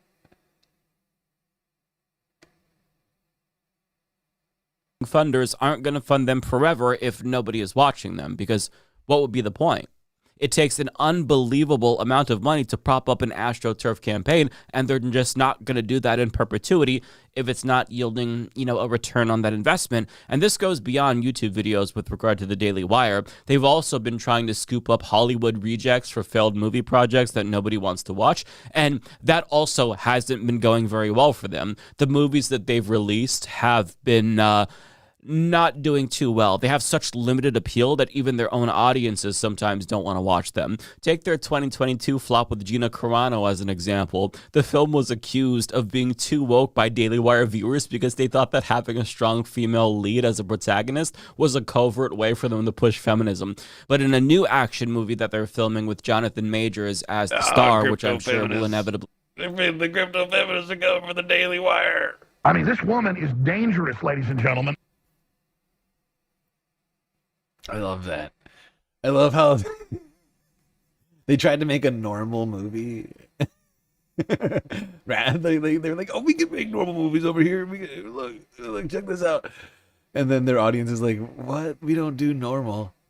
I think that's a crypto feminist right there. They're trying to incept us with the feminism, the communist. Oh God, the Daily Wire is gone woke. This is the audience these people have intentionally cultivated, and now are being met with the unfortunate reality of who those fucking people are, right? And like you can't do anything fucking normal, not even close. You can't even pretend women are normal people, right? You can't pretend. Can't even pretend that women are normal people, or that immigrants are normal people, or that, you know, like a whole host of different issues, right? Like, it's incredible. But I'm loving watching the thing about all this is it's just an enjoyable thing, you know, that we all deserve, to just watch the Republican snake eat itself. The train sort of burned down as it falls off of the cliff. I mean, the numbers, as we've seen, are plummeting for Donald Trump and Republicans. Ben Shapiro has been one of the most pro-Trump voices on the internet.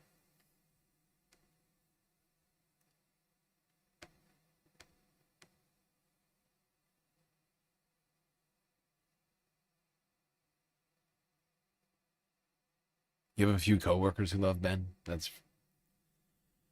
That is unfortunate. I apologize. It's gotta. I'm out in Miami, ho.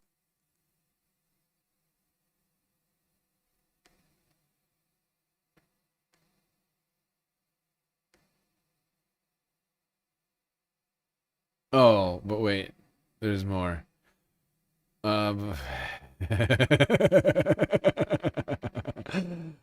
Really quickly, let's just check in with another right-wing influencer who's been foisted upon us by the same moneyed interests. A woman we would not know if it were not for the right-wing moneyed ecosystem, the hate-mongering content mafia, whatever you want to call them. If these guys did not exist, Riley Gaines would not either. They're down because they won. I found this take. I love this next take from her though. I'm sorry. I know it's a random tangent, but we gotta hear what this woman had to say. It's incredible.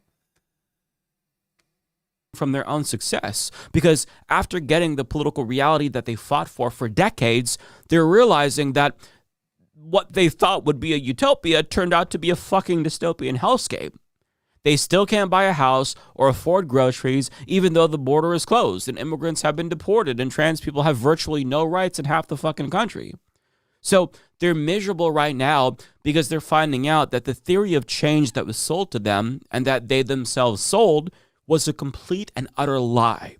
They're realizing that conservatism doesn't actually have a way to meaningfully improve their material conditions because it's not supposed to. Take fifth place loser Riley Gaines, for example. She recently made a video about how expensive it is to have a baby in the United States, and the only solution she could think of wouldn't change shit. Just watch. I gave birth to this perfect, precious little angel in September of last year. It is April, nearly May of the next year, and I am getting bills in the mail nearly every single week. Let's look at them. Okay, this one is a bill for $2,000.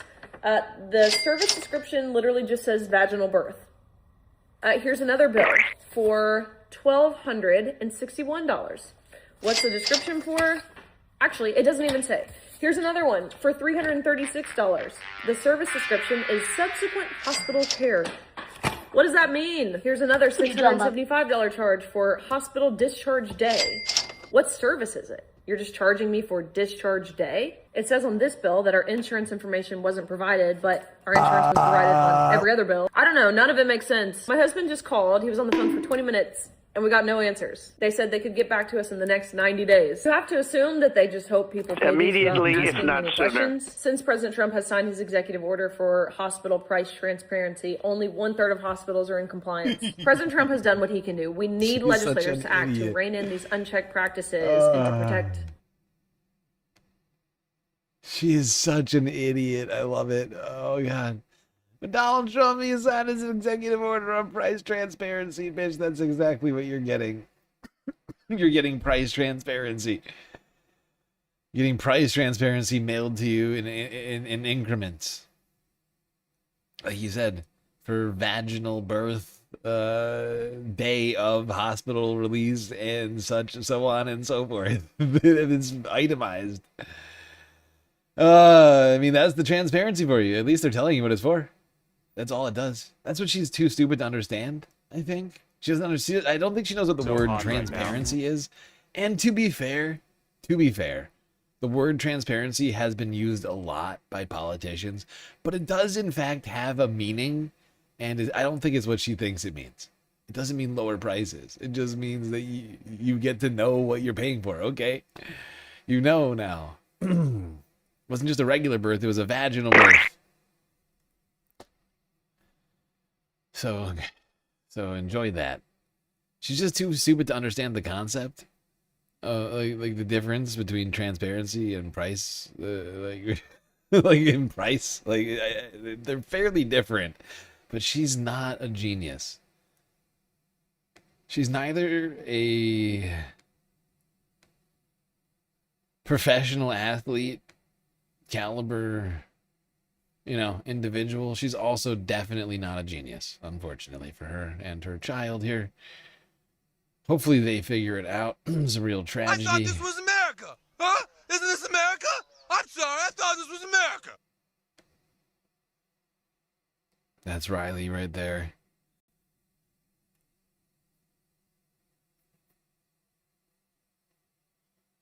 Riley thought this was America, and it turns out it is America, where you get to pay incredible amounts of money for your healthcare.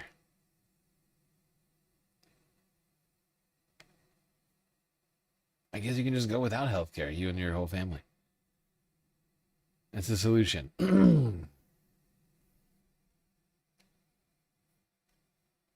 Give me a joke.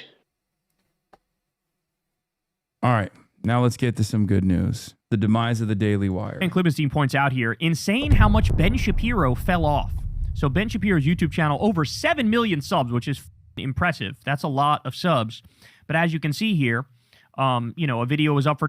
Hold on, I'm skipping ahead a little bit. It's Israel. And also, because he's Jewish and also supporting Israel, a lot of the people on the independent media side are not really interested in hearing from someone who is constantly defending Israel, and certainly not interested in hearing that argument from a Jewish person. This is precisely the reason why Patrick Bet-David has been able to withstand the loss of revenue that Ben Shapiro hasn't been able to withstand. Also because Ben Shapiro is like unbelievably pro-Israel too. Like Patrick Bet-David at least is like he'll have like a little bit of ambiguity when he talks about these issues. He knows better. Whereas Ben Shapiro can't stop himself. Like every time the issue of Israel comes up, he's giddy. He's like, oh yeah, we're fighting Iran. It's so good. There's also another reason, and that's a larger problem, I think, in the MAGA movement. I have talked about this before. In the 2016 era, the MAGA movement wanted to present itself as like both counterculture, but also somewhat intellectual. And I think in the post-Andrew Tate world, they realized, oh, we don't have to have like nerdy losers who are debate perverts defend our movement. We can have like cool guys. Now, I don't think Andrew Tate is a cool guy at all, but I think a lot of nerdy losers perceive Andrew Tate to be like a jock, a cool guy. So when that happened, I think there was a sea change in what the market demands were from a conservative audience. Ben Shapiro was never a real intellectual, mind you. I'm not saying that he was an intellectual at all, but he had the capacity to intellectualize right-wing reactionary framing. So I think that is one of the major problems. The next wave of this is to not even be like a cool guy, but instead to be like an unwashed, disgusting creature. Asmongold fills that void in the market for many conservatives who don't want even a convincing case to be made for conservatism, but just like wear it on their sleeves, like a vice signaling. You think and feel a lot. I've never seen you actually do some research. Why would I need to do research? I already know it. Yeah, I just come to conclusions, and then they're right. And like that, the aesthetics actually match their own personal living circumstances, and that's where we're at in the conservative movement right now. That's my humble opinion as someone who observes conservative commentators by trade. To give you some more.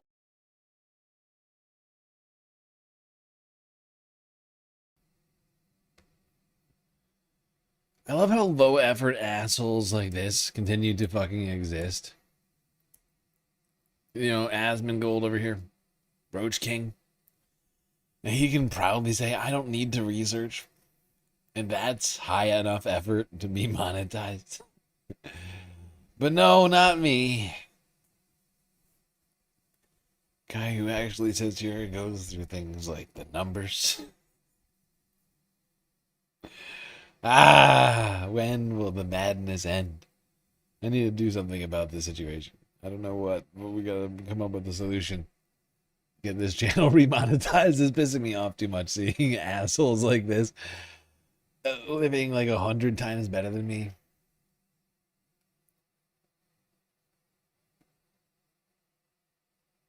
Well, I guess not 100 times. I mean, his fucking room is disgusting.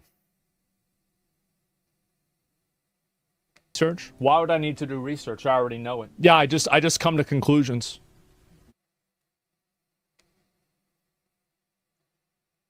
I think that's the most low effort garbage I can imagine. I just come to conclusions and then they're right.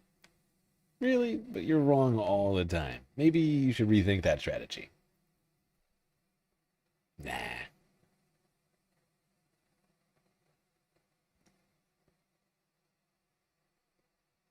Yeah, unfortunately, the right-wing ecosystem is filled with idiots.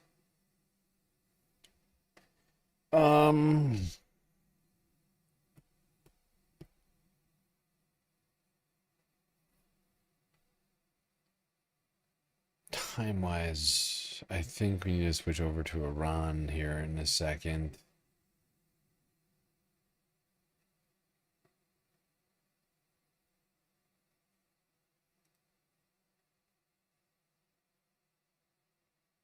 We'll do one more clip.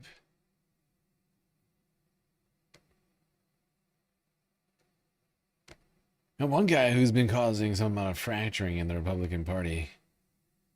And then on a recent show, you went further Behind his saying, little here's a leader desk. who's... That man is Tucker Carlson. Tucker Carlson says the darndest things. And then on a recent show, you went further saying, here's a leader who's mocking the gods of his ancestors, mocking the God of gods, and exalting himself above them. Could this be the Antichrist? I actually did not say, could this be the Antichrist? Here's a leader who's mocking the gods of his ancestors. Could this be the Antichrist? Well, who knows? Tucker Carlson had an interview with the New York Times. And, maybe we'll talk about this too. Graham Plattner was interviewed by David Sirota at the Lever. And Sirota asked him, would you go on Tucker Carlson's show? And Plattner's answer was actually quite thoughtful and realizes a calculation that cuts both ways. And I would go on, if I were to go on there, you have to challenge his views, which is exactly, the right approach. Yes. And, but here's Tucker Carlson, who is very adept at this. I mean, he's been in TV for 30 years. And I always point back to that 1999 clip after he had written his book and he was on C-SPAN and he was going after Bill O'Reilly and saying Bill O'Reilly, tries to be an everyman and tries to be a populist. And someday he's going to be on an airport, he's going to be on an airplane and he's going to yell at the stewardess for not bringing him his proper mimosa. Mm-hmm. And the whole thing will come tumbling down. And I think what Carlson realized years later was that, no, Bill O'Reilly, the only reason why Bill O'Reilly exited Fox was because he was literally sexually harassing his employees. Like $60 million. Yeah, too much sexual harassment. There's a certain level you can get away with. But I think the lesson that Tucker Carlson realized is you can get away with being the everyman, even if you are an heir to the Swanson fortune, a bow tie loser, or if you are even his not his stepmom, but even his mom, I think, had oil money, and so. But you can build a set in one of your multiple homes in Maine to be an everyman. But be that as it may, he's also, there's a lot of stuff that gets buried that people don't pay attention to because it stays within his world. And here, someone from the New York Times caught him in an outright lie, which is sort of fascinating. It makes me wonder, I don't know, watch this. What I was saying, which is you cannot mock other people's gods and put yourself in their place. Period. That is a deal killer for me. That's worse than the war with Iran, in my opinion. Yeah, but I ask because all right, pause it for 1 second. I just want to say, that in and of itself is a statement. Now he's talking about Trump's post on Easter Sunday, and the idea that mocking someone else's gods, and it makes it sound like, oh, okay, well, I'm protecting Muhammad. I'm protecting Islam. I'm protecting, Judaism. Yeah. I'm protecting Sufi, whatever it is. But to say that's worse than actually bombing people to death. Lunatic statement. Is a little bit weird. Now, maybe he's just being, there's hyperbole there, but he's pandering to religious people. Yes. Well, that's the whole thing, and you'll notice the tones of mysticism that he continuously relies on when it has to, when anything approaches something tangible in politics. And he's understood that he has to criticize Trump now because he was getting criticism for criticizing everybody else around Trump for this war in Iran, and he usually does it on manners bases. It was the same thing with the Rob Reiner thing. It was the same thing with Trump's Easter tweet, and it was the same thing about the killings of Alex Preddy and Renee. Yeah, it's along cultural lines. Certain things that people are clearly like outraged about. Tucker, I don't know if he has somebody looking at the numbers or if he's just very good at being aware of what people are tuned into at any given moment. But you can tell he's just focusing in on some of the cultural things and trying to avoid going after Trump on like substance and policy, just on things that he knows will either outrage people or that they are already outraged about. And honestly, it's been fairly effective for Tucker. He's certainly not imploding in the same way that Ben Shapiro and the Daily Wire are.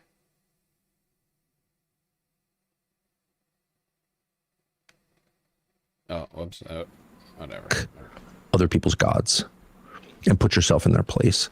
Period. That is a deal killer for me. That's worse than the war with Iran, in my opinion. Yeah. But I ask because, you've been talking on your show about whether Trump is the Antichrist.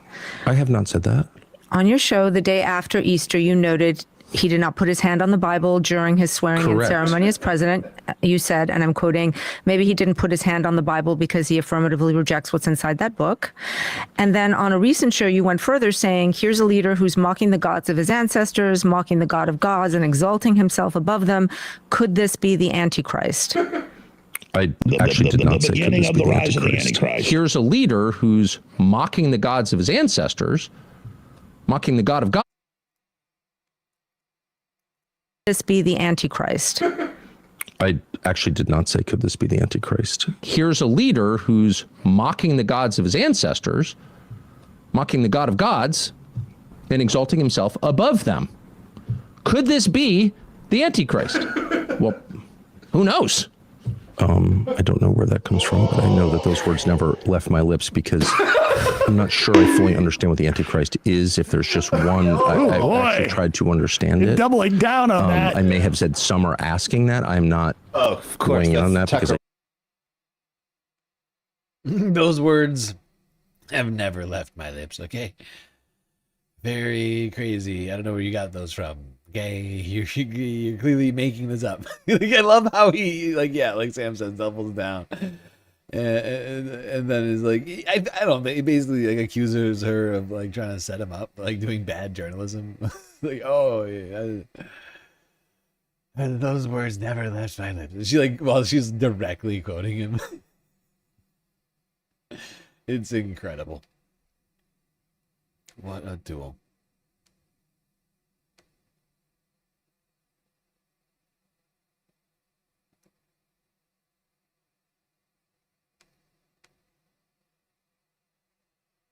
Okay, I'm going to switch our focus. Since we're 5 hours into this stream. We still got a hell of a lot to talk about here tonight. I'm going to skip past some stuff that I'm saving for the week-ending report.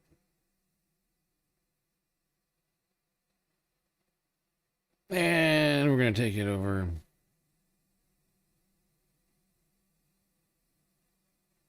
Talking about the Middle East.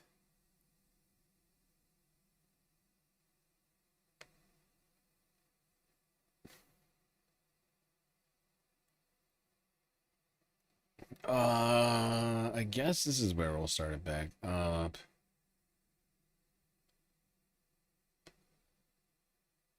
Just a reminder, everybody, you can contribute to the Galactic content goal and the production of this stream. A lot of great ways. Twitch, bits, power up, subs, gifted subs, prime subs.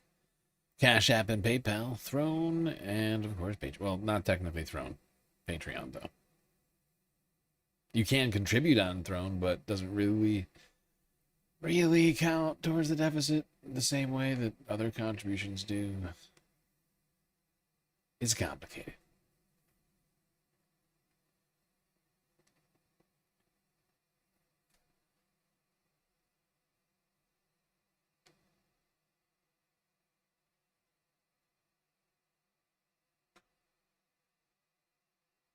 Like in some cases, but not all cases, it reduces my costs. Like today, when people bought me snacks and drinks, like that's going to be certainly reducing my costs. But like other things, it's like beneficial to me and to my life. But it doesn't pay the bills, and I don't wind up like spending less money necessarily. But it's, you know, is this concept making sense? Like the e-bike, for instance, right? Like that was super helpful. It doesn't necessarily like reduce my costs. Like it doesn't like pay the bills. I went up spending like less money on the things I was already spending money on. But I can't get to those places faster now.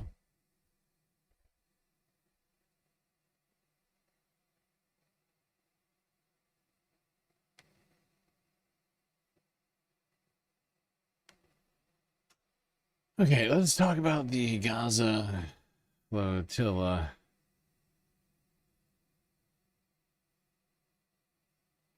And Gaza more generally. Starting here with Democracy Now! From 3 days ago. I believe this was Monday.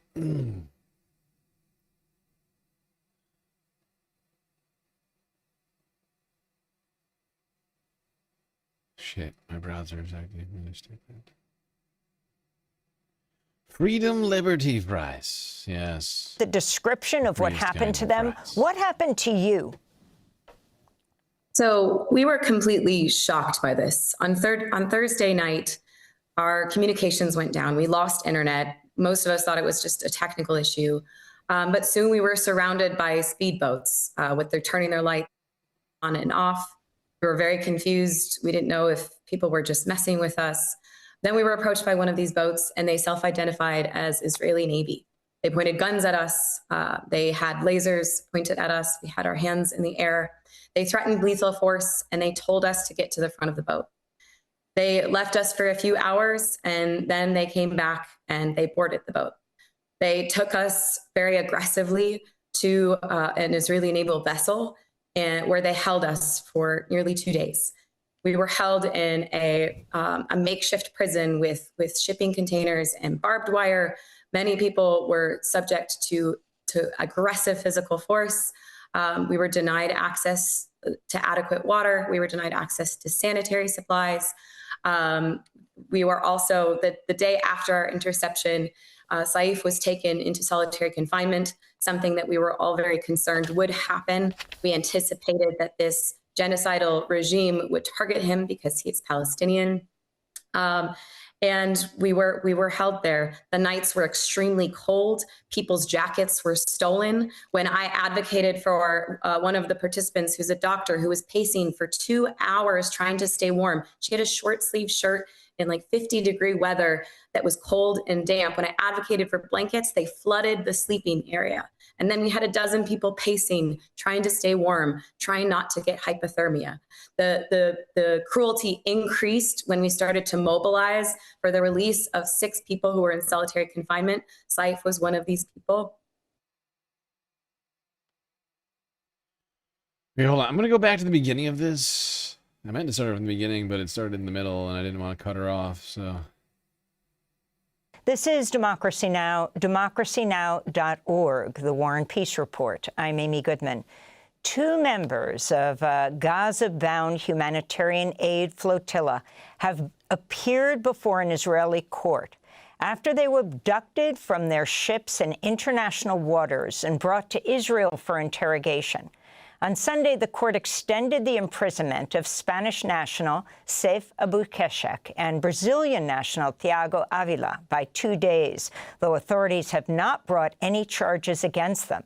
Avila told his lawyers he'd been subjected to brutality after his abduction, including being, quote, dragged face down across the floor and beaten so severely that he passed out twice, unquote. The beating left him with visible bruises on his face. Both Avila and Keshek have begun a hunger strike. Just before the broadcast, Democracy Now! Spoke to Keshek's wife, Sally Issa. She's in Barcelona, Spain. Keshek is both a Spanish and Swedish citizen. So my name is Sally.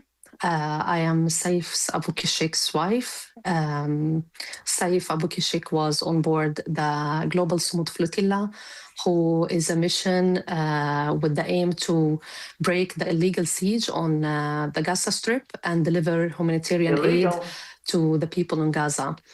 The Israeli military marine attacked the flotilla outside of the Greek island Crete in international water, and they kidnapped more than 175 activists, civilians, with nationalities from all over the world, and they kept them hostages and then later freed them to the Greek police. They held, on the other hand, my husband Saif and his comrade Thiago as hostages, and later they took them to Israel against their will. We have got many testimonies about the interception and how it went. We have got to hear that it was very violent, and the activists were not treated very well. We could see images and pictures from the activists who were freed in Greece, where they had broken noses and broken ribs, and more than 30 people had to go to seek medical help. They also told us how it went to my husband Saif. The description of all this is just fucking horrifying. She goes into great and excruciating detail, which I'm going to skip. Suffice to say, I listened to this already. And this is maybe one of the more harrowing descriptions of what had happened to the activists, the flotilla activists, who have been attempting to break the blockade for some time now. Years. I, of course, have begun to lose hope that the flotilla will ever manage to break the blockade until Israel's forced to break all of its own blockades. Because these flotillas are not armed. They are peaceful humanitarian missions. And so they're never going to be able to,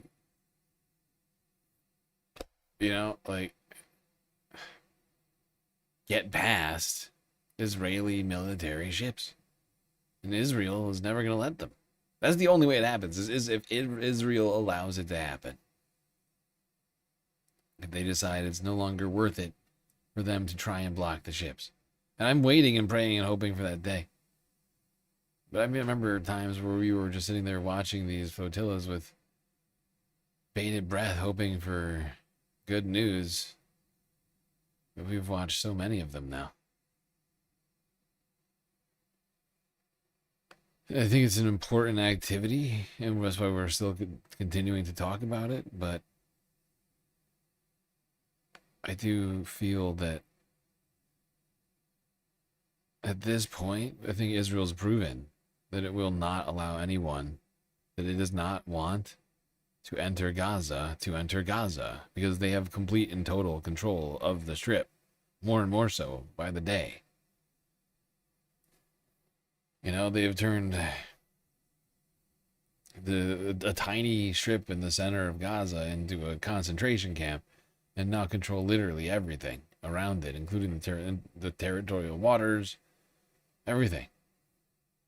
And so without their say-so, like sneaking into Gaza is near impossible. And, you know, it doesn't help that the flotilla is, you know, like being live streamed, right? Like it helps to keep the flotilla aid, like the activists safe, which should in fact be the number one thing, especially when we're talking about this stuff and listening to what Israel does. I think that should continue to be the priority. But I guess my point is that if you tell them ahead of time where you're going, Israel's going to go there. So long as they continue to have U.S., you know, military aid, so long as they continue to have no consequences for anything they do, continue to have U.S. support, broader support from many other Western countries, although that number is dwindling quicker and quicker. But really, so long as they continue to have U.S. support, and there's no end to that in sight, from what I can tell, I just don't see the likelihood of this, right? And, you know, people are kind of continuing to go through this right now. I see people doing it who I know care about all this, just sort of pushing this to the side. But the fact is, everything is still the same in Gaza. There's been no rebuilding. There's been no influx of aid. People are still starving, living in deteriorating, dilapidated tents, if they have anything to live in at all.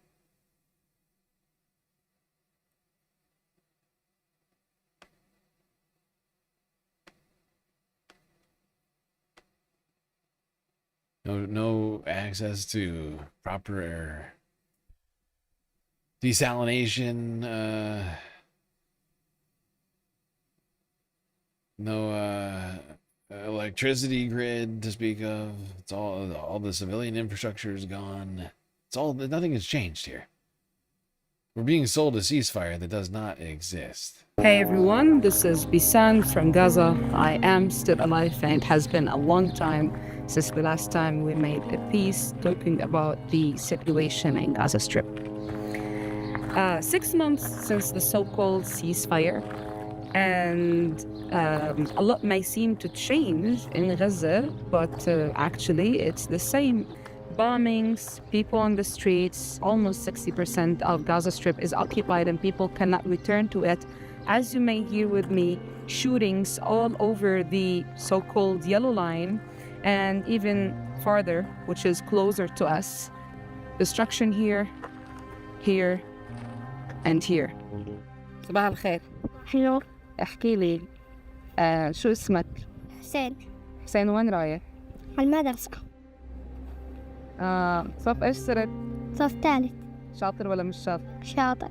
كيف كانت المدرسة؟ حلوة كانت زمان لما لقيت بطلت في المدارس والمدارس 100% صارت. طب بقولوا الحرب خلصت يا حسين؟ كيف ما خلصت؟ لأنه من الصبح قاعدين بقصفوا وواي امبارح قصفين هنا وهذيك المرة قصفين طابق من التاج. يعني هذا المكان مش منيح ولا حد بيده وما فيش مية وبدنا لما نعبي مية بدنا نطلع على الجلاء ويعني الحياة ماشيينها. يعني الحرب ما خلصتش؟ لسه. طب بتخاف؟ من ايش؟ من الحرب. يا ربنا معي. حبيب. أهلا وسهلا يا حسين. شكرا. He's very innocent. He said, I'm not gonna be afraid because God is with me. And Hussein, now we are in a place called the Nafaq Street, close to Nafaq Street. And yesterday the Israeli army bombed a police car here, killing people around it and people in it. الاحتلال الإسرائيلي يوميا يقوم باستهداف المدنيين من أبناء شعبنا الفلسطيني على مستوى قطاع غزة. قبل هذا الاستهداف كان هناك 3 شهداء وما يقارب 11 إصابة من الناس والمدنيين.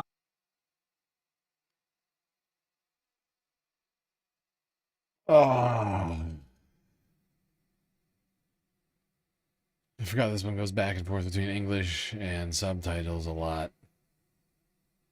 It's a little rough on me having to switch with the levels, but I mean, what this video makes quite evident is that nothing has changed. There's no ceasefire. People are still dying day in, day out. People are still malnourished, under housed, which is sort of a laughable, I mean, I don't know what term to use. Living in refugee camps at best. Amongst the rubble. Without any medical supplies, building supplies. They're continuing to try and make do. We see it over and over again, but it's quite clear that the suffering here continues, and it's all completely manufactured, and the United States is doing utterly nothing about it. We are continuing to fund this day in, day out, and the administration is pretending that we have peace in Gaza. Donald Trump declared it like 6 months ago now. More than that.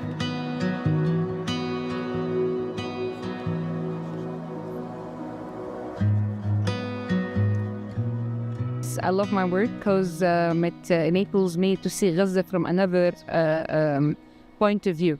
I'm not living Gaza alone. I'm living Gaza and trying to enable people around the world who watch me and watch my videos to live Gaza with me. The pieces you watch are not like presenting a content. It's a collective effort. It's a collective memory.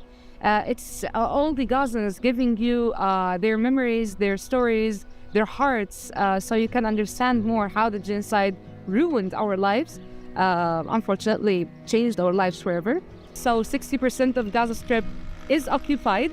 There are bombings. 2 journalists were killed in the past couple of days, and we don't have enough equipment.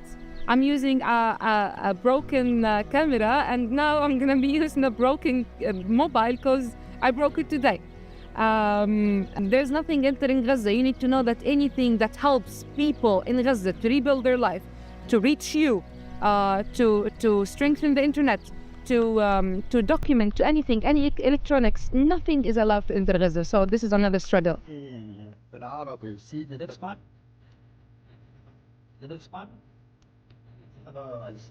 This is the destruction of the home, as you see. And then this is where they live. Can you imagine the grief you are living in just by living in a tent on the rubble of your home?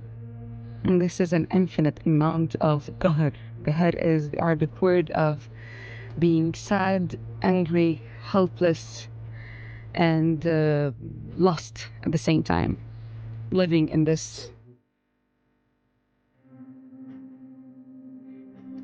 The wood, the stove. So yeah, tents are becoming our homes, unfortunately. And this is the new reality of Gaza.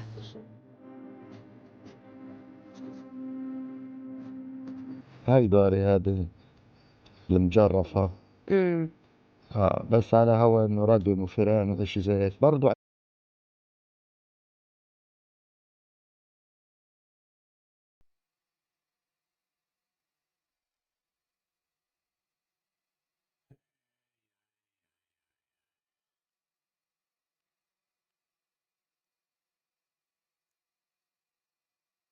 It hasn't ended.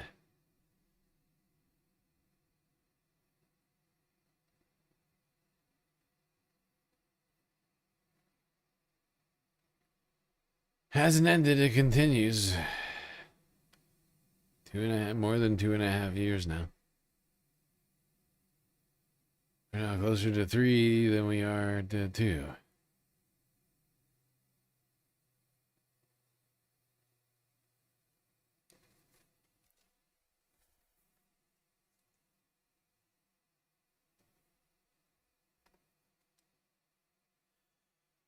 Yeah, it's kind of interesting to think about in those terms because I started this not long after. I started the stream 4 months after. October 7th, essentially, a little bit longer.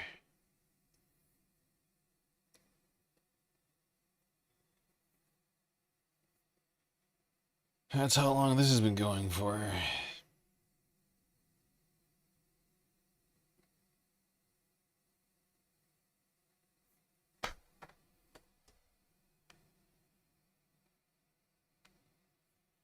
At this point, I feel like I'm measuring the stream and how long the genocide's been going for. Okay, we've been going for...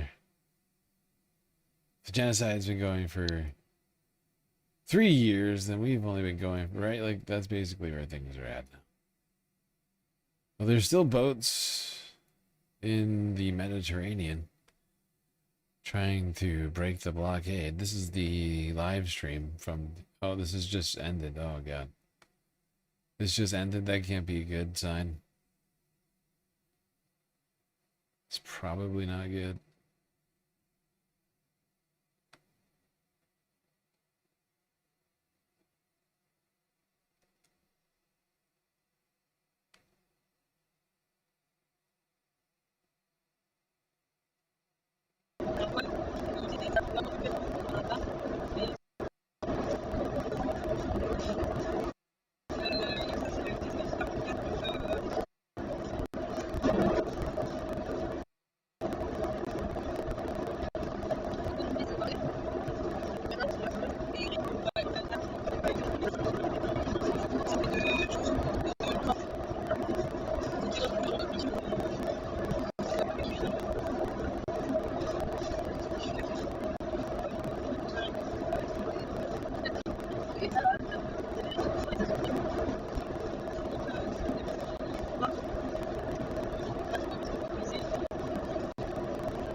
Okay, so this stream just went down. These boats appear to be about here. As you can see, north of Crete. So they barely, I mean, they're still in the Greek islands over here. Quite a ways away. Certainly away from the area where Israel tends to do the most interdictions, which is somewhere in here past the island of Cyprus.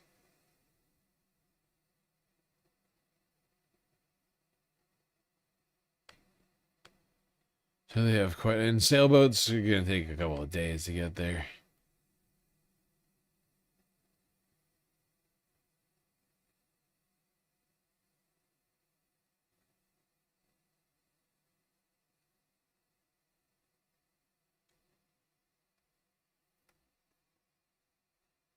Okay, well, we did not complete the galactic content goal.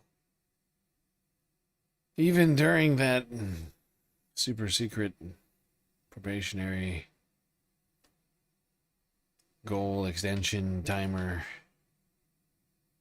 hour is up. So I'm going to skip ahead a little bit more in my list. I won't end the stream, but I'm going to skip some stuff I was thinking about covering. Specifically,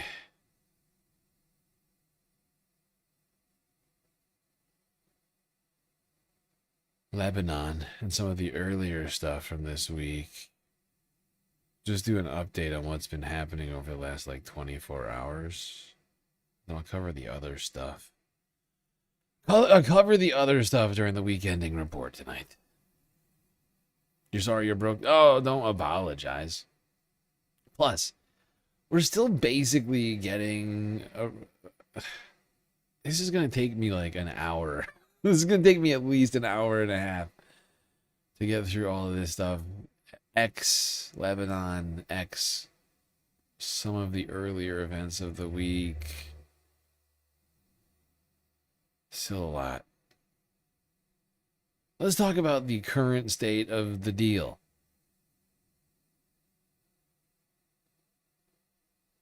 And that is between the United States and Iran. Or lack thereof. Wait, what have I done? Remember, nobody ever needs to apologize for being broke, okay? Not necessary.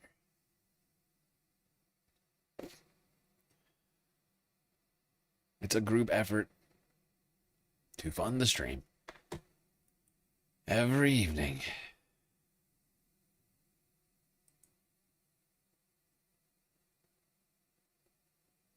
And to be fair, we still raised some amount of money. That's good. I'm fine with, sometimes failing.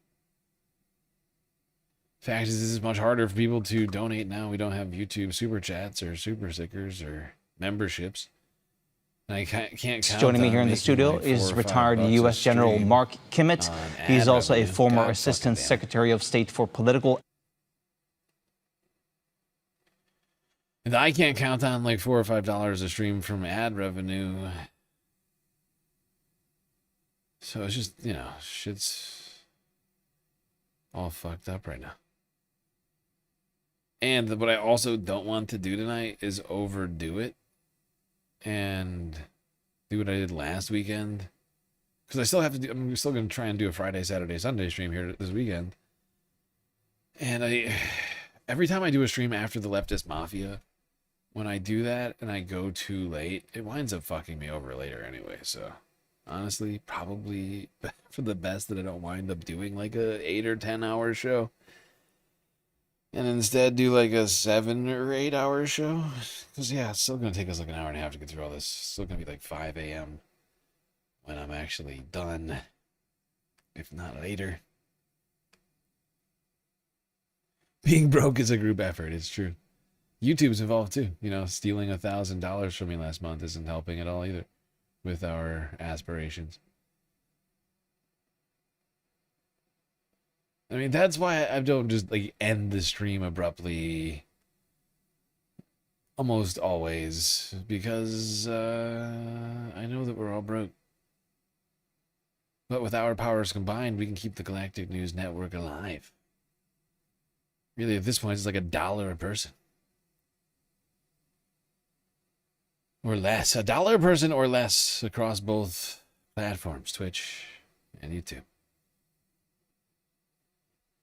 So really, your bits, your Cash App and PayPal donos, your Patreon memberships, all so incredibly helpful. Even if a tiny amount feels like nothing. It's about our cumulative efforts. That's what really matters. Take care of yourself best I can. Yeah, I'm trying. I am trying. My very best. It's tough. It's difficult. Okay.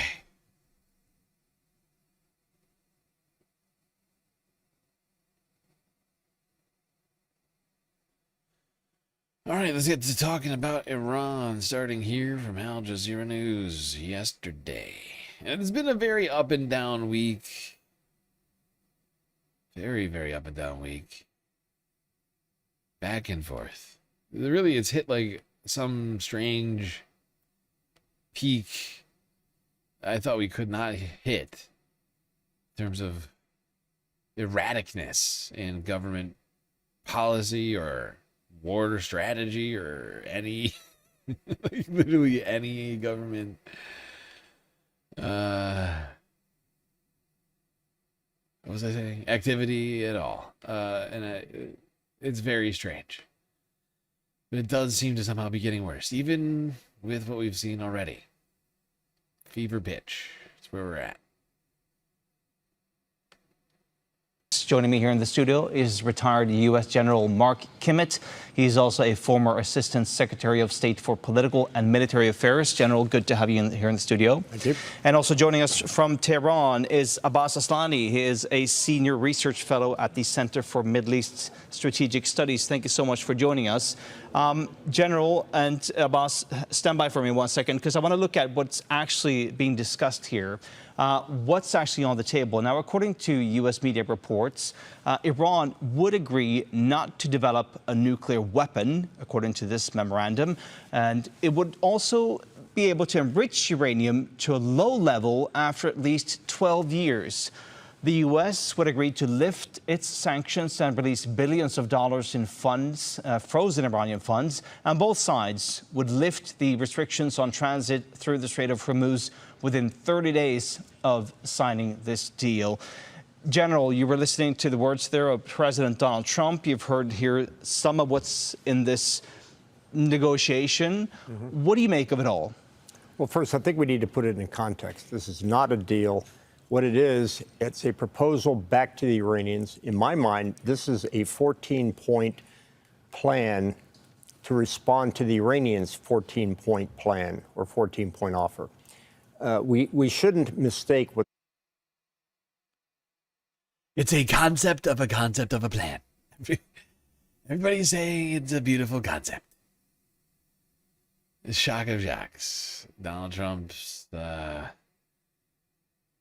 continuing to be unable to reach a deal with Iran this week. It's been,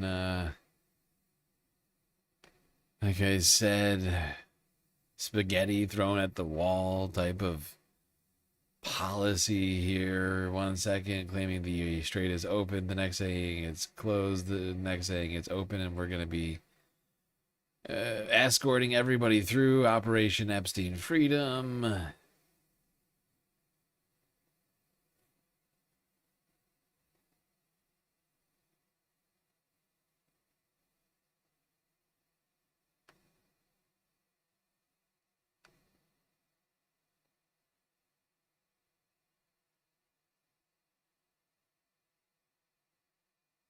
To Abbas Aslani, who's in Tehran for us.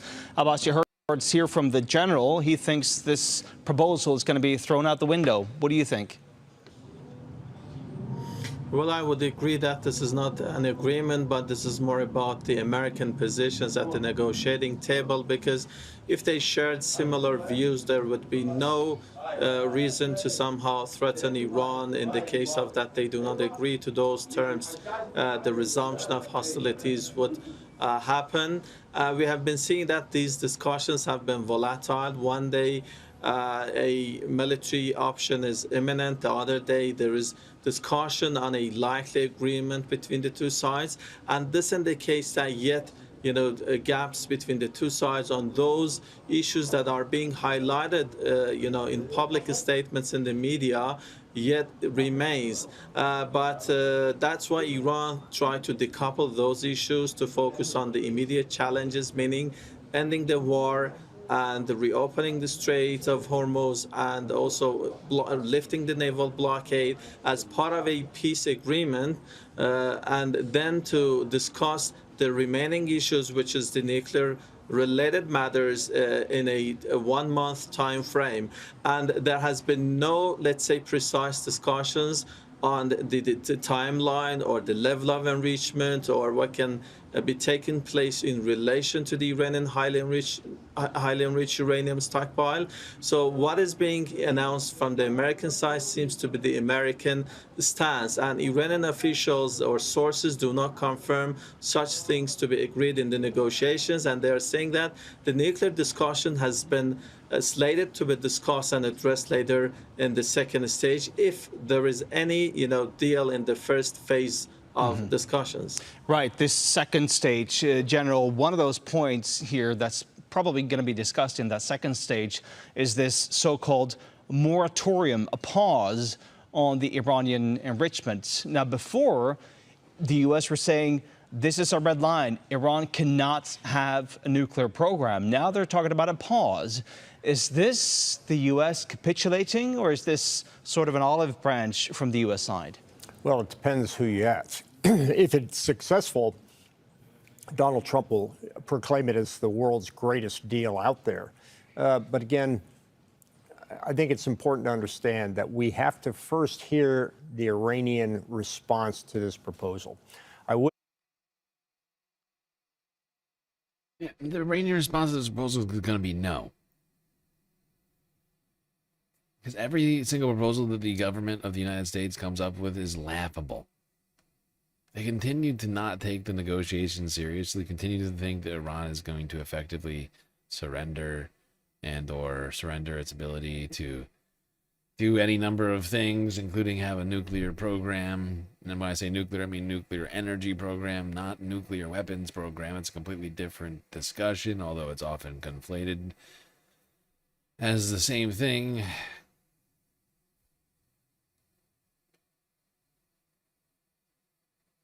Unfortunately, I don't have a lot of faith in this, and partially because I already know what's happened.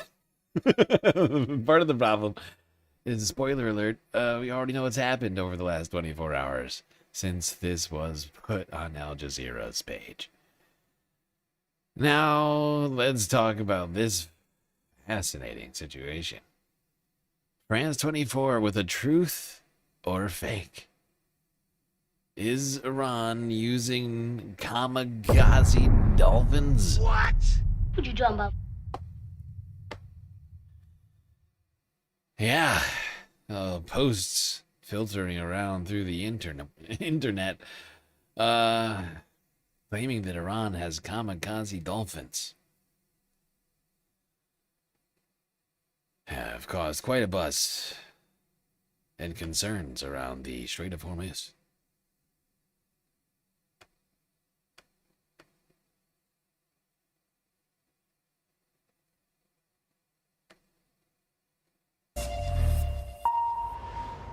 Well, for today's fact check, I'm joined now in the studio by Vendetta Bahel. Good to have you with us, Vendetta. We're staying with the Iran war and escalating tensions around the Strait of Hormuz. At a Pentagon briefing this week, a journalist asked US defense officials about kamikaze dolphins. Tell us what that's all about.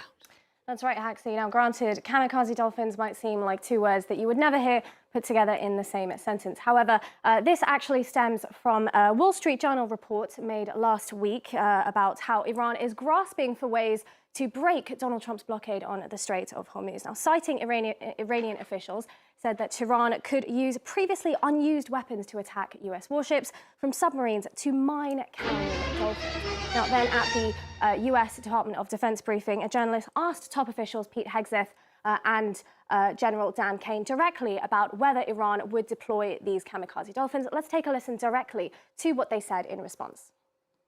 Can you kind of clarify these reports of kamikaze dolphins that we've heard about? I haven't heard the kamikaze dolphin thing. It's like sharks with laser beams, right? And I can't confirm or deny whether we have kamikaze dolphins, but I can confirm they don't, ultimately. So as we heard there, Washington did downplay those reports and denied that Iran had any marine mammals in its arsenal, but it also didn't confirm or deny whether the US had any themselves. Now, Iran, for its part, has not confirmed anything, but of course it hasn't missed an opportunity to satirize this incident and troll the United States, something we're seeing regularly online at the moment. The embassy in the Iranian embassy in Hyderabad posted this AI-generated image of a dolphin bedecked with goggles, strapped with an explosive canister on its back, titled with the caption, "They have finally spilled the beans. It is all." Oh, God, I fucking love it. This is one of my favorite stories. I could have kept this in for Sunday Fun Day. Maybe we'll rewatch this, but I mean, come on. Dr. Evil. This is great. It's about the sharks. When you were frozen, they were put on the endangered species list. We tried to get some, but it would have taken months to clear up the red tape. Illegal. It does sound exactly like sharks with laser beams, though, doesn't it? Dolphins with kamikaze dolphins, sharks with laser beams. It's basically the same concept, but a little bit more fun, I think, somehow.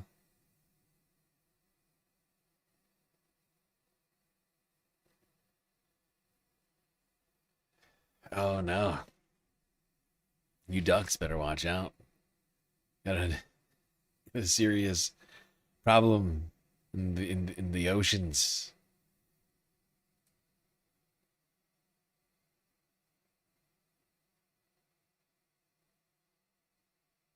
Serious mammal problem out there. Dolphins arming up. Okay, let's keep this moving. What do you say?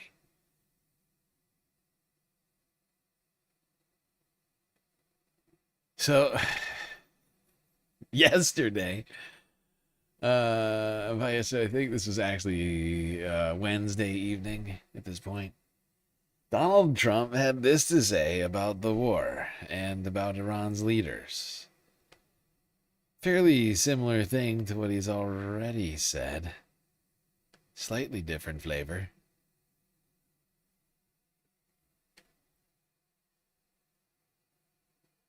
You're facing an opponent right now in Iran that has refused to submit.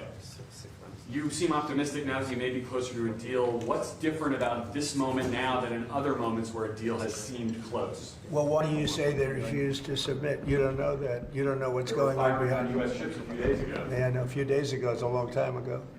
You know, in the world of war, a few days ago. No, they want to make a deal badly, and we'll see if we get there. If we get there, they can't have nuclear weapons. You know, it's very simple. But what's not to submit? So they had a Navy with 159 ships, and now every ship is blown to pieces, and their leaders are all dead. So I think we're won. With that being said, they want to make a deal. We've had very good talks over the last 24 hours, and it's very possible that we'll make a deal. Yeah, please. Thank you, Mr. President.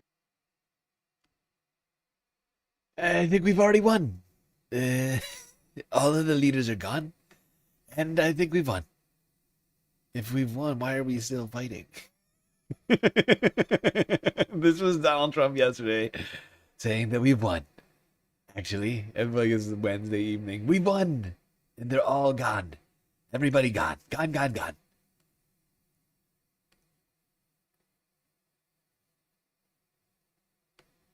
Now, even though Donald Trump was claiming the war is over, same evening,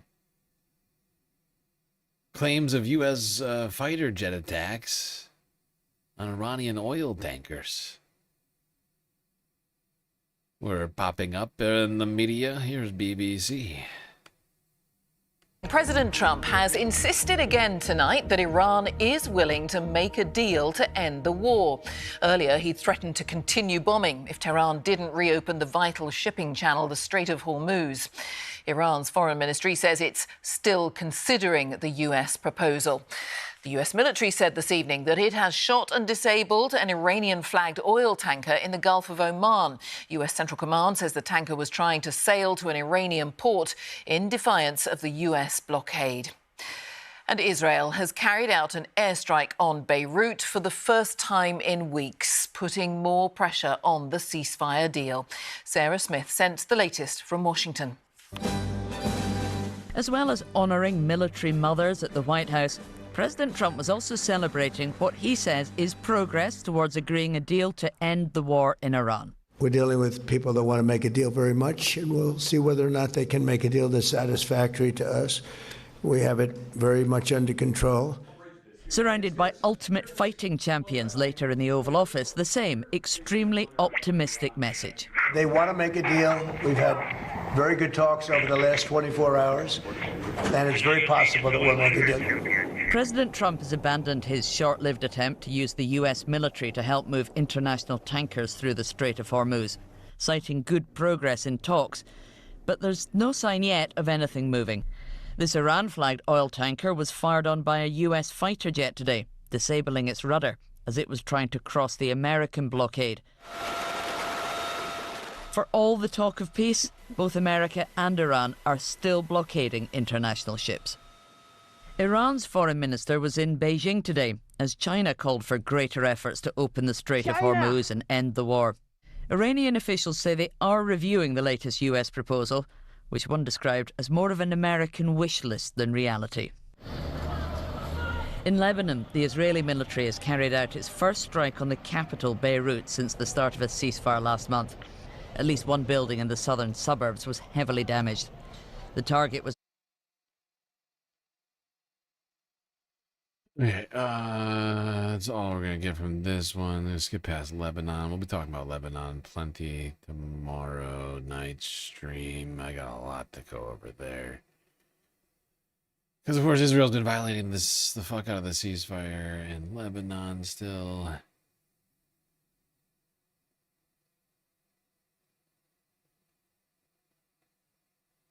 All right, let's stay talking about the potential of a ceasefire. Something which still feels highly unlikely, considering everything we've seen up till now. Especially with recent events. I'll be right back. I gotta use the bathroom real quick. Oh, we gotta take another break soon already. Hello, I'm Marianne You know Shiri, and this is the... Since I gotta take a bathroom break here really quickly, I think we're just gonna go to break, like an actual break. It just makes sense to me to do that right now. Oh God, if I take one right now, how much do I have left after this? That'll be fine. How long is this?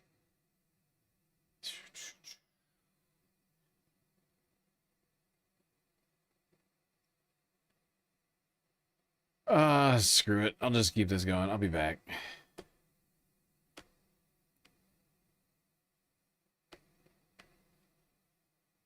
Hello, I'm Marianne Mashiri, and this is the Iran War Today, our daily briefing bringing you up to date with all you need to know on day 68 of the US-Israel war with Iran.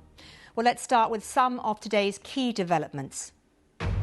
Iranian officials review a new US proposal to end the war. Meanwhile, Donald Trump threatens the most intense strikes yet if a deal isn't reached. We'll head to Washington and speak to our correspondent who's been at the White House assessing the details of claims and counterclaims of a possible deal. Global oil prices have dipped below $100 per barrel following those reports of a possible agreement. Our deputy economics editor, Darshini David, will break down what impact this could have on inflation and jet fuel supplies. And in the last 24 hours, we've had rumours of a deal that would loosen Tehran's grip on the Strait of Hormuz. The US is saying it would pause its operation to guide ships through the strait. Our world affairs correspondent will give us the big picture of where we are in the conflict. Let's begin now in Iran, where the regime in Tehran says it's still considering a new US proposal to end the war. President Trump has issued an ultimatum to Iran, telling them to accept the deal and reopen the Strait of Hormuz or face intense renewed US bombing. Well, first, let's cross to the region and speak to our correspondent, Carrie Davies, who's in Dubai. Carrie, the first question, what is Tehran saying about the current standoff? Well, of course, the initial sound, the fact that Iran has acknowledged that they are looking at this proposal, does sound positive. But let's hear some of the other things that we've started to hear as well from Iran, too. We heard from one spokesperson who said that Iran will deliver a harsh and regret-inducing response.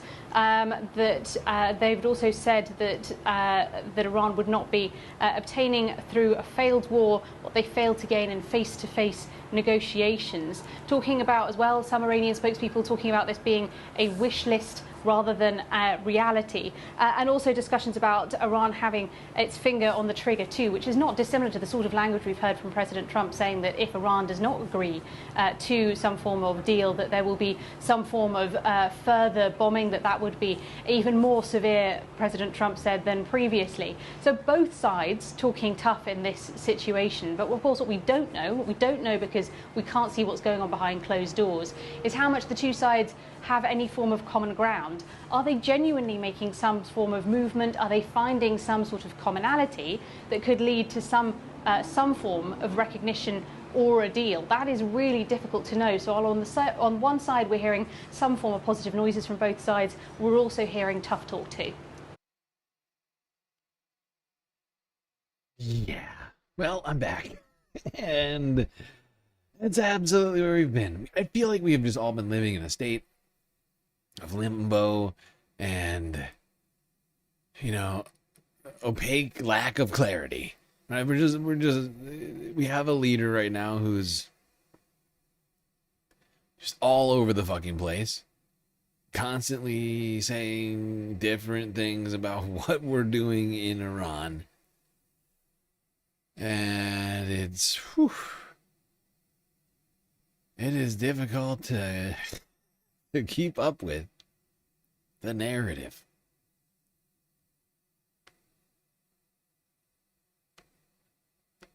And you have the IRGC and the elected Iranian government having some disagreements at different times as well. Does not help. But it's mostly Donald Trump's fault. Let's be real. The man is deranged. He came into this with a complete lack of understanding. Still, as we sit here today, as I feel not a much greater level of understanding. Good evening from New York. I'm Chris Hayes. Today, we are both closer to war and closer to peace than we've ever been in the war in Iran. If I asked you right now, what is the status of that war or of the ceasefire or both, what would you say? Frankly, we're having a pretty hard time keeping track, and it is literally our jobs. This afternoon around 4 p.m., the New York Times reported that the U.S. and Tehran are negotiating a one-page plan to reopen the Strait of Hormuz and end the war for 30 days. Again, we're in a temporary ceasefire right now. That's according to 3 Iranian officials. Now, notice I say Iranian officials because at this point, they're kind of the more trustworthy party in talking about whether we're having negotiations, at least at this point.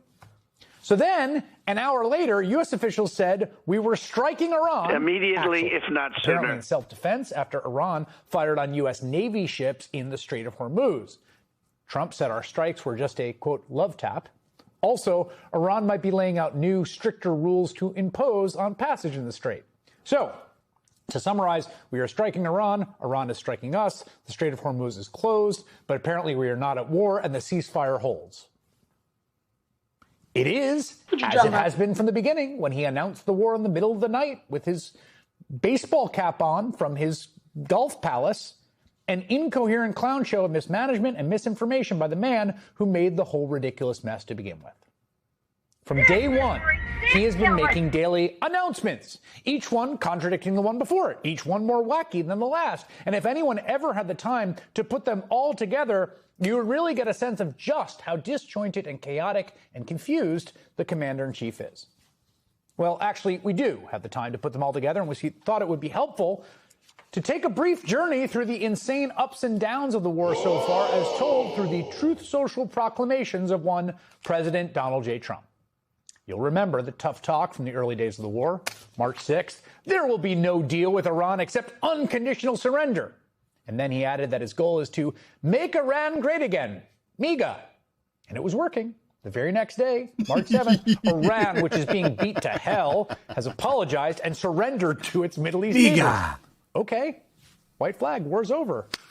Okay, not so fast, March 9th. If Iran does anything that stops the flow of oil within the Strait of Hormuz, they will be hit by the United States of America 20 times harder than they have been hit thus far. Death, fire, and fury will rain upon them. So, immediately, yes, if not sooner. It's back on. March 10th, 4:07 p.m. If Iran has put out any mines in the Hormuz Strait, and we have no reports of them doing so, we want them removed immediately. Okay? Red line there, no mines. Then literally 13 minutes later. I'm pleased to report that within the last few hours, we have hit and completely destroyed 10 inactive mine-laying boats and/or ships, with more to follow. March 14th, Trump announced NATO would join. Many countries, especially those who are affected by Iran's attempted closure of the Hormuz Strait, will be sending warships in conjunction with the United States of America to keep the strait open and safe. Adding later, this should have always been a team effort, and now it will be. It should have always been the case. The United States has been informed by most of our NATO allies that they don't want to get involved with our military operation against the terrorist regime of Iran. We will no longer need or desire the NATO countries' assistance. We never did.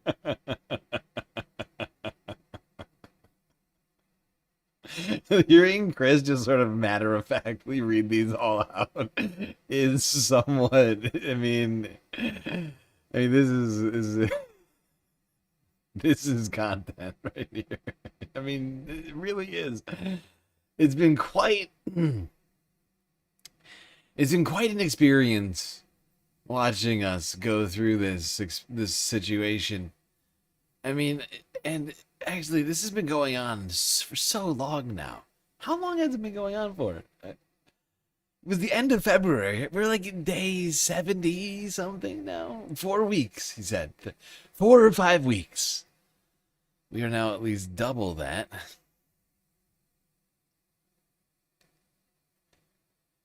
It is something else to just sort of listen to the narrative that has come out of Trump since the beginning of this, because it's completely incoherent. And he's just constantly, like, from one second to another, just contradicting himself, changing his mind, like making random declarations about stuff that it's not even clear that he understands. Calling Khomeini. I mean, the guy is deranged. So, to reiterate, we didn't need their help, and we did again, now March 20th. The Hormuz Strait will have to be guarded and policed as necessary by other nations who use it. In other words, we're out. Not just a sort of coalition of all of us, we're out. 3 days later, a breakthrough negotiation. I am pleased to report the United States of America and the country of Iran have had, over the last 2 days, very good and productive conversations. 3 days after that, things hit a snag. The Iranian negotiators are very different and strange. Okay. April 1st, Iran's new regime president has just asked the United States of America for a ceasefire. 1 day later, it is time for Iran to make a deal before it is too late. There's nothing left of what still could become a great country. April 5th, open the effing strait, you crazy bastards, or you... Wait, what happened between that 1 day? From Iran wants a ceasefire to Iran must make a deal before it's too late. If they want a ceasefire, why aren't they making a deal? This is weird. It's very weird. That's really, really, really weird. That's really weird. I'm a great country. April 5th. Open the effing strait, you crazy bastards, or you'll be living in hell. April 7th. In the morning, our whole civilization will die tonight. Praise be to be to brought Allah. back again. April 7th. In the evening, I agree to suspend the bombing and attack of Iran for a period of 2 weeks. This will be a double-sided ceasefire.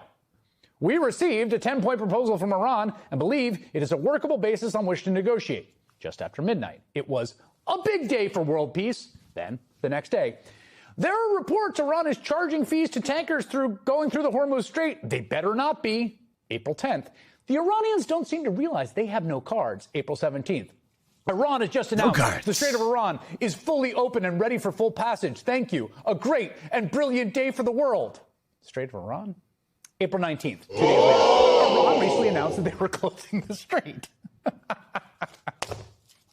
Well, yeah. Went on like that until May 3rd.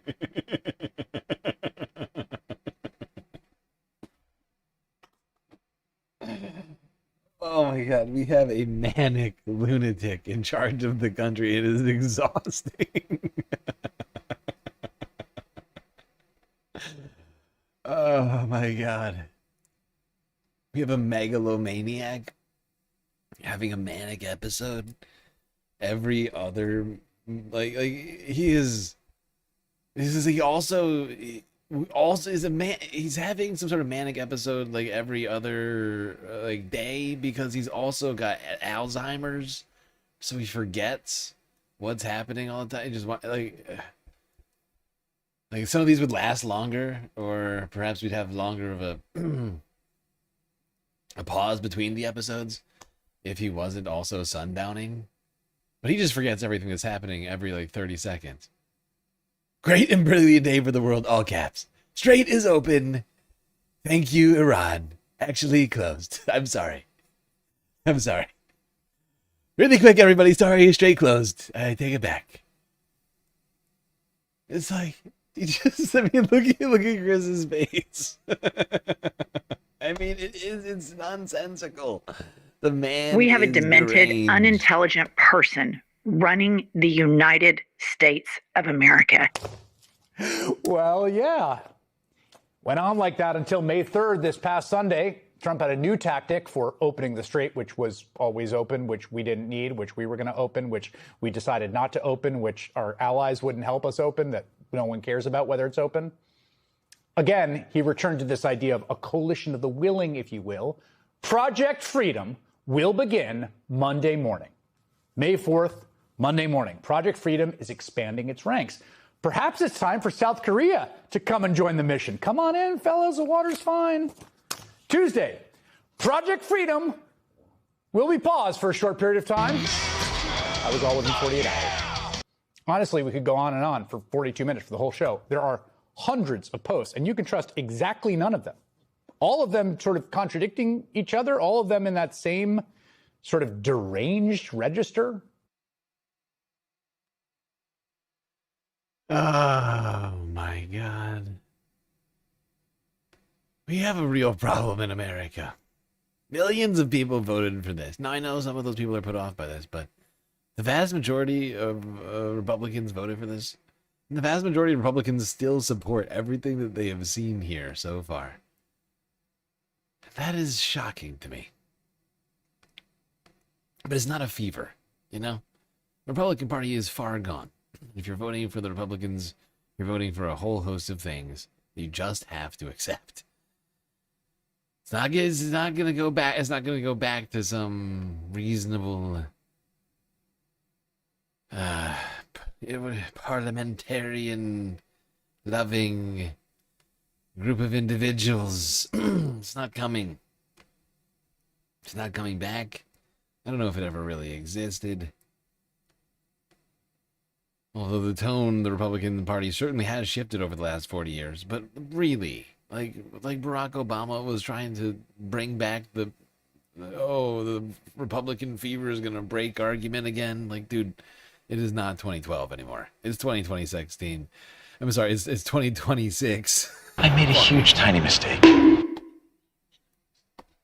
It's 2026. It's been 15 years. That fever should have broken already, if it were in fact a fever. I think we have ourselves a serious infection that is now metastasized. We're going to have to amputate. Immediately, if not sooner. Marco Rubio was on television, or, was giving a press conference sometime yesterday for, I think, like an hour and a half, basically justifying Project Freedom. And then they reversed. Project Freedom, which was to guide ships through the Strait of Hormuz, presumably because we have the biggest oil shock perhaps ever, lasted 2 hours. One ship may have gotten through. There were also reports of refuelers being shot down.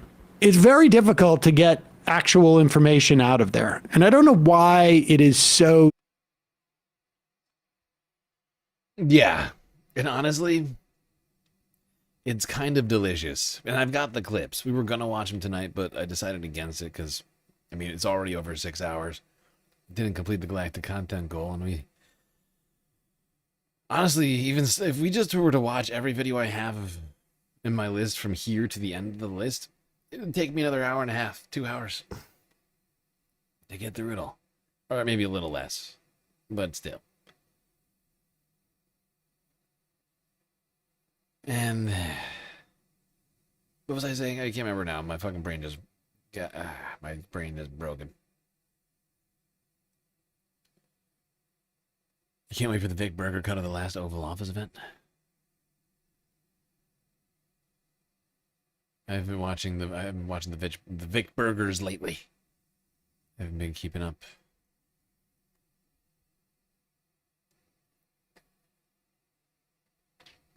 God, I'm hungry. I need snacks. I need snacks. I need those throne snacks to come. Immediately, if not sooner. Oh yes, back to talking about Fox News and how things are getting weird over here. So difficult. I mean, we're only now a month plus into it, finding out that the Iranians were able to inflict, I don't know if devastating is the right word, but serious, debilitating strikes on over a dozen U.S. bases. I think it was like 16. And now like satellite photos are coming out and people are seeing like, oh, wow.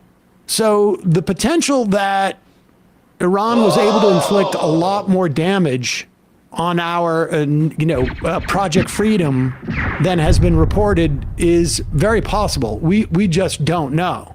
And in that instance, what would you do if you were a major news organization and you were talking to Donald Trump's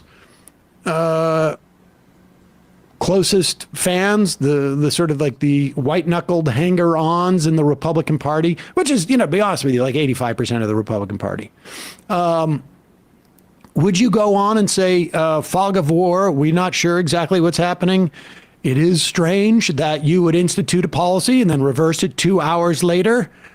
Or would you say Donald Trump is a genius and is performing 64 multi-dimensional chess?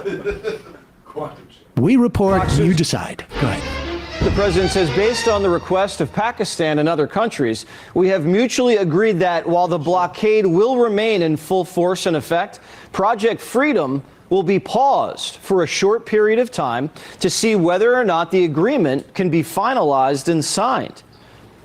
We suspect the president is letting the Iranians save face. The enemy just yesterday said they controlled the strait. That was obviously a lie. And watching the Americans escort... Yes. That makes perfect sense. That makes perfect sense because, as we all know, President Donald Trump hates to see people get embarrassed. Like, he wouldn't want the Iranians, he wouldn't want the Supreme Leader Ayatollah to have egg on his face and have some sort of awkward, moment. That would be... That'd be unfortunate. After ship out of the Gulf and them not being able to do anything about that was going to be humiliating. Not only were they going to lose whatever military prestige they had left in Pause the it for region, 1 second. Is their he saying negotiators now, weren't going is to he be able saying, to fight. is he saying hypothetically seeing the U.S. Usher ship after ship through the Gulf? Is he saying hypothetically, or is he claiming that's what happened in those 2 hours? Incidentally, oil is not shipped on hovercrafts that go that quickly. Oh, so you know how Trump doesn't like to humiliate people. Yes, go back a little bit. I mean, this is... I like to take the high road when possible. Were they going to lose whatever military prestige they had left in the region? Their negotiators weren't... I love the tonal shift of that, right? Like, that Jesse is trying to sell here somehow. It's like Donald Trump goes from like literally talking about how we completely decimated and wiped out the entire Iranian leadership. All of them gone. Gone. We have decimated the entire Navy and military, completely gone. Everybody dead. Dead. And then Jesse's like, Donald Trump, he just doesn't want people to be embarrassed, you know? He doesn't want anybody to feel bad. That guy, the same guy who's been tweeting in the most fucking demented manner possible on Truth Social about Allah and Jesus and all these other things. That guy, he just doesn't want anybody to be embarrassed. That's why he's memeing so hard. Be able to fight for their position after they lost their last bargaining chip. The commander-in-chief must believe that the Iranians are serious about surrendering if he's going to pause Project Freedom for the sake of a deal. Because you could also continue Project Freedom during the negotiations. You know, you do want to get these foreign ships moving. The president must know what he's doing. And we're about to find out how insane in the brain the regime really is. Which one? That is exactly. That is, dude. Bullshit. He looks good and he looks hard. Oh my god, that's another he looks good and he looks hard right there. And we're about to find out how insane in the brain the regime really is. I need that sound shot. I need this clip. But I also need it without the laughter. You're about to find out how insane in the brain he really is. I really want that sound. He looks good and he looks hard. Oh God, can I get? Nah, fuck it. I'll try and get it later, I guess. Get these foreign ships moving. The president must know what he's doing. And we're about to find out how insane in the brain the regime really is. Which one? that is exactly. That is the amount, like, just the absolute shamelessness to be able to say those words. I mean, the guy who wrote those words, I think, is like, I'm proud of myself. This is a great piece of fiction.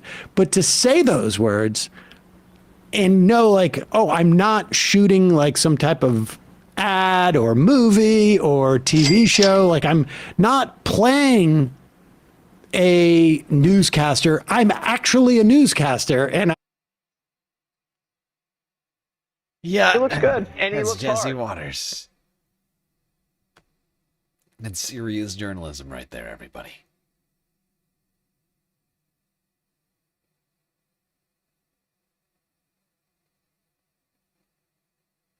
This is why we need the golden arc to Trump. Yes, the arc to Trump will be glorious, I am sure. It will really spruce things up in DC and be worth every tax dollar spent on it. Cyclone Cheeto.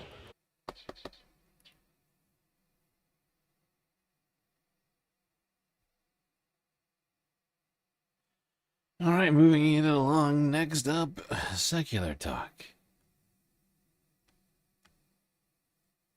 Somehow, Kyle was the first to break the news on YouTube.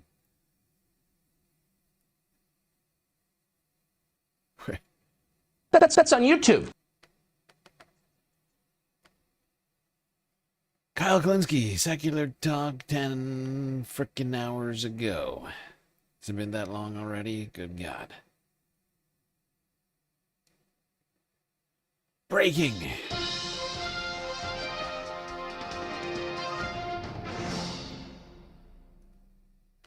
From the car. U.S. and UAE launch major attacks on Iran, violating the ceasefire. Illegal.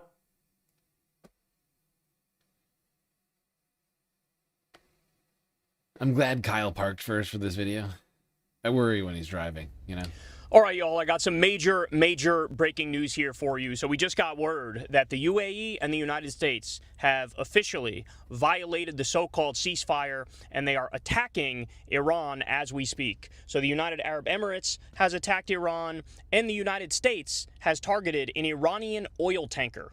They've hit an Iranian oil tanker. Now, I should also point out that Iranian state media is reporting that Iran's Navy is attacking American destroyers right now as we speak in the Sea of Oman. They have ongoing attacks right now as we speak against American destroyers. They are claiming that there's significant damage. We don't have that verified yet, but the Iranian media is saying there's significant damage to American ships just outside of the Strait of Hormuz, and this was a counterattack by Iran after the U.S. and the UAE attacked Iran first. So Iran's Qatam al-Anbaya central headquarters accused the U.S. military of violating the ceasefire by striking an Iranian oil tanker near the Strait of Hormuz and carrying out airstrikes on civilian coastal areas near Bandar Kamir, Sirik, and Keshem Island. So I should also point out, and this is incredibly frustrating, but Trump was just out there earlier today saying, we've had very good talks on Iran in the last 24 hours. And of course, this is what happens when our word means nothing. This is what happens when we live in a postmodern, post-truth environment where the president can say one thing and do the exact opposite. Now, when he says we've had very good talks with Iran in the last 24 hours, that means Dickie McGeezax. That means absolutely nothing. That honestly, that doesn't even mean that we're having conversations with the Iranians. He could completely and utterly make that shit up because that's what he does. He's a total liar. He's a shameless, shameless liar. So if you're following along at home, we're currently, according to the president, winning the war. Already won the war, saying there never was a war, saying our allies need to help us win the war, saying we don't need our allies to help us win the war, saying our allies are weak, saying that we're negotiating to end the war, and saying that we won the war again. So we have the superposition of all of those things exactly at once, even though they contradict each other. So massive breaking news. Like I said, United Arab Emirates has attacked Iran, as well as the United States has attacked an Iranian oil tanker, as well as Keshem Island, and we have airstrikes in civilian areas, civilian coastal areas, Bandar Kamir and Sirik. So a clear violation of the so-called ceasefire by the U.S. and the UAE. Illegal. And as I pointed out to you guys a million times, man, when we say we believe in a ceasefire, it means you cease, we fire. Just like Israel. Israel violates every ceasefire. They carpet bomb people after announcing peace. They've done it in Lebanon. They've done it in Gaza. They've done it elsewhere. Now we're doing the same. We claim that there's a ceasefire, then we attack. And by the way, one of the most infuriating parts of all of this, and I'm not kidding about this, U.S. media outlets were reporting that, oh yeah, the UAE and the U.S. attacked a little bit, but the ceasefire is still ongoing. Wait, excuse you? I'm not kidding. They actually floated the idea, yeah, we attacked, but like the ceasefire's still on. What? On what planet? No, you violated the deal. That means the deal is violated. Like you don't get to violate it and then go, well, when we violated it doesn't count because we're us and we're the good guys. But that's actually how they think, and that's actually how they act. And so, obviously, like I said, you have an immediate counterattack from Iran, and as I speak to you right now, we have fighting happening. We have Iran allegedly doing significant damage to U.S. ships as we speak right now. No verification of that yet, but these are the rumors. One more rumor before I wrap this up here with you guys. But there's a rumor floating around social media, again, not verified at the moment, but there's a rumor floating around social media that we have boots on the ground or trying to get boots on the ground in Iran. Okay, and that the IRGC may be fighting invading ground forces. Not verified, I want to be clear about that, but that rumor is floating around out there. And unfortunately, you can't disregard it, because the fact of the matter is they lie to us about fucking everything. Why wouldn't they lie to us about this? They lie to us about fucking everything.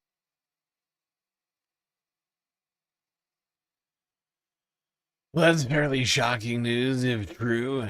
U.S. ground troops potentially attempting to enter Iran? Well, Donald Trump is simultaneously talking about There's peace. an old Weird. That saying in familiar. Tennessee, I know it's in Texas, probably in Tennessee, that says, fool me once, shame on you. If fool me, we can't get fooled again. So why wouldn't they lie to us about this? So we'll see, but things are drastically escalating, and I fear where this goes next, y'all. I fear what happens next. Like, our desalination plant's going to get attacked, our power plant's going to get attacked. Is all of the oil infrastructure in the region going to blow up? Is that going to immediately plunge us into a global depression? What happens from here? it is rough. The U.S. is losing this war horrifically and blatantly, and I don't think Trump has any idea what the fuck to do about that. I don't think he knows what to do about that. So he's acting like a fucking cornered dog. He's flipping out like a petulant toddler who needs his nap. And unfortunately, he also has fucking nuclear weapons and MOABs and chemical weapons and biological weapons, and it's a devastating, dangerous place to be in. Yep, Kyle's right.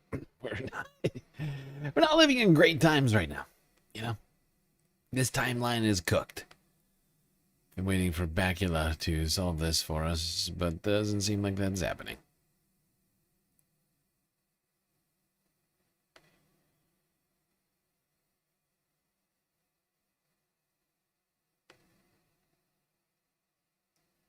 All right, let's go to the rest of the reports that I have on this situation. And since the United States is refusing to give any information to anyone who hasn't taken any loyalty oaths, and are even keeping stuff from those guys now because News Nation is starting to ask them tough questions. Oh, it's hilarious to think that that's how far we've gone down the path. Is that like even News Nation's a little skeptical? Like, why are we doing this again? I'm forgetting. Oh God. Yeah, let's go to Al Jazeera English 10 hours ago. Air defense is activated across Iran.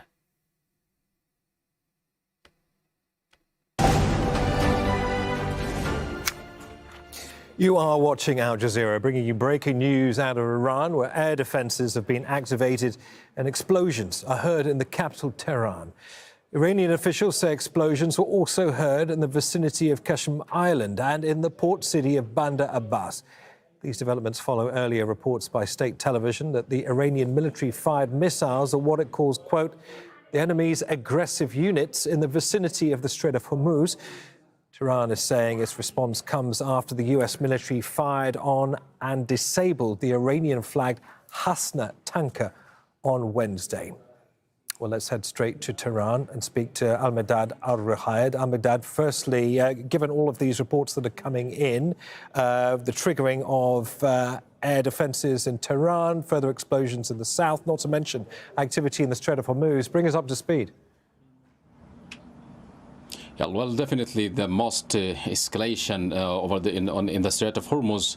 The explosions here in Qashm Island, in the Bandar Abbas city, in the Behman Pierce commercial section, and it's appeared that they are an escalation in the Strait of Hormuz because what we have now, a report is circulated here, and local media, Tasnim news agency, is speaking about the United States destroyers attempt to pass through the Strait of Hormuz, and also citing state media for informed military sources speaking about that they are what he called an aggression from the United States invasion, trying to attack an Iranian tanker, and that's met by a heavy response from the IRGC Navy and the armed forces there. They are saying that we target the destroyer by drones, suicide drones, and also missile, and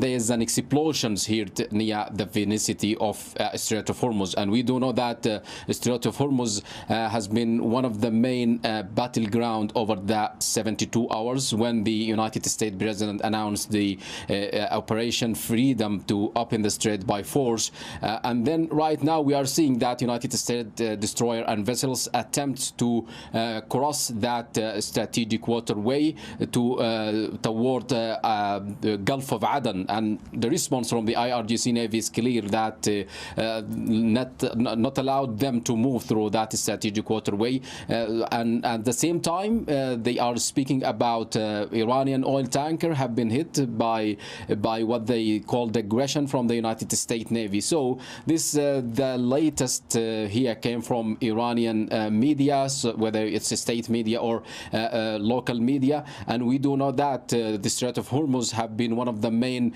sticking point in negotiating table. They are the Iranian here officials speaking about their rights on controlling that strategic choke point, and also we know that there is a new mechanism to moving through that waterway. You have to contact the IRGC Navy, the authorities of Persian Gulf, and all. Yeah, and actually earlier this week, Iran announced a email system that they created for people to contact Iran and pay the fee and arrange the transport of their vessels through the strait. Really streamlined system, really. Anyway.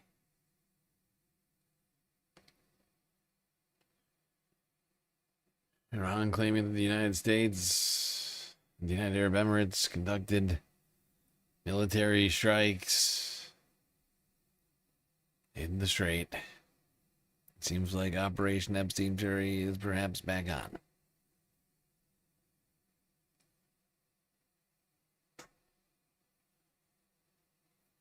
And perhaps it was never really over, because of course we were continuing to do war activities like the blockade, among other things, throughout the supposed ceasefire, which, as we've been saying this whole time, was sort of a violation of the idea of a ceasefire. All right, here's BBC up next from 9 hours ago on this latest exchange of fire between now the let's United go States to and some Iran. news that's been emerging over the last few minutes, because we've been getting reports, or there have been reports on Iranian state media of explosions in the Strait of Hormuz. Iran describing it as an exchange of fire between Iranian armed forces and what it's called the enemy. Let's go straight to our correspondent Caroline Davis, who's in Dubai. What more are you hearing, Caroline? Well, just in the last few minutes, Jane, we've had an official response from the Iranian side, from Qatar and Abia. They have said that the US, in violation, they say, of the ceasefire, targeted an Iranian oil tanker and that was traveling in Iranian coastal waters. And in response, they said that they launched retaliatory action against American military vessels in the Strait of Hormuz, which, you say, we'd previously heard some of these reports coming from Iranian state media. We have yet to have any official response from the US at the moment. Previously, President Trump had said that any US vessel that could be targeted will be meant that Iran would be blown off the face of the planet. But from the US side, we've also heard reports from US media. Fox News had said that, yes, that the US had also launched some attacks on a couple of locations inside Iran as well, but that they said, this unnamed US official, that this was not the end of the ceasefire nor the beginning again of the conflict. All right, Caroline.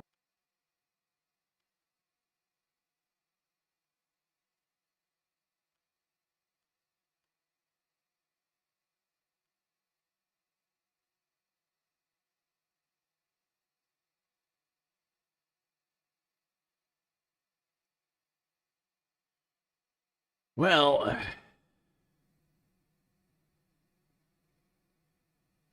unfortunately, it would seem that this is going to continue. I still have not yet been able to confirm this claim of ground troops in Iran yet. I, too, just looked into it, and it's been 10 hours since Kyle posted that video, so not sure what to think of that.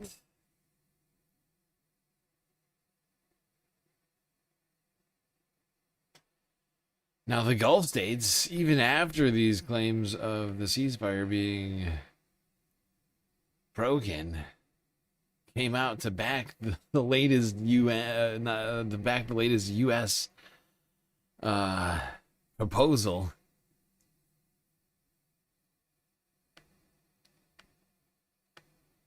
The draft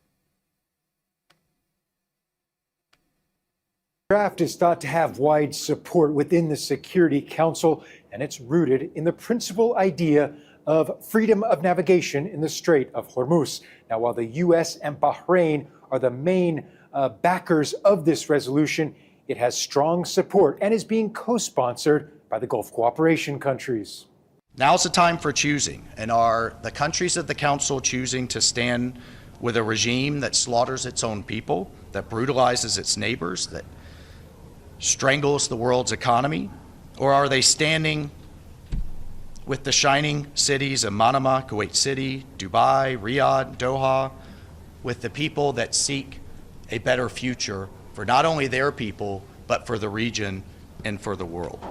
The state of Qatar has warned that the closure of the strait would transform the process from a regional to a global one due to its connection to the energy sector, supply and logistic change, export and re-export operations, and its impact on various aspects of life worldwide.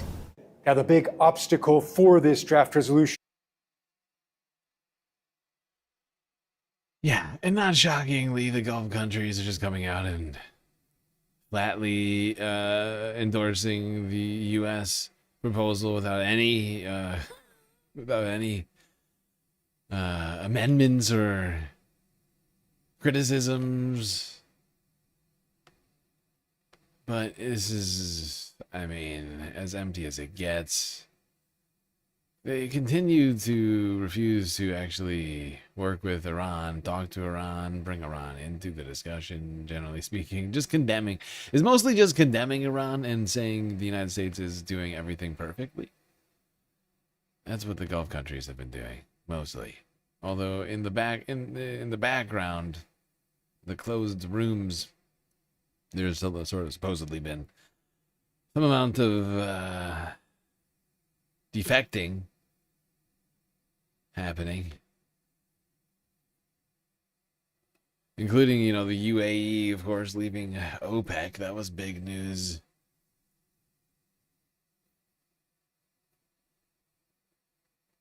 The reason why that hits the United States and the Gulf countries, the alliance there, is Saudi Arabia is the main beneficiary of that. And Saudi Arabia is basically the United States' biggest ally, aside from Israel, in the region.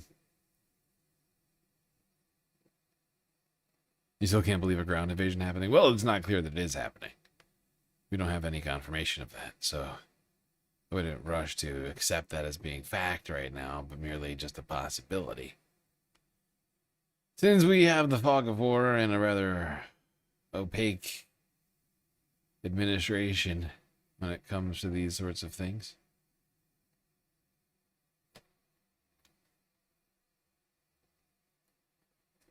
The Ayatollah has a Truth Social account? Wow. Wow, gotta see that one. Alright, let's go here next. See what Donald Trump had to say earlier this evening. Here's the AP from 4 hours ago. Say that you are to a deal right now with Iran. Could happen any day. Could, and it might not happen, but it could happen any day. I believe they want the deal more than I do. We had 3 world-class destroyers go through the strait today. Any other country, under the circumstances, wouldn't have done shot missiles at it and drones at it, and these stupid boats that came at it. They got blown away in about 2 minutes. Is the ceasefire with Iran still on? Yeah, it is. It's they trifled with us today. Was that classified information? How long it took to take them down? 2 minutes, huh? 2 whole minutes to take down all of the boats and drones and missiles that they shot at the boats? Huh. I thought they didn't have a military anymore. Didn't Trump say that we destroyed the whole thing? Blew them away. They trifled. I call that a trifle. No, it's going, the talks are going very well, but they have to understand, if it doesn't get signed, they're going to have a lot of pain. They're going to have a lot of pain. They want to sign it, I will tell you. They want to sign it a lot more than I do. There you go. There's Donald Trump early this evening, apparently, with, I assume, in D.C., suggesting that Iran wants a deal more than the United States does, and that we completely took out their military capabilities. Or, no, that the military capabilities that we didn't take out managed to keep U.S. Navy ships busy for 2 whole minutes. That's the real story, is that it took 2 whole minutes for U.S. ships to take out Iranian drones, missiles, and boats. Even though Trump keeps saying that we've completely decimated their military. 2 minutes, that's quite a long time when you think about it. A lot can happen in 2 minutes.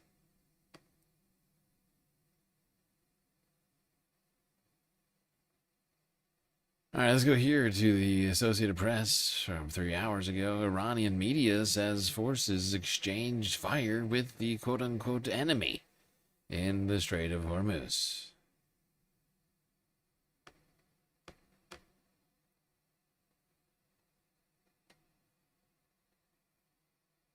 اعلامی خبر یک مقام آگاه نظامی اعلام کرده به دنبال تعرض Uninformed military sources announced following the attack by the U.S. military aggressors on an Iranian oil tanker. Enemy units operating in the area of the Strait of Hormuz came under Iranian missile fire, and after sustaining damage were forced to escape.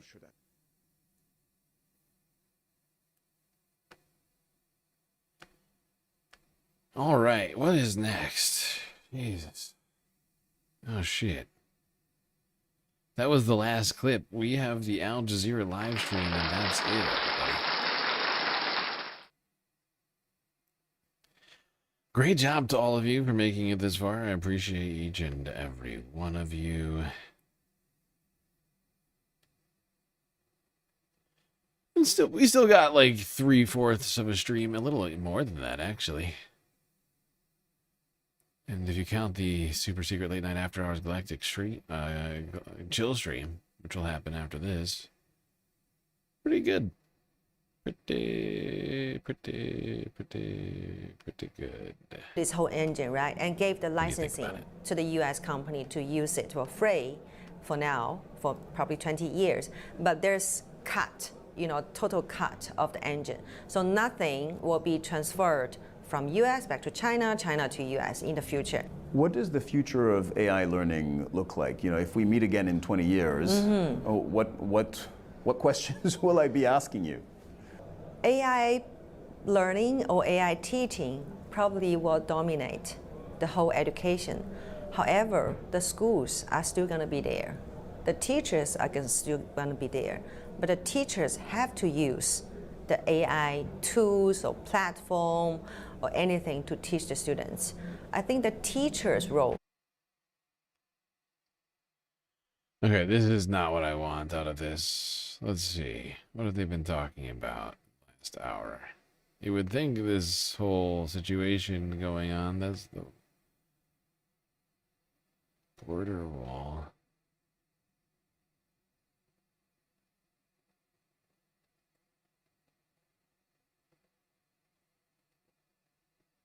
He talked about being sort of resentful in the linked fighters attacked 2 villages in central Mali.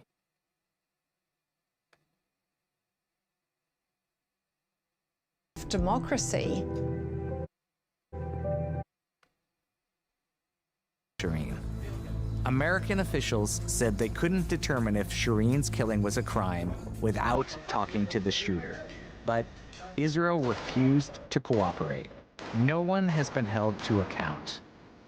Justice has not been served. I want to know, who killed Shireen? If we don't answer this question, more journalists, more Americans, and more innocent people will be targeted and killed with impunity. So we decided we were going to find the shooter ourselves.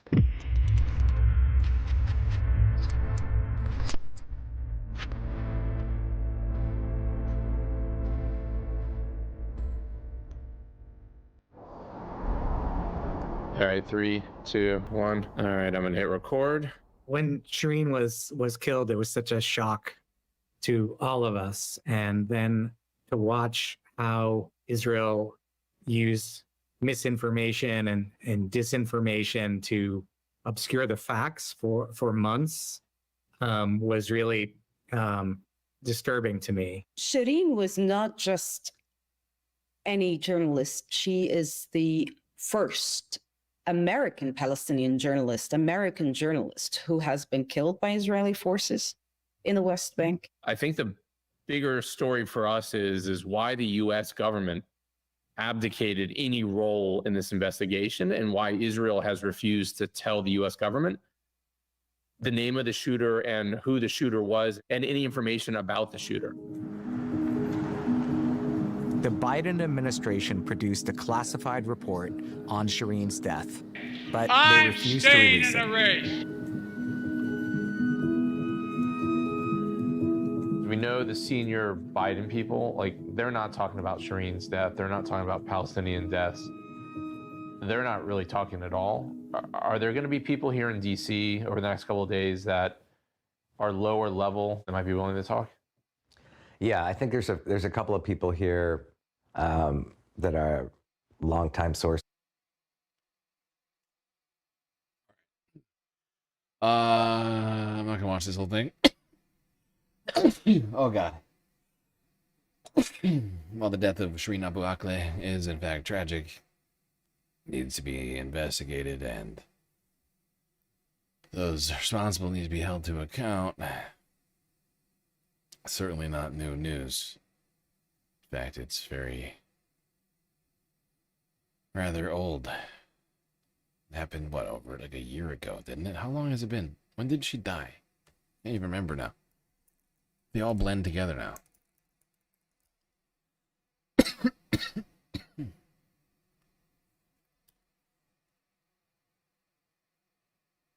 No, she had more than that. 4 years ago.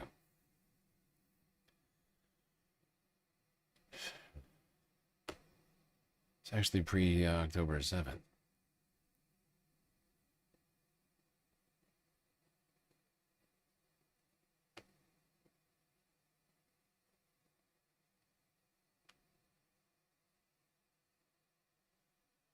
It actually doesn't look like Al Jazeera is really talking about what's happening with Iran and the United States for whatever reason. Yeah, they're on commercial right now. Okay, well, I think that's where I'm going to wrap it tonight. 7 hours. Tomorrow we have a serious weekending report for all of you. So prepare for that. But that's where I'm going to wrap tonight.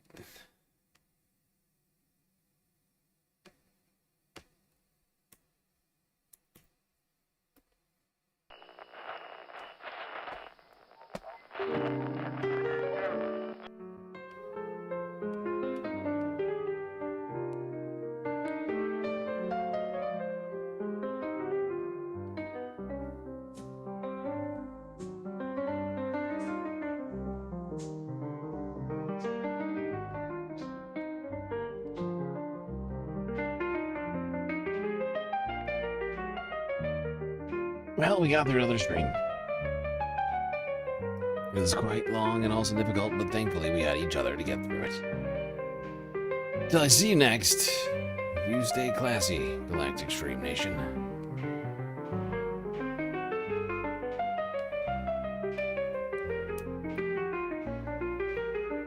Can't forget this. These are your galactic patrons.